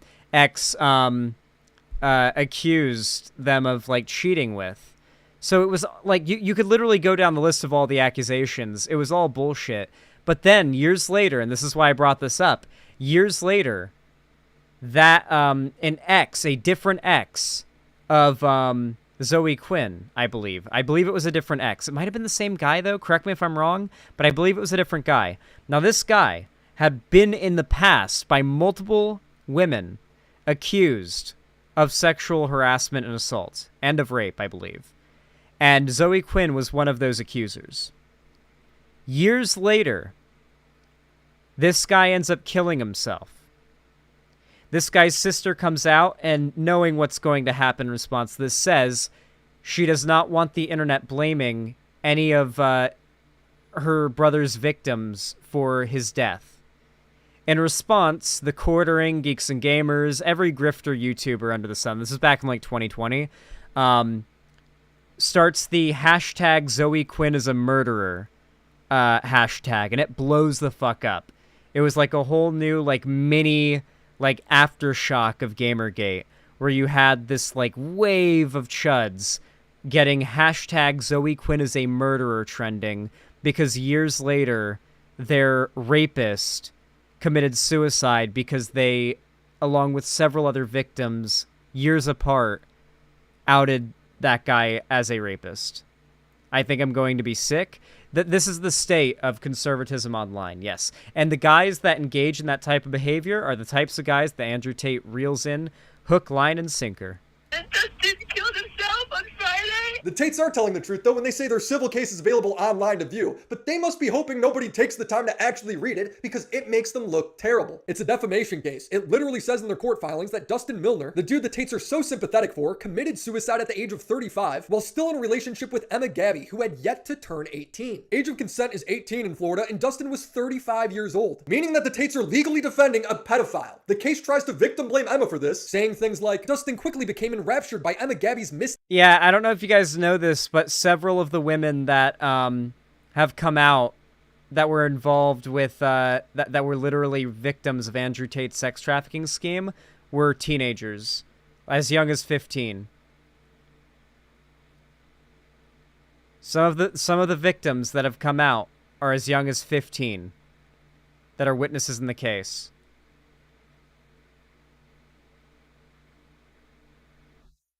Or were 15 at the time of the offense. My bad. and seductive charm, which lured him into extremely volatile relationship. He's 35, bro. He's the adult. What are we talking about? Emma Gabby knew what strings to pull to make him angry and would psychologically manipulate him by disappearing for days just after spending a long weekend with him, which manifested in self-hatred, eventually driving Dustin Milner to commit suicide. She ghosted him. That's it. It's the weakest shit ever. The lawsuit then names 4 other guys. 34-year-old M. Fisher, who continued to date Emma while she was underage. She says, I'm underage, and he stayed with her. When he got in trouble, he chose to admit abuse in court so he wouldn't catch a statutory rape charge. What's really suspicious about Fisher is he filed his own civil case against Emma, separate from the Tates, on July 4th, 2023. While conveniently only 7 days later, the Tates would file their own civil case on July 11th, 2023, citing Fisher's case as a source, which just happened a week earlier. Seems legit. Guys, this is a coordinated effort to try and silence Emma. They want to run her broke. When you hear Andrew talk about the case, he's primarily frustrated that she has the money to properly defend herself. Those 2 women we deem now to be professionals. One of them has accused 7 men of kidnapping in her life. And she's also lawyered up instantly from a left-wing NGO because she's currently being sued by us for false charges. And she seemed to be very well supported. Yes, getting a lawyer on a high-profile case that is worldwide headline news running, paid for you by an NGO, is sus. Totally, dude. And funded. So I don't know if she was sent as an agent. We're not entirely sure. Yeah, it's the Matrix. She's Agent Smith. The other 3 people that She's Tate an is agent claiming of the Emma victimized Matrix. is a 57-year-old, written as the alias Jail John, who was found guilty for raping Emma as a 15-year-old minor, and is currently incarcerated. His real name is Keith Fox, and he was caught on film doing the crime by a private investigator hired by the mother, Joel Friedman, who was 39 and in a relationship with Emma, but says he was never intimate with her. This is while she was living with Jail John, meaning For the record, like, you have to give credit to Willie Mack's show. The dude does, like, some really fucking good journalism on this, on like, the Andrew Tate case topic. Like, I didn't know how fucking bad Andrew Tate's case, like, situation was until I started watching Willie Mack show's coverage. Like, the amount of evidence that he digs up to bring to light to the internet that wasn't known, that's just known for the case, really helps to put into perspective how fucked Andrew Tate is and how overwhelming and strong the evidence against him is. meaning she was likely 15. And finally, maybe the only innocent. And not only that, but how many additional charges we didn't even know about. The fact that so many of his victims at the time were literally well underage teenage girls. The fact that we now know that Andrew Tate is allegedly a pedophile. Like, and he's being charged for it.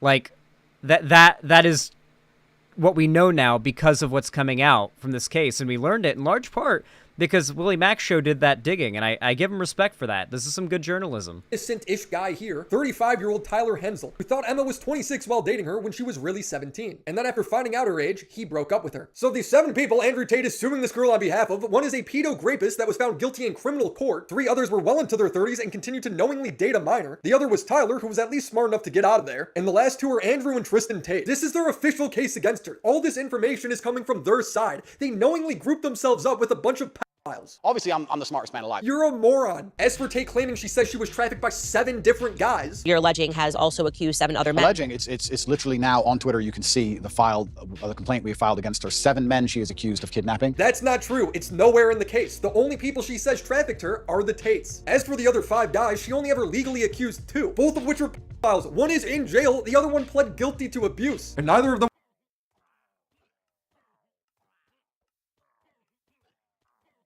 So what I'm guessing is that this girl was probably, like, accusing many people that are affiliated with Andrew Tate.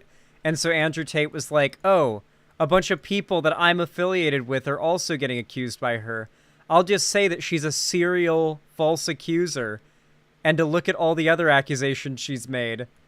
And sure enough, several of them are actively, like, registered sex offenders and convicted pedophiles. Jesus. Some were for trafficking or kidnapping. Both were for raping a minor. So again, Tate's just lying. On second thought, it kind of makes sense they would defend these guys. Tristan has bragged about... Like, literally every single horrific, like, you know how, like, 2 years ago, I would say, this is Andrew Tate, professional rapist? It was never fully a joke, but I don't think I knew how right I was when I would say that. about doing the exact same thing. One of my main chicks has 200,000 Instagram followers, and I took her virginity when she was 17. The defamation part of the case tries to make the argument that she's lying about being trafficked, because in the messages released by Dicot detailing her escape from the Tates, she joked about getting a Netflix and Hulu special with the other victim, which means in the Tate's official court case, they're taking the Dicot messages out of context to try and get her. It'll never work. I've already gone over the full messages in their full context. The full messages do nothing but make the Tates look bad, showing how the girls were only allowed to leave the house if they convinced the Tates they were madly in love with them. And it becomes downright diabolical when you realize that the Tates are trying to hide this information from the judge and jury by filing a notice of confidentiality when it comes to the WhatsApp messages, as well as, and I quote, her false statements to the Romanian government. So they want the court to only view the out-of-context messages they provide, as well as ignore her testimony in Romania. Luckily, the court has determined that this does not meet the criteria for confidentiality. Duh, because how can you say her testimony to the Romanian government is false when that trial hasn't even started yet? And for what reason would you not look at the full context when it comes to the WhatsApp messages? How does that make sense? The reason is because it's civil court. They don't want it to go the distance, they want her to go broke and have to settle. It's always been about silencing her. On January 28th, the same month the messages were released by Dicot, Tate called his team from jail and told them to make it clear to her and her whole family that she will be bankrupt for life for lying if she doesn't withdraw the testimony. We know this is real because he made the phone call from jail. The transcripts are part of the court documents in Romania. But this isn't the first time that Andrew has tried to silence the victims. In other transcripts from January 28th, Andrew Tate from jail called his assistant and had her make one of the girls write a letter taking back her testimony. Now this is translated from English to Romanian and then back to English, so bear with me. It's my last call. I hope it doesn't go wrong. Call Luke as soon as possible, please. If this appeal doesn't work, you must tell Luke to obtain unconditional surrender from E and G. Yours says yes. Andrew then goes on to say, it can't just be I withdraw. It has to be I lied. I'm sorry. The boys have no business in prison. Yours replies yes, and then the call gets transferred to Luke. Dude, it's like that shit.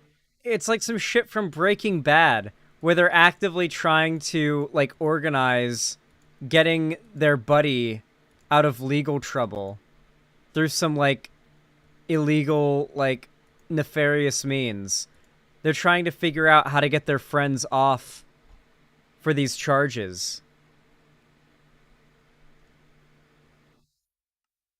Oh yeah, the Alec Hawaka, the guy with the Zoe Quinn thing, had been accused by several other people as well, and the evidence was quite strong as well. I believe it was like a prolonged abusive relationship as well. I don't remember all the details, but I know it had something to do with like essentially kidnapping. It was really bad. Luke, this is my last call. Luke says we contacted her. We gave her all the documents she needs. We were waiting for her to come back to us. Andrew then replies, all right, that letter must be sent today. The surrender of E must be completely unconditional. Must completely discredit A. Make it clear they lied together. And believe it or not, this worked, as reportedly one of the young women withdrew her accusation. Andrew Tate, according to the prosecution, would then move two of the women to Dubai and then have them go on the news and talk about how great the Tates are. I've never seen any of them being aggressive or rude. They've always respected people. They started. This is after they dropped their charges. They lived in a shelter with their mom. She's clearly reading off something. The prosecution noted this and released more transcripts of Andrew telling his team to get more girls to defend him, saying the clips the two girls made have good views and are hitting hard. Keep going, good job, over and over again, different ones. We need the girls to cry, to be frustrated and angry. We need to hurry up. We slow down and we will end up waiting without making enough of an explosion, so we can get the F away from here. Now him doing this from jail where his calls are recorded is... Not to mention, Andrew Tate has also been thoroughly scrubbing the internet. Like we had this confirmed in our last react we did to Willie Mack Show's Andrew Tate coverage, believe it or not. He actually went over this, and I had a suspicion this was happening, but Willie Mack Show confirmed it. Andrew Tate has been paying a lot of money to scrub the clips of him admitting to all of these crimes from the internet. I kept on trying to find these clips of Andrew Tate just outright admitting to sex trafficking, admitting to how old these girls were, etc., on Google, and I would literally word for word search the quotes and then Andrew Tate's name, and the clips just wouldn't come up no matter what I did. And it turns out, DMs have leaked, Andrew Tate is actively paying to scrub the internet of those clips, which is why it was impossible for me to find them. Thankfully, we had them in the Willie Mack Show video. That's why you should be watching these videos and keeping up to date with what's going on through his content. He is very on top of this case. Like, whenever any, big new development happens, he will likely be the first to tell you the most in-depth and, all-encompassing perspective on it. It's actually impressive.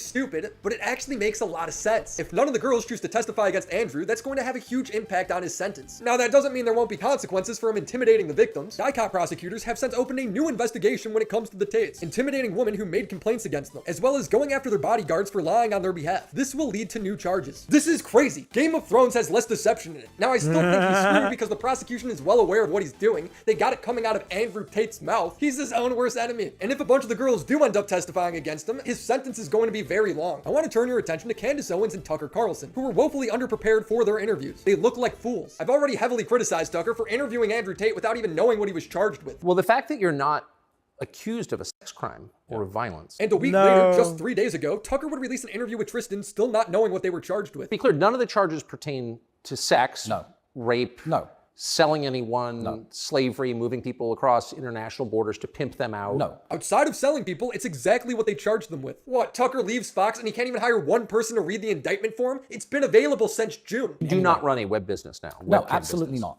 And also, none of the alleged victims are girls who've ever worked at my streaming company in the past. There's zero connection at all. The cam business is it's still going because my most loyal girls will never leave me. That's why it's. This clip is an example of what he's scrubbed from the internet. Like, clips like this are what I kept trying to find and bring up to show you guys when I'd talk about developments in this case myself, or I'd try to do commentary on, like, just how bad Andrew Tate is. I'd try to find these clips, these exact clips. I'd even search the quotes, and you can't find them on Google. He has scrubbed the internet clean and paid a lot of money to do it. It's going. So I have these girls on these various webcam websites who will never, ever, ever leave. My main thing when it comes to girls right now and money is my OnlyFans management agency. And also, none of the alleged victims are girls who've ever worked at my streaming company in the past. Read it, Tucker! What's this guy's job? It's the second page! It's the second paragraph of the whole thing! And that's what these interviews really are. They're just big platforms hosted by supposedly trusted news sources that allow Tate to lie over and over again without pushback. I don't know why they're acting like Tristan has never said anything to incriminate himself. My brother was put in jail for being my brother. He hasn't said any videos. He hasn't said anything on the internet. He hasn't said any of the things I've supposedly said. He has. It's bad. I'll chime in very quickly and I'll say, one, he's also I have recruited, affiliated. I think, although you've worked with a lot more girls into, I guess, the adult entertainment industry than anyone else. I really have. Tristan then claims Andrew has never spoken to Luana before. Luana is one of the girls also being charged with the Tates for beating the woman when they wouldn't work for him. So I didn't realize that there are apparently women involved in your human trafficking gang. Yeah. Have they been charged? Yeah, along with us. They're part of the organized criminal gang, which is hilarious because Luana, one of the girls, has never, ever, in the whole 6 years I've known her, had a conversation with Andrew once. They don't know each other. Andrew didn't even know her name. Yes, they have. Here's them together at his house, which was not a rare occasion. She literally walks in escorting two of the allegedly trafficked women. Does this look like two people who don't know each other? Here's them in the same group chat where they discuss the webcam business. But as bad as I thought Tucker's interview was, Candace was somehow worse, making arguments that could be used in the defense of Jeffrey Epstein. She tries to redefine human trafficking. I've read. Whoa, you think that Candace Owens and the like are opposed to Jeffrey Epstein? Hold on, wait. Yeah, I'm actually curious. I genuinely would like to ask Willie Mack Show if he knows who the other person, the woman who accused Trump of raping her when she was 13 years old. The other person who she sued along with Trump for raping her when she was 13 years old, and then dropped the case after being intimidated back in 2016. I wonder if he knows that that was Epstein that was also sued, and this was before the whole Epstein thing came out. Does he know that the right has been defending Epstein effectively for literally since 2016?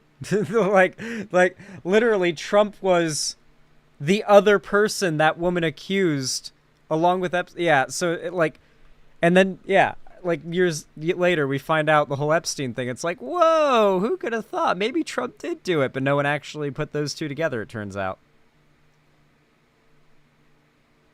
The indictment, and I do want to make it clear, the words human sex trafficking occur on the indictment, but then it very makes it very clear that what they're referring to is they kind of extended the term. It's not what we think about in America. They did not expand the term. This is the UN's definition of human trafficking, through use of force or other forms of coercion, fraud, and deception. It has been the definition of trafficking in the United States as well as the EU for over 20 years. If we went by Candace's definition, Jeffrey Epstein wouldn't be a trafficker. When you look at Epstein's official charges, he did not violently recruit women. He paid them. They lived with him. They were paid to recruit more girls for him. Sounds familiar. Your bottom bitch is the one who does the selling. You don't do the selling. It's literally textbook sex trafficking. That's why I said it's so important to have a good first girl. And I think it's important to point out that you don't have to be a minor to be trafficked this way, although the Tates are being investigated for that too. And I don't even think Andrew would be offended by that comparison, as he thought very highly of Jeffrey Epstein. This is from his alt-Twitter account when he was banned. Everyone wants to be friends with the pimp. Doubt me? Epstein had access to pussy. Look at his friends list. It's basic human psychology. I have that as such that every man who's not a hating bitch wishes they had. And the next best thing to being me is knowing me. Epstein reminds me of when a girl catches me cheating and I instantly dump her. Evidence schmevidence. You don't exist anymore.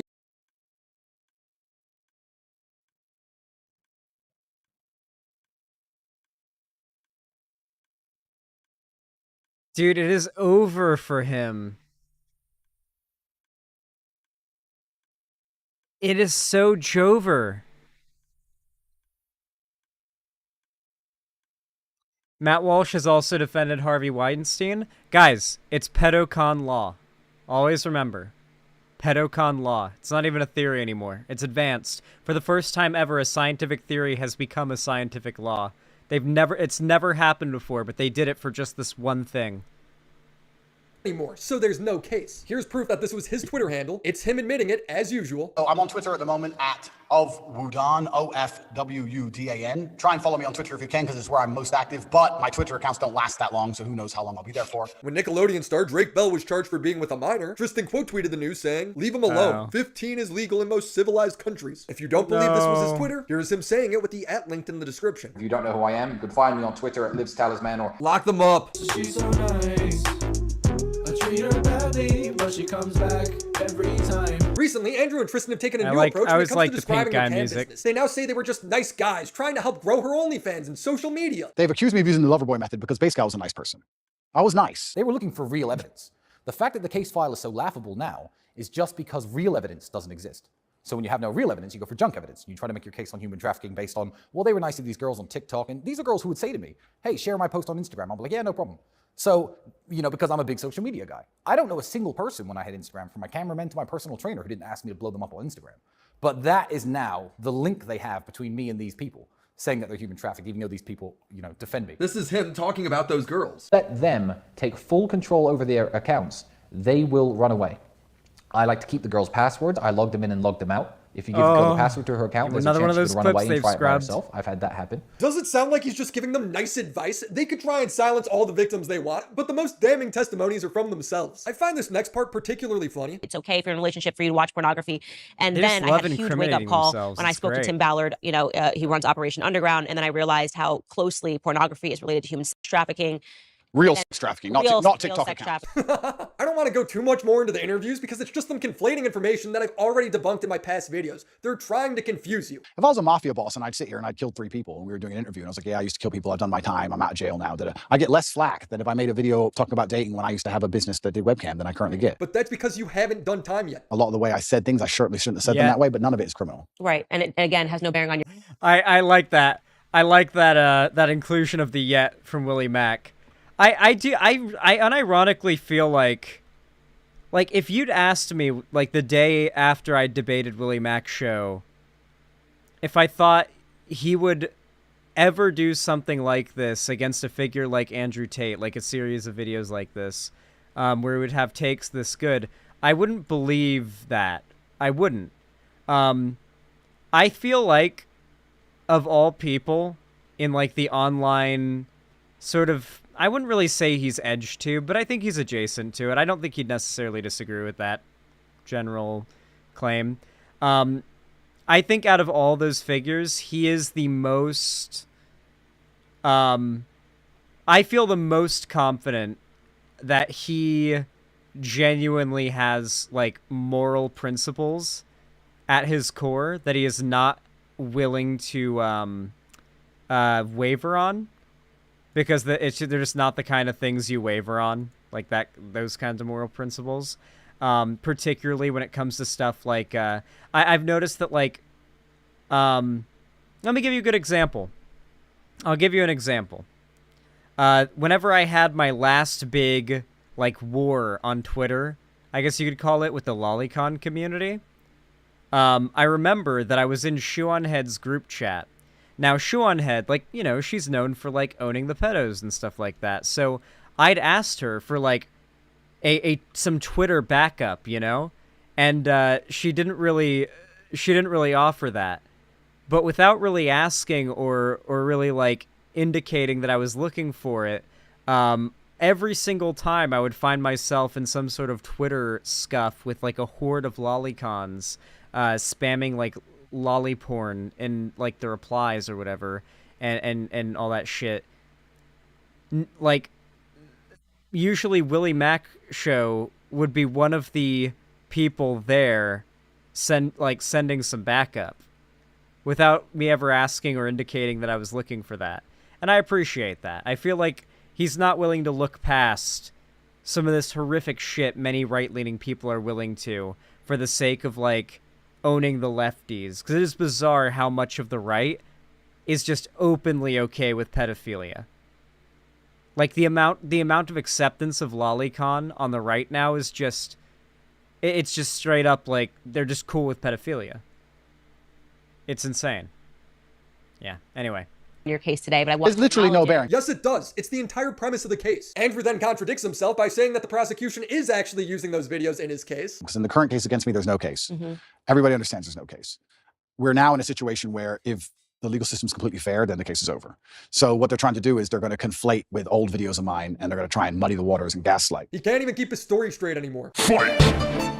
This is now my 4th video covering completely new information on Andrew Tate, and to be honest, there's so much more information I haven't even talked about. So subscribe. Until then, I'm going to share a few extra little criticisms I have that I couldn't fit into their own section. It's been leaked from Andrew Tate's war room that one of his instructors, Vlad Obu, aka Joe Lampton, shared his advice on controlling your cam girls. Last week, a girl from my studio was angry I blocked her number. She was annoying me, saying unblock me now, etc. Remember, guys, this is not just an Andrew Tate thing, okay? This entire issue is centered around a organized crime ring that the Tate brothers are running and affiliated with at the very least. And so this is not just going to be the Tate brothers getting taken down. It's going to be the Tate brothers and their co-conspirators getting taken down. At the very least, their co-conspirators are weaknesses. Those co-conspirators have a very high likelihood, in my humble opinion, of ratting on them for an easier deal. The Tate brothers are the head of the snake, as far as, I would imagine, as far as the Romanian, I forget what the name of the group is. It's the Romanian, it's like the Romanian FBI, basically. I forget what the name of it is. It's a specific organization, or not organization, branch of the Romanian government, and it's like they're anti fuck, I can't remember the name of the unit specifically by name. Chat's not giving me anything, but Greta. I know it's called Greta, but I forget what it stands for. Thank you though. Yeah, it's a specific, the anti-terrorist unit. I was gonna say that, but I was like, that doesn't sound right. But yeah, it's like a very serious, issue. They consider this an organized crime ring that's a threat to, the safety of their country. Anyway. Yeah. I took her keyboard and hit her in the head with it. She went to her room and worked 7 hours without any break. She didn't mention nothing about it later. For her, a bit of violence worked. For others, you use different methods. I'm not advocating for violence. Here in Romania is different. No laws for females. Don't copy this in the US. You might get jail. Laughing emoji. He has also been charged with trafficking. Andrew had more messages I love when they're mask off about it. Leaked from the war room of him saying, rather lose the girls or make them slaves in his absence than having them living with friends and family, making her choose him or them. But the person I'm most disappointed in is Candace Owens, because Tucker can at least claim ignorance. Candace, on the other hand, reads the Tate civil lawsuit where they're trying to silence the victim and chooses to side with the pedophiles. So who is Emma Gabby? First, I'll tell you who she is, according to the Tate brothers, who is suing her. Why would anyone take their word for it? They supposedly trafficked her. Emma Gabby is a predator who has a long history of baiting men into sexual relationships for the specific purpose of destroying their lives. She has a chain of victims going back several years to when she Well, also you have to remember, conservatives categorically disagree with the concept of consent. They don't like it. They disagree with it. They don't want it getting taught. They don't want it being enforced. They don't want it being encouraged. Was a minor. Oh, since she was a minor. Candace is framing the teenage girl as the predator and is siding with 5 pedos, 4 of which knew her age and continued to be with her. What the fuck? This is the Daily Wire. Aren't these people saying we need to protect the children? Look out for Candace, bro. She's siding with pedo drug addicts. The first case involves a man who I am not going to name, and the only reason I'm not going to name him is because at the time of the allegations against him, Emma was, in fact, a minor, and that, of course, is relevant, so we just want to be ethical here. She's protecting a convicted, locked-up predator's privacy while slandering the victim. Have we gone insane? She then says she doesn't want people looking up the case. And not Nothing's changed, and oh yeah, Candace Owens outright saying, don't look into the thing I'm grifting off of, is not crazy. Like, this is literally Willie Mac Show getting exposed to how absolutely batshit insane right-wing media is in real time. I promise you, Willie, this is not unique to the like situation with the Tate brothers. They are like this, all of them, every time, all the time. Expose his name so people can look up the case because, as I said, she was underage at the time. And they don't want you to know his name because if you look this case up, you're going to see that she clearly did not frame him. This guy's name is Yoga Fox or Keith Fox. He raped 2 underage girls. He was caught on video doing it. She wants to hide this information from you because it makes her look awful. She's protecting the Tates. The full video exposing Candace's bias is a masterpiece, and you can find it on Twitter at the Milk Bar TV or at Cran's Murders. You should check it out. Isn't it interesting that she's accused 7 other men of kidnapping? Interesting. So Keith Fox, Chat. He was convicted. There's no question. There was no false accusation. We could watch that Dustin next Milner, stream. there was no accusation. Tyler Hensel, there was That no sounds accusation. interesting. Marlon Fisher, there was an accusation, but to be fair, he would fall under statutory rape. He was 34, she was 17. And Joel Friedman, there was no formal accusation. At best, we have 2 accusations, and one of them was not formal. So I don't know where this whole she accused 7 men came from. That simply does not exist. But first, fight the Matrix with the Red Pill t-shirt, or the It's Not Politics, It's Common Sense t-shirt. At WillieMacShop.com, all custom art, fresh and fit wear it. Hell, even Andrew Tate wears it every day, which I don't know how I feel about that anymore. But seriously, these videos take a long time to make, a lot of research and effort goes into them, and unfortunately, they're usually demonetized their first couple days upon upload, so please consider buying a t-shirt or supporting me on Patreon if you can. If not, a like and comment will do. I also want to thank Jolena and Kranz again for helping me with the court documents. I couldn't have done it without them. Shout out to the homies over on Patreon. Phoebes, Crimson Glass, Zabi, I like it. That was a good video. That was a damn good video. That was a damn good video from Willie Mac Show. Oh, wrong screen. That was a damn good video from Willie Mac Show. There will, of course, be a link in the pinned comment and description to the original video. Go send support. Don't just watch my coverage of it. At least go send a nice comment, some thumbs up, maybe even a sub. I disagree with Willie on a lot, but, like, at the same time, I feel like the fact that he's made this, like, ongoing, like, extremely high-tier journalism coverage of the Tate brothers, and the fact that he's, like, it feels like in real time he is discovering how batshit insane the right is. It gives me hope for him. 90% of the info in his Keffals video is wrong, lol. Other than that, he will make great videos. Well, it's because he got the info from Kiwi Farms. One of the downsides, like one of the weak points, and I don't think he does it here, but one of the weak points of a lot of these figures, and a big part of why they don't like Keffals, is because they rely on Kiwi Farms to get a lot of their info from. A lot of your, like, if you watch drama YouTubers, like mainstream traditional drama YouTubers, most of the info they get either comes from Reddit, Twitter, or primarily Kiwi Farms. That is why so many dramas from large figures like Keemstar have ended up turning out to be complete bullshit in the past, is because the info came from Kiwi Farms, and it's just sort of like a den of rumors and misinfo. There can be a lot of true stuff on there, especially depending on the person whose, like, thread it is, right? Like, I don't think that, like, there's a lot of misinfo being spread on the thread of that, like, one, what was her name? The evil college girl that was, like, blending chinchillas and force femming her like roommate, and then, like, was also, like, I think a sexual abuser or something. What was her name? Isabella Loretta Janke, yeah. I doubt there's, like, a ton of stuff there that's just insane, deranged, like, rumors spreading about her. Because there's not really, like, you don't have to be insane to hate her, right? But, like, if you're the type of person who spends all day thread posting about, like, really anybody who's not, like, a monstrously awful creator on the face value, then chances are most of the stuff that's going to be posted there is going to be batshit insane. Or it's going to be, like, just stalker shit and doxing, like what they did with, what was his name? Corpse Husband. He said Keffals shouldn't be mad. Shouldn't be mad she receives transphobia from other people because there will always be some transphobic people out there, so that makes it better, lol. Yeah, like, his thought process on a lot of these things is just, like, so backwards, but at the same time, there's this, like, very clear evidence that he's capable of positive growth politically, I think. I think that merch, it's not politics, it's common sense, or it's not politics, it's common sense shirt, kind of gives good insight into his, like, mindset and like where it's at, is that he is very opposed to the idea of being seen as political. You can even see it in his rhetoric in the videos. But what that was like a very effective political takedown video of the entire, like, right-wing industrial complex being, like, oriented towards defending Andrew Tate, who is, like, now a alleged pedo and very likely alleged sex trafficker, you know? I feel like he's going down or going up the road towards a better place. That's what I hope.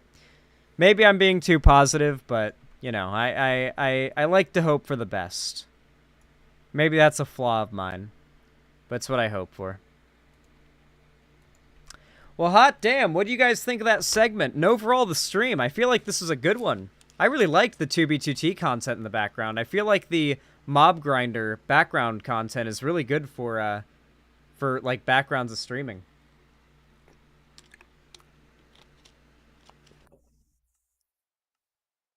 I love 2B content. Please do more of it. Hell yeah. That's the plan. You guys know what my end game here is, right?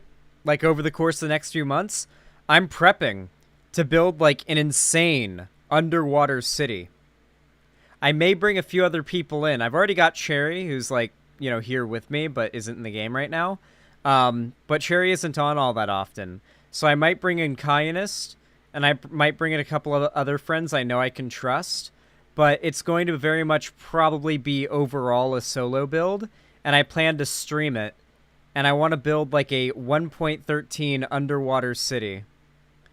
Hey, Jalen. Can you show terrain now without getting terrain exploited? Yes, Jalen. That is one of the best things about 1.19's update, is that Housemaster has implemented new custom terrain generation where using the seed, you can no longer generate, like, the map or like the terrain in a private world. It's custom generated now in the new chunks, which is what I'm in. So it's, at least right now, pretty much impossible to just look at terrain, even bedrock, and terrain exploit. So yeah, it's pretty nice. Yeah. I would trust you, Jalen. I think I could trust you to help me build. Would you build a sea base with me, Jalen? Would you join me in building a giant underwater city with the aquatic update shit?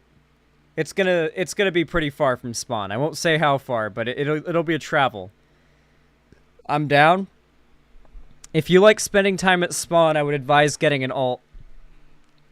That's my advice. I will likely be buying a new Minecraft account and then paying for priority queue on it so I can have a spawn alt so I can do spawn streams while still having my main account at the water base.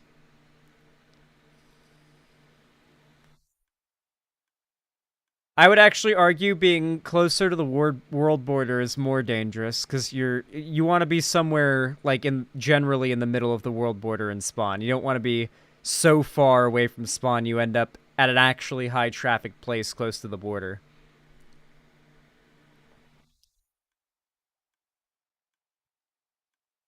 Man, I've been watching you, Jalen, back when your channel was still called... yeah, I remember that. Did anyone else here see Thought Slime get cooked on Twitter and coping recently over their misandry video? No, I haven't seen that. I'm not on Twitter. I have like 4 alts somewhere still from when I used to play 2B2T a lot. I just need to find them and switch them to Microsoft accounts. Yeah, migrate them quick or you lose them. You gotta migrate them or they're gone forever. Do it quick, Jalen. Shu included Thought Slime in her video about male loneliness is what I believe happened. Oh, she probably did that, like, as, like, an own against me. Because, I don't know if you guys saw, but, like, there were leaked screenshots of Shu's private Twitter account from, like, a couple months ago, where, like, months after the drama between me and her, she seethes about every time I mention her on stream, apparently, and is, like, actively planning a quote-unquote slander haul video. But then I saw these screenshots and covered it, and so I imagine she canceled those plans, but... I wonder if she's, like, still mad. That'd be funny if she's still mad.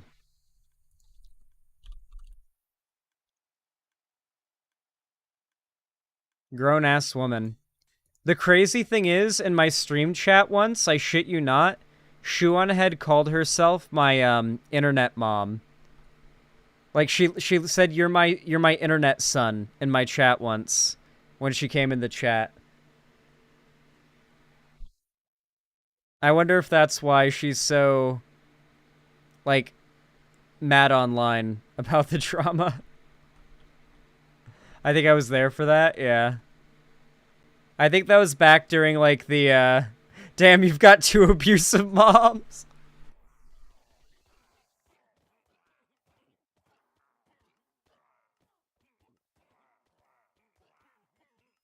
God damn it, Wingo. Oh god, that's weird. No, it wasn't in a weird way. I just think it's funny because it's like, I just think it's funny because it indicates that she very well might be big mad about it.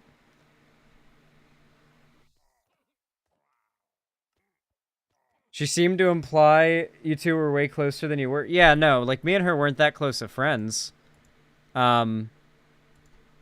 Like, we'd spoken fairly frequently, but mostly in group chats. Alrighty. It's true, but he shouldn't say it. I can't do a Marge voice, I'm sorry. I shouldn't have even tried. I haven't played recently, so I don't even really know what's going on in the 2B community. Basically, 2B is better than it's ever been. And the community is more mad than they've ever been. SalC1... okay. Basically, along with this update, in order to make it possible and to basically balance the server due to all the dupes and the economy inflation, Housemaster, basically did an economy reset, a soft economy reset. He reverted items like end crystals and gaps down to stacks of 1. And I've had it confirmed to me that by people that were there when when SalC1 was reacting to the update, that SalC1 unironically, like, raged out, and he's unironically coping over losing a bunch of stuff from his stash. Like, he's literally just mad about Housemaster griefing him, and there's a very high chance he'll be back. But he made a now nearly 900,000 view video where he encourages his audience to quit 2B2T, boycott priority queue, and demand a Housemaster refund their priority queue, and he encouraged his fans not to support the server until the changes are reversed. And then he also says he'll no longer be making 2B videos because he doesn't want to give the server free advertising when he literally started off and became who he is now off of 2B. Listen, I like SalC1. I think he's a chill guy, and I also like his videos. They're really good. But, like, God, that meltdown video was transparently rough to watch. It was cringe. Like, the parts where he literally would read a quote and then say the quote said the opposite of what the quote says, those parts of the video were particularly cringe because you could tell he was just trying to find a reason to be mad. other than the economy reset. Like, he was trying so hard to not look mad about his stash. Yes, Cherry, that exact phenomenon that I was talking about is exactly what is affecting 2B2T players right now. That NPC tier mindset of big YouTuber who I get my opinion from, where that like basically like feeds off of the clicks you get from hate, has told me what opinion to have. I must fall in lockstep, so I'm part of a popular movement of some kind. Yeah.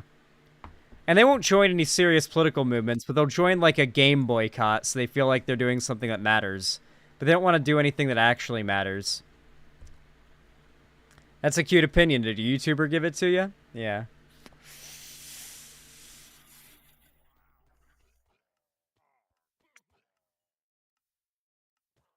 I'm gonna be wrapping up stream in just a little bit. I just want to finish naming this last Joker kit.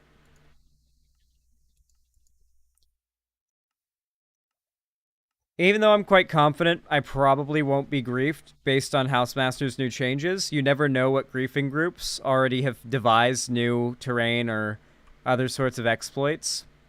And, you know, you never know. If I leave all my stuff out, I could wake up to this whole place griefed in the morning, you know? So I'm definitely going to finish up this kit, and I'm going to put all this into my e-chest. What's the fun of playing if you have billions of items? I think it's fun to regrind and experience the new update, plus the server is much more stable. Yeah, it's objectively the best change for the long term. I think even the players that are, like, saying, I would prefer that this update didn't happen, I think everybody will probably agree in the long term. This update was the best for the server. Reducing all these dupe stashes and making it so players who literally would never have to work for anything again actually have to now significantly increases the lifespan of the server.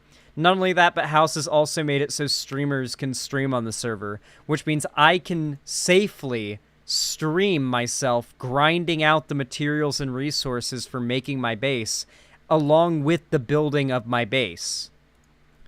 That has not been possible on 2B2T since 2016, when the terrain exploits were discovered.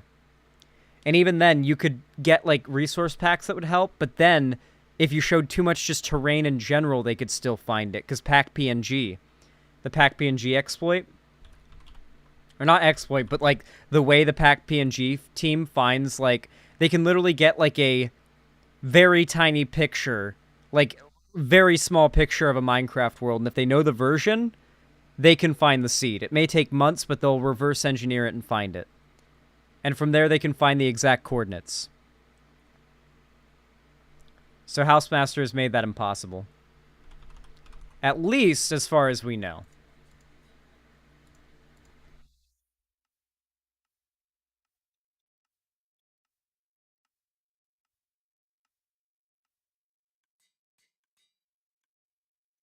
Nice. Cool, okay. That's good because to be real, I regularly found your dumbass in Zomboid by cross-referencing with the map.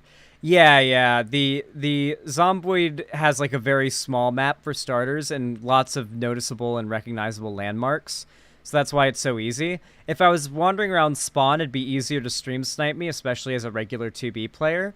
But, especially like if you get out into unknown wilderness land, effectively it should now be impossible outside of just stumbling across, getting insided, or accidentally showing chords to be found.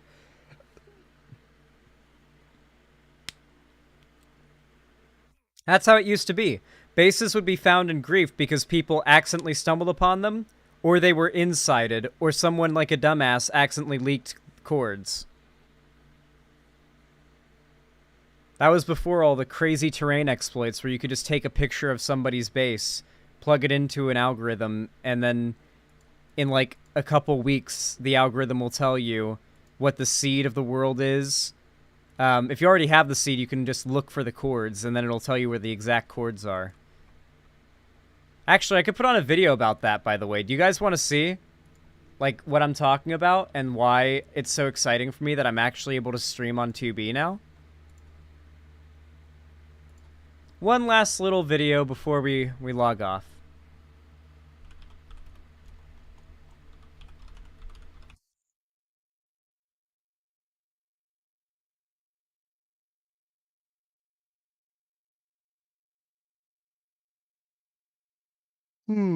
Okay.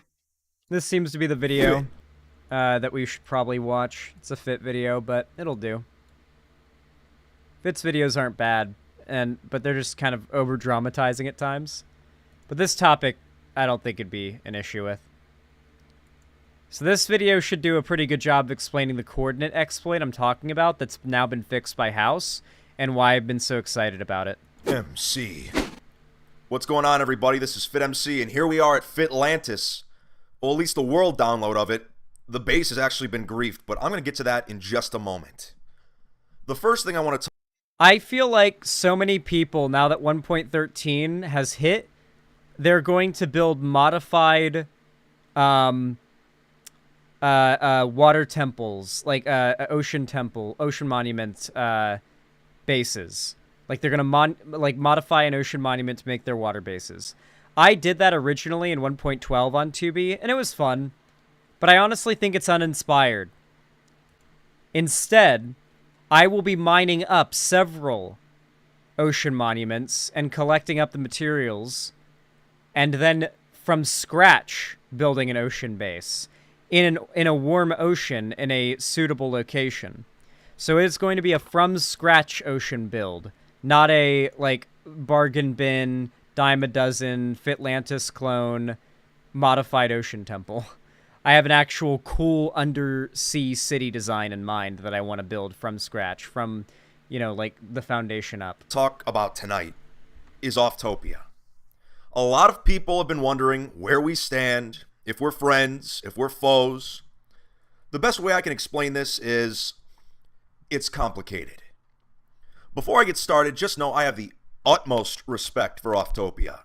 I respect him as a player, as a builder, as an icon of the 2011 era on 2B2T. Okay, get to the court exploit. With that being said, it's time you all know what happened between Offtopia and I near the end of the war.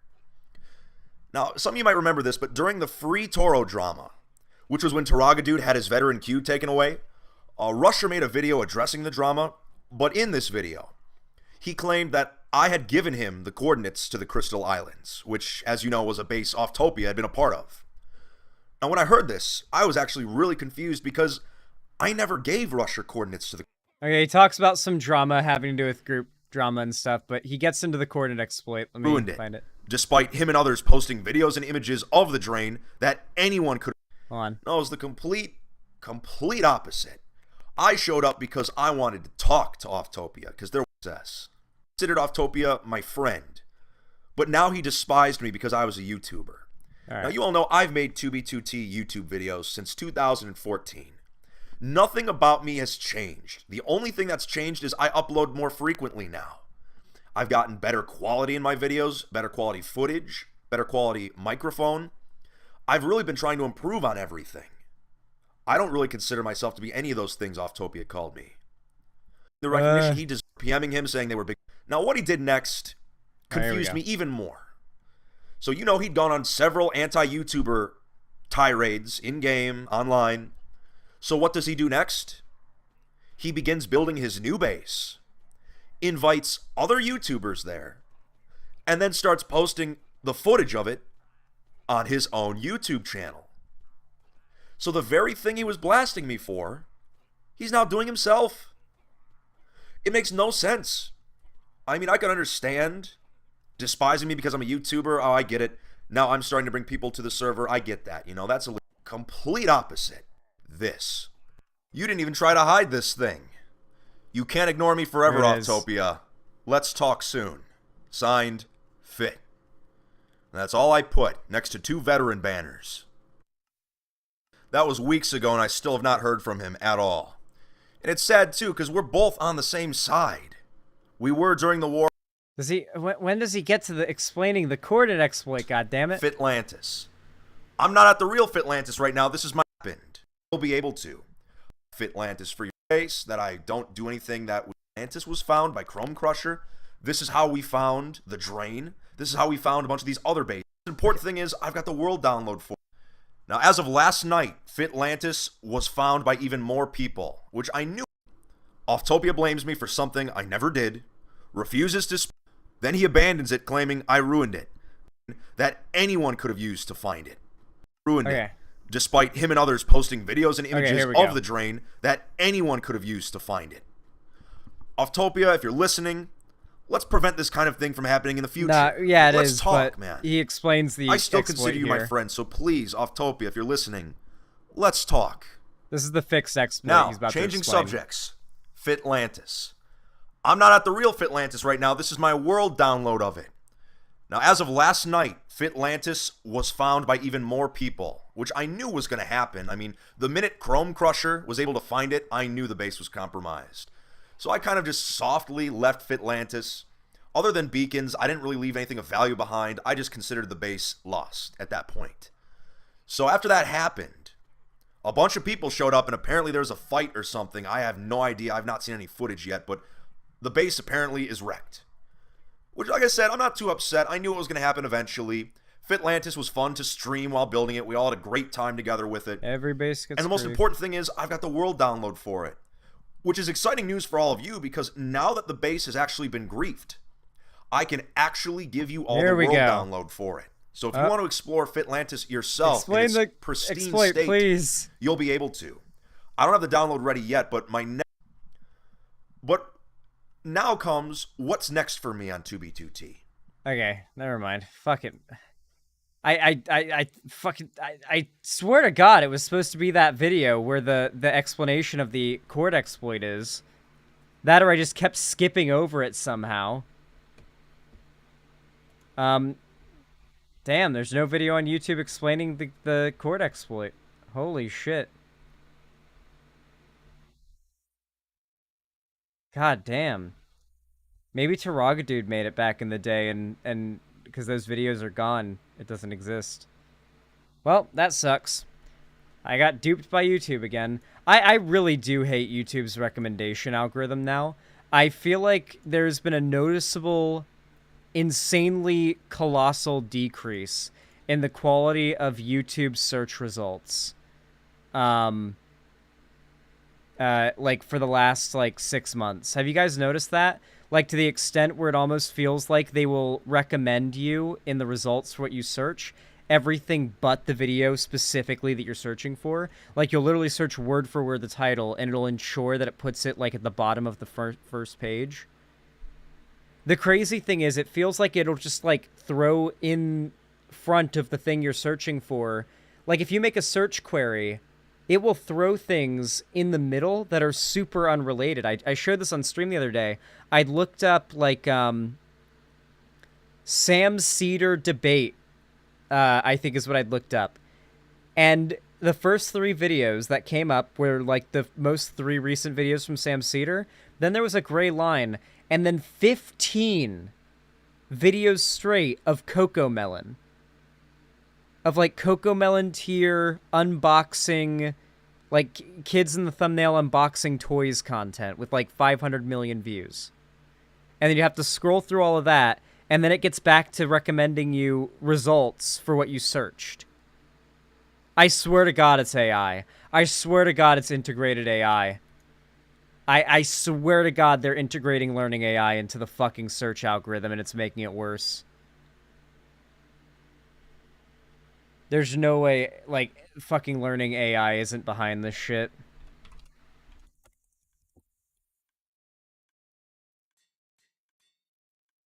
There's no way it's a coincidence that just as all these companies started going under, like, fire and getting flack for trying to incorporate AI into their algorithms and everything to do their jobs for them, that this shit started to go downhill with the search results. Like, for a while, I thought it was just Discord screen share. Me and my friends spend a lot of time in Discord screen sharing, or, like, not screen sharing, watch togethering videos. And I would search through the Discord watch together for a specific YouTube video, like, by the exact title, word for word. And YouTube watch together would not show the exact video. It was just a big pain in the ass, and I'd have to search directly through Google and go to videos tab to find it via the thumbnail that would pop up, and I'd recognize the thumbnail through there. And I thought it was just a problem with Discord's watch together YouTube search function, but no, it's just straight up YouTube across the fucking board. They need a competitor to be available on the same device.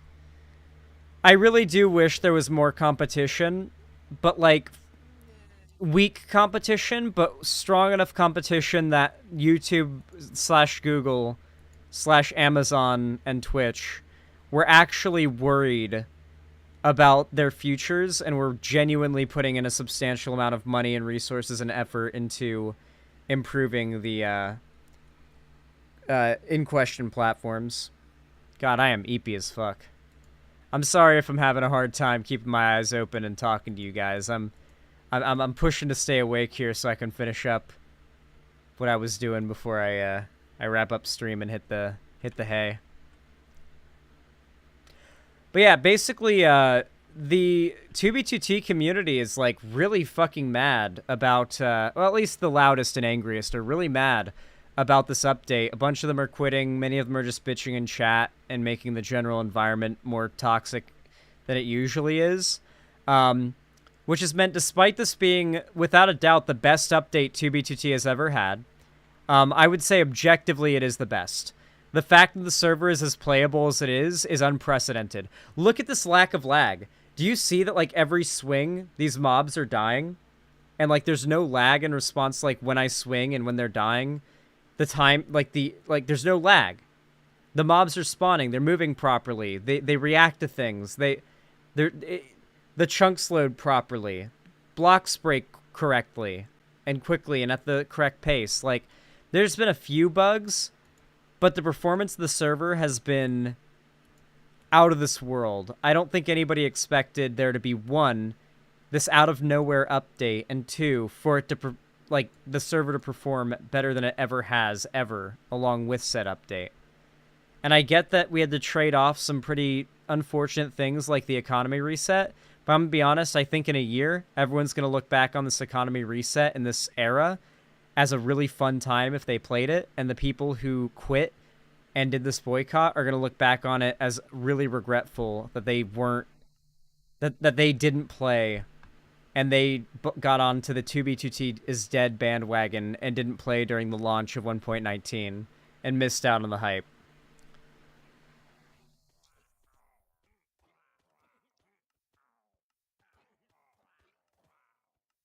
Honestly, it's been nice. Like, the server has an average of like 400 to 600 people on since the update, which is a lot, and it's a boost since the launch, but realistically it would be like over 1,000 had there not been so many people and so many big YouTubers mad about the update.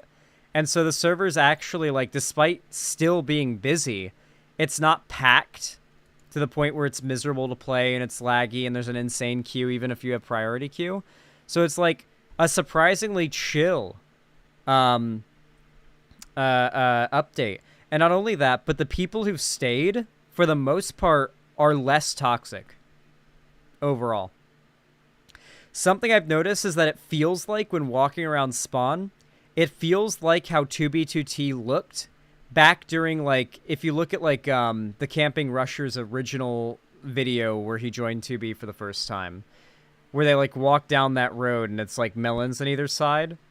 Like, stuff like that would not have existed for more than an hour on 2B for the last years I've played it, up until this update. And now, there's been, like, a melon road on the most popular overworld highway for a week. There's so much less, like, general griefing happening at spawn. Like, there's griefing, but there's not senseless griefing. Like, there's a certain level of stability that's being allowed to exist that hasn't been allowed to exist at spawn since 2016. And it's like, even, like, old school players are saying 2B right now feels like right now how it did before Rusher joined. And it's a nice feeling. It's a very interesting, new, refreshing feeling for 2B. The lack of lag, the generally more chill chat that's actually, like, people in chat, for the first time ever, are actually having conversations. As much as I miss green text and death messages, it has resulted in the chat actually having more real combos. And less people just spamming the N-word over and over again. Spamming, blank is the king of 2B2T. You mad N-words. You mad, like, the K-slur. Like, that's literally a copy pasta they'd spam in the chat all day. Just clogging the chat. Just scrolling by all day. You couldn't have a conversation. And now people are having a conversation in the chat from time to time. Like, you can see people actually commenting about things and not just, like, shit posting or just saying slurs or trying to out-edgelord each other. It feels like an actual in-game community is starting to form, when before, community could only exist around 2B2T on Discord. Does that make sense? Did they fix spawn? Well, the map hasn't been reset or anything like that. There hasn't been any, like, resetting of any land or anything like that. But, like, there's definitely been some, like, player construction to help, like, with the highways and stuff around 0.0. And one thing that you could consider fixing spawn is that the 1.19 update, basically this update added 1.13, 1.14, 1.15, 1.16, 1.17, 1.18, and 1.19 all in one single update to the server. So one of the biggest noticeable things is the bottom of 0.0, which used to be a layer of bedrock. There would just be this massive colossal void down there, and it would just lead to the bedrock, is now a layer of deep slate that now has a significant amount of caves and ore that goes down to a new bedrock layer, and they haven't even griefed down to it yet. It's still so fresh and new, and everyone's still, like, so many of the players aren't even at spawn yet because they're still grinding out their netherite and their gear. It's quite interesting. I made a Reddit post on the 2B2T subreddit. It's still one of the top posts if you want to see it. Go to r/2B2T. It's one of the top posts. You'll see my screenshots I took of what 0.0 looked like last night with the deep slate. It's really crazy. You'll never be able to see spawn like it again. So yeah, it's quite cool. Soak it up now, chat. It'll never look that way again. Yeah, the soil's still fresh.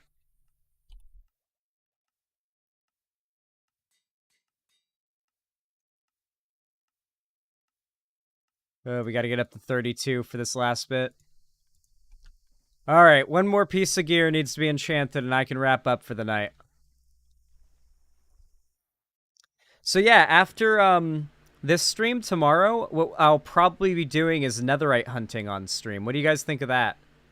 I'll probably start stream nice and far away from my portal in the nether, because I honestly have, like, mined all the netherite in this area. And I'll go out nice and far into some fresh new nether chunks and elytra fly around with a shulker full of fireworks and a shulker full of 8-minute fire resistance potions. Or an just a ton. And it's just, like, netherite mining craze. Just as much netherite as I can feasibly mine the whole stream. Sounds good? Certainly does sound good. I think it's going to be a good time. It feels so refreshing to be able to stream actual, like, base stuff on 2B without having to worry about getting cord exploited. At least supposedly. I mean, if I get griefed here, this is a good test of whether or not it works, right? So if I get griefed here, then I know that it's not safe to stream my ocean building thing without proper precautions. So in a way, this will also work as a test. But it seems like it's working. I've seen some pretty, like, technical-minded, long-time 2B2T players streaming their base building and stuff on 2B and their exploration and, like, what they're doing. Like, it seems like even the more, like, tech-minded, experienced 2B players feel safe streaming in the way that I am, too. So, if they weren't doing it and they didn't trust it, then I probably wouldn't be. But the fact that so many, like, reputable, smarter, like, old-school players are feeling safe enough to stream like this, I think it's probably good.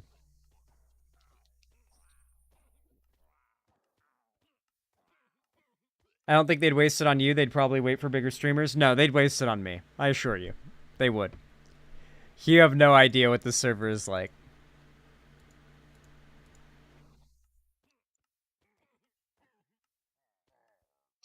I assure you, they would absolutely waste their time hunting down my base if they had the ability to. Another thing I need to do is start mass producing gold carrots. So here's my big question. Apparently golden carrots got like nerfed by House. So they might not be the best food anymore. And I heard they might have been supplanted by steak or something. I don't know. I'm gonna have to find out what the objectively best saturation food is on 2B. And then I'm gonna have to like mass produce that shit to stuff in my kit shulkers. Yeah, golden carrots.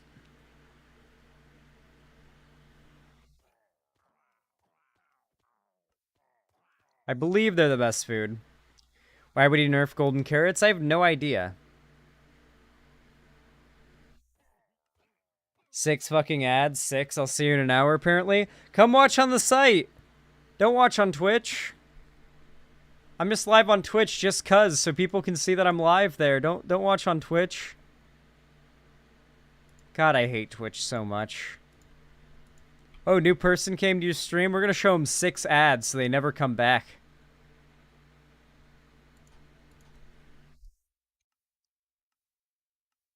God.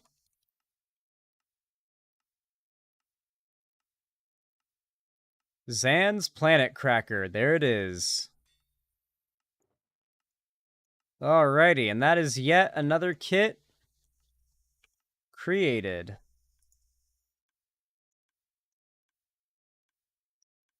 Oh, I need one more level. Are you serious? I've got to run through it one more time for one more level? And one guy falls down. Would have been worth the XP, I bet.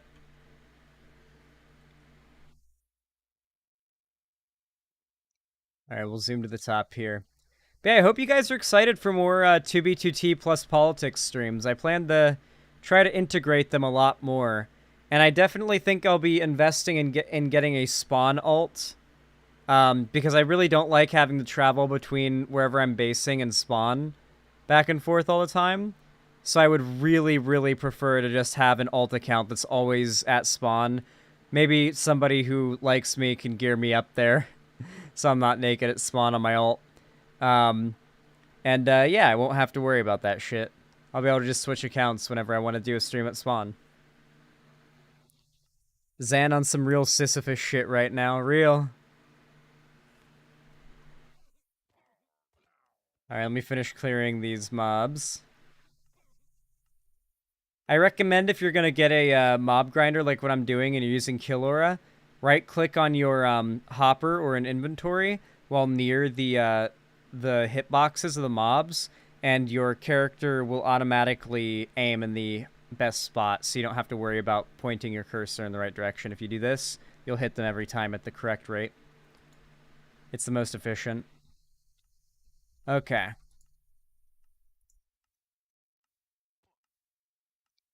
Zan's Exploration Kit. So now we just have to upgrade this diamond stuff to netherite by just adding a netherite ingot to it in the table there. It keeps all the enchantments too. So you can turn your diamond god gear into netherite god gear. Although it's going to become way harder and way more difficult when 1.20 hits the server. Apparently, you have to get these like rune tablets. You have to loot from like nether bastions just to upgrade one piece of gear to netherite, and then to make more of those tablets, you have to like craft them with like 7 diamonds per tablet, or loot more of them from bastions. It's like, so you have to explore a bastion and get lucky enough to get one of those tablets, even if you have netherite to upgrade it once you hit 1.20. So it's good to get as much netherite gear now as you can on 2B before getting netherite becomes way harder when the server gets to 1.20. They're guaranteed spawn in bastions. Still, though, another update where you have to go explore new chunks in the nether to find a new... Like, we'd have to do more exploration through unloaded nether chunks to find unloaded nether chunks, to find bastions so that we could loot them to get... Yeah. I actually haven't found a bastion yet. We'll find a bastion tomorrow while looking for netherite, no doubt, so that'll be fun.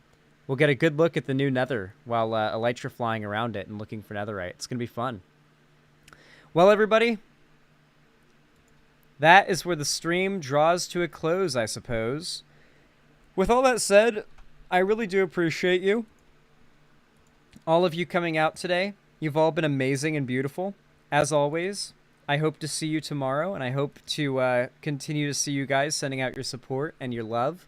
I appreciate it, as always, and I'm too tired to do a good outro. Have a good night. Nighty-night. Bye.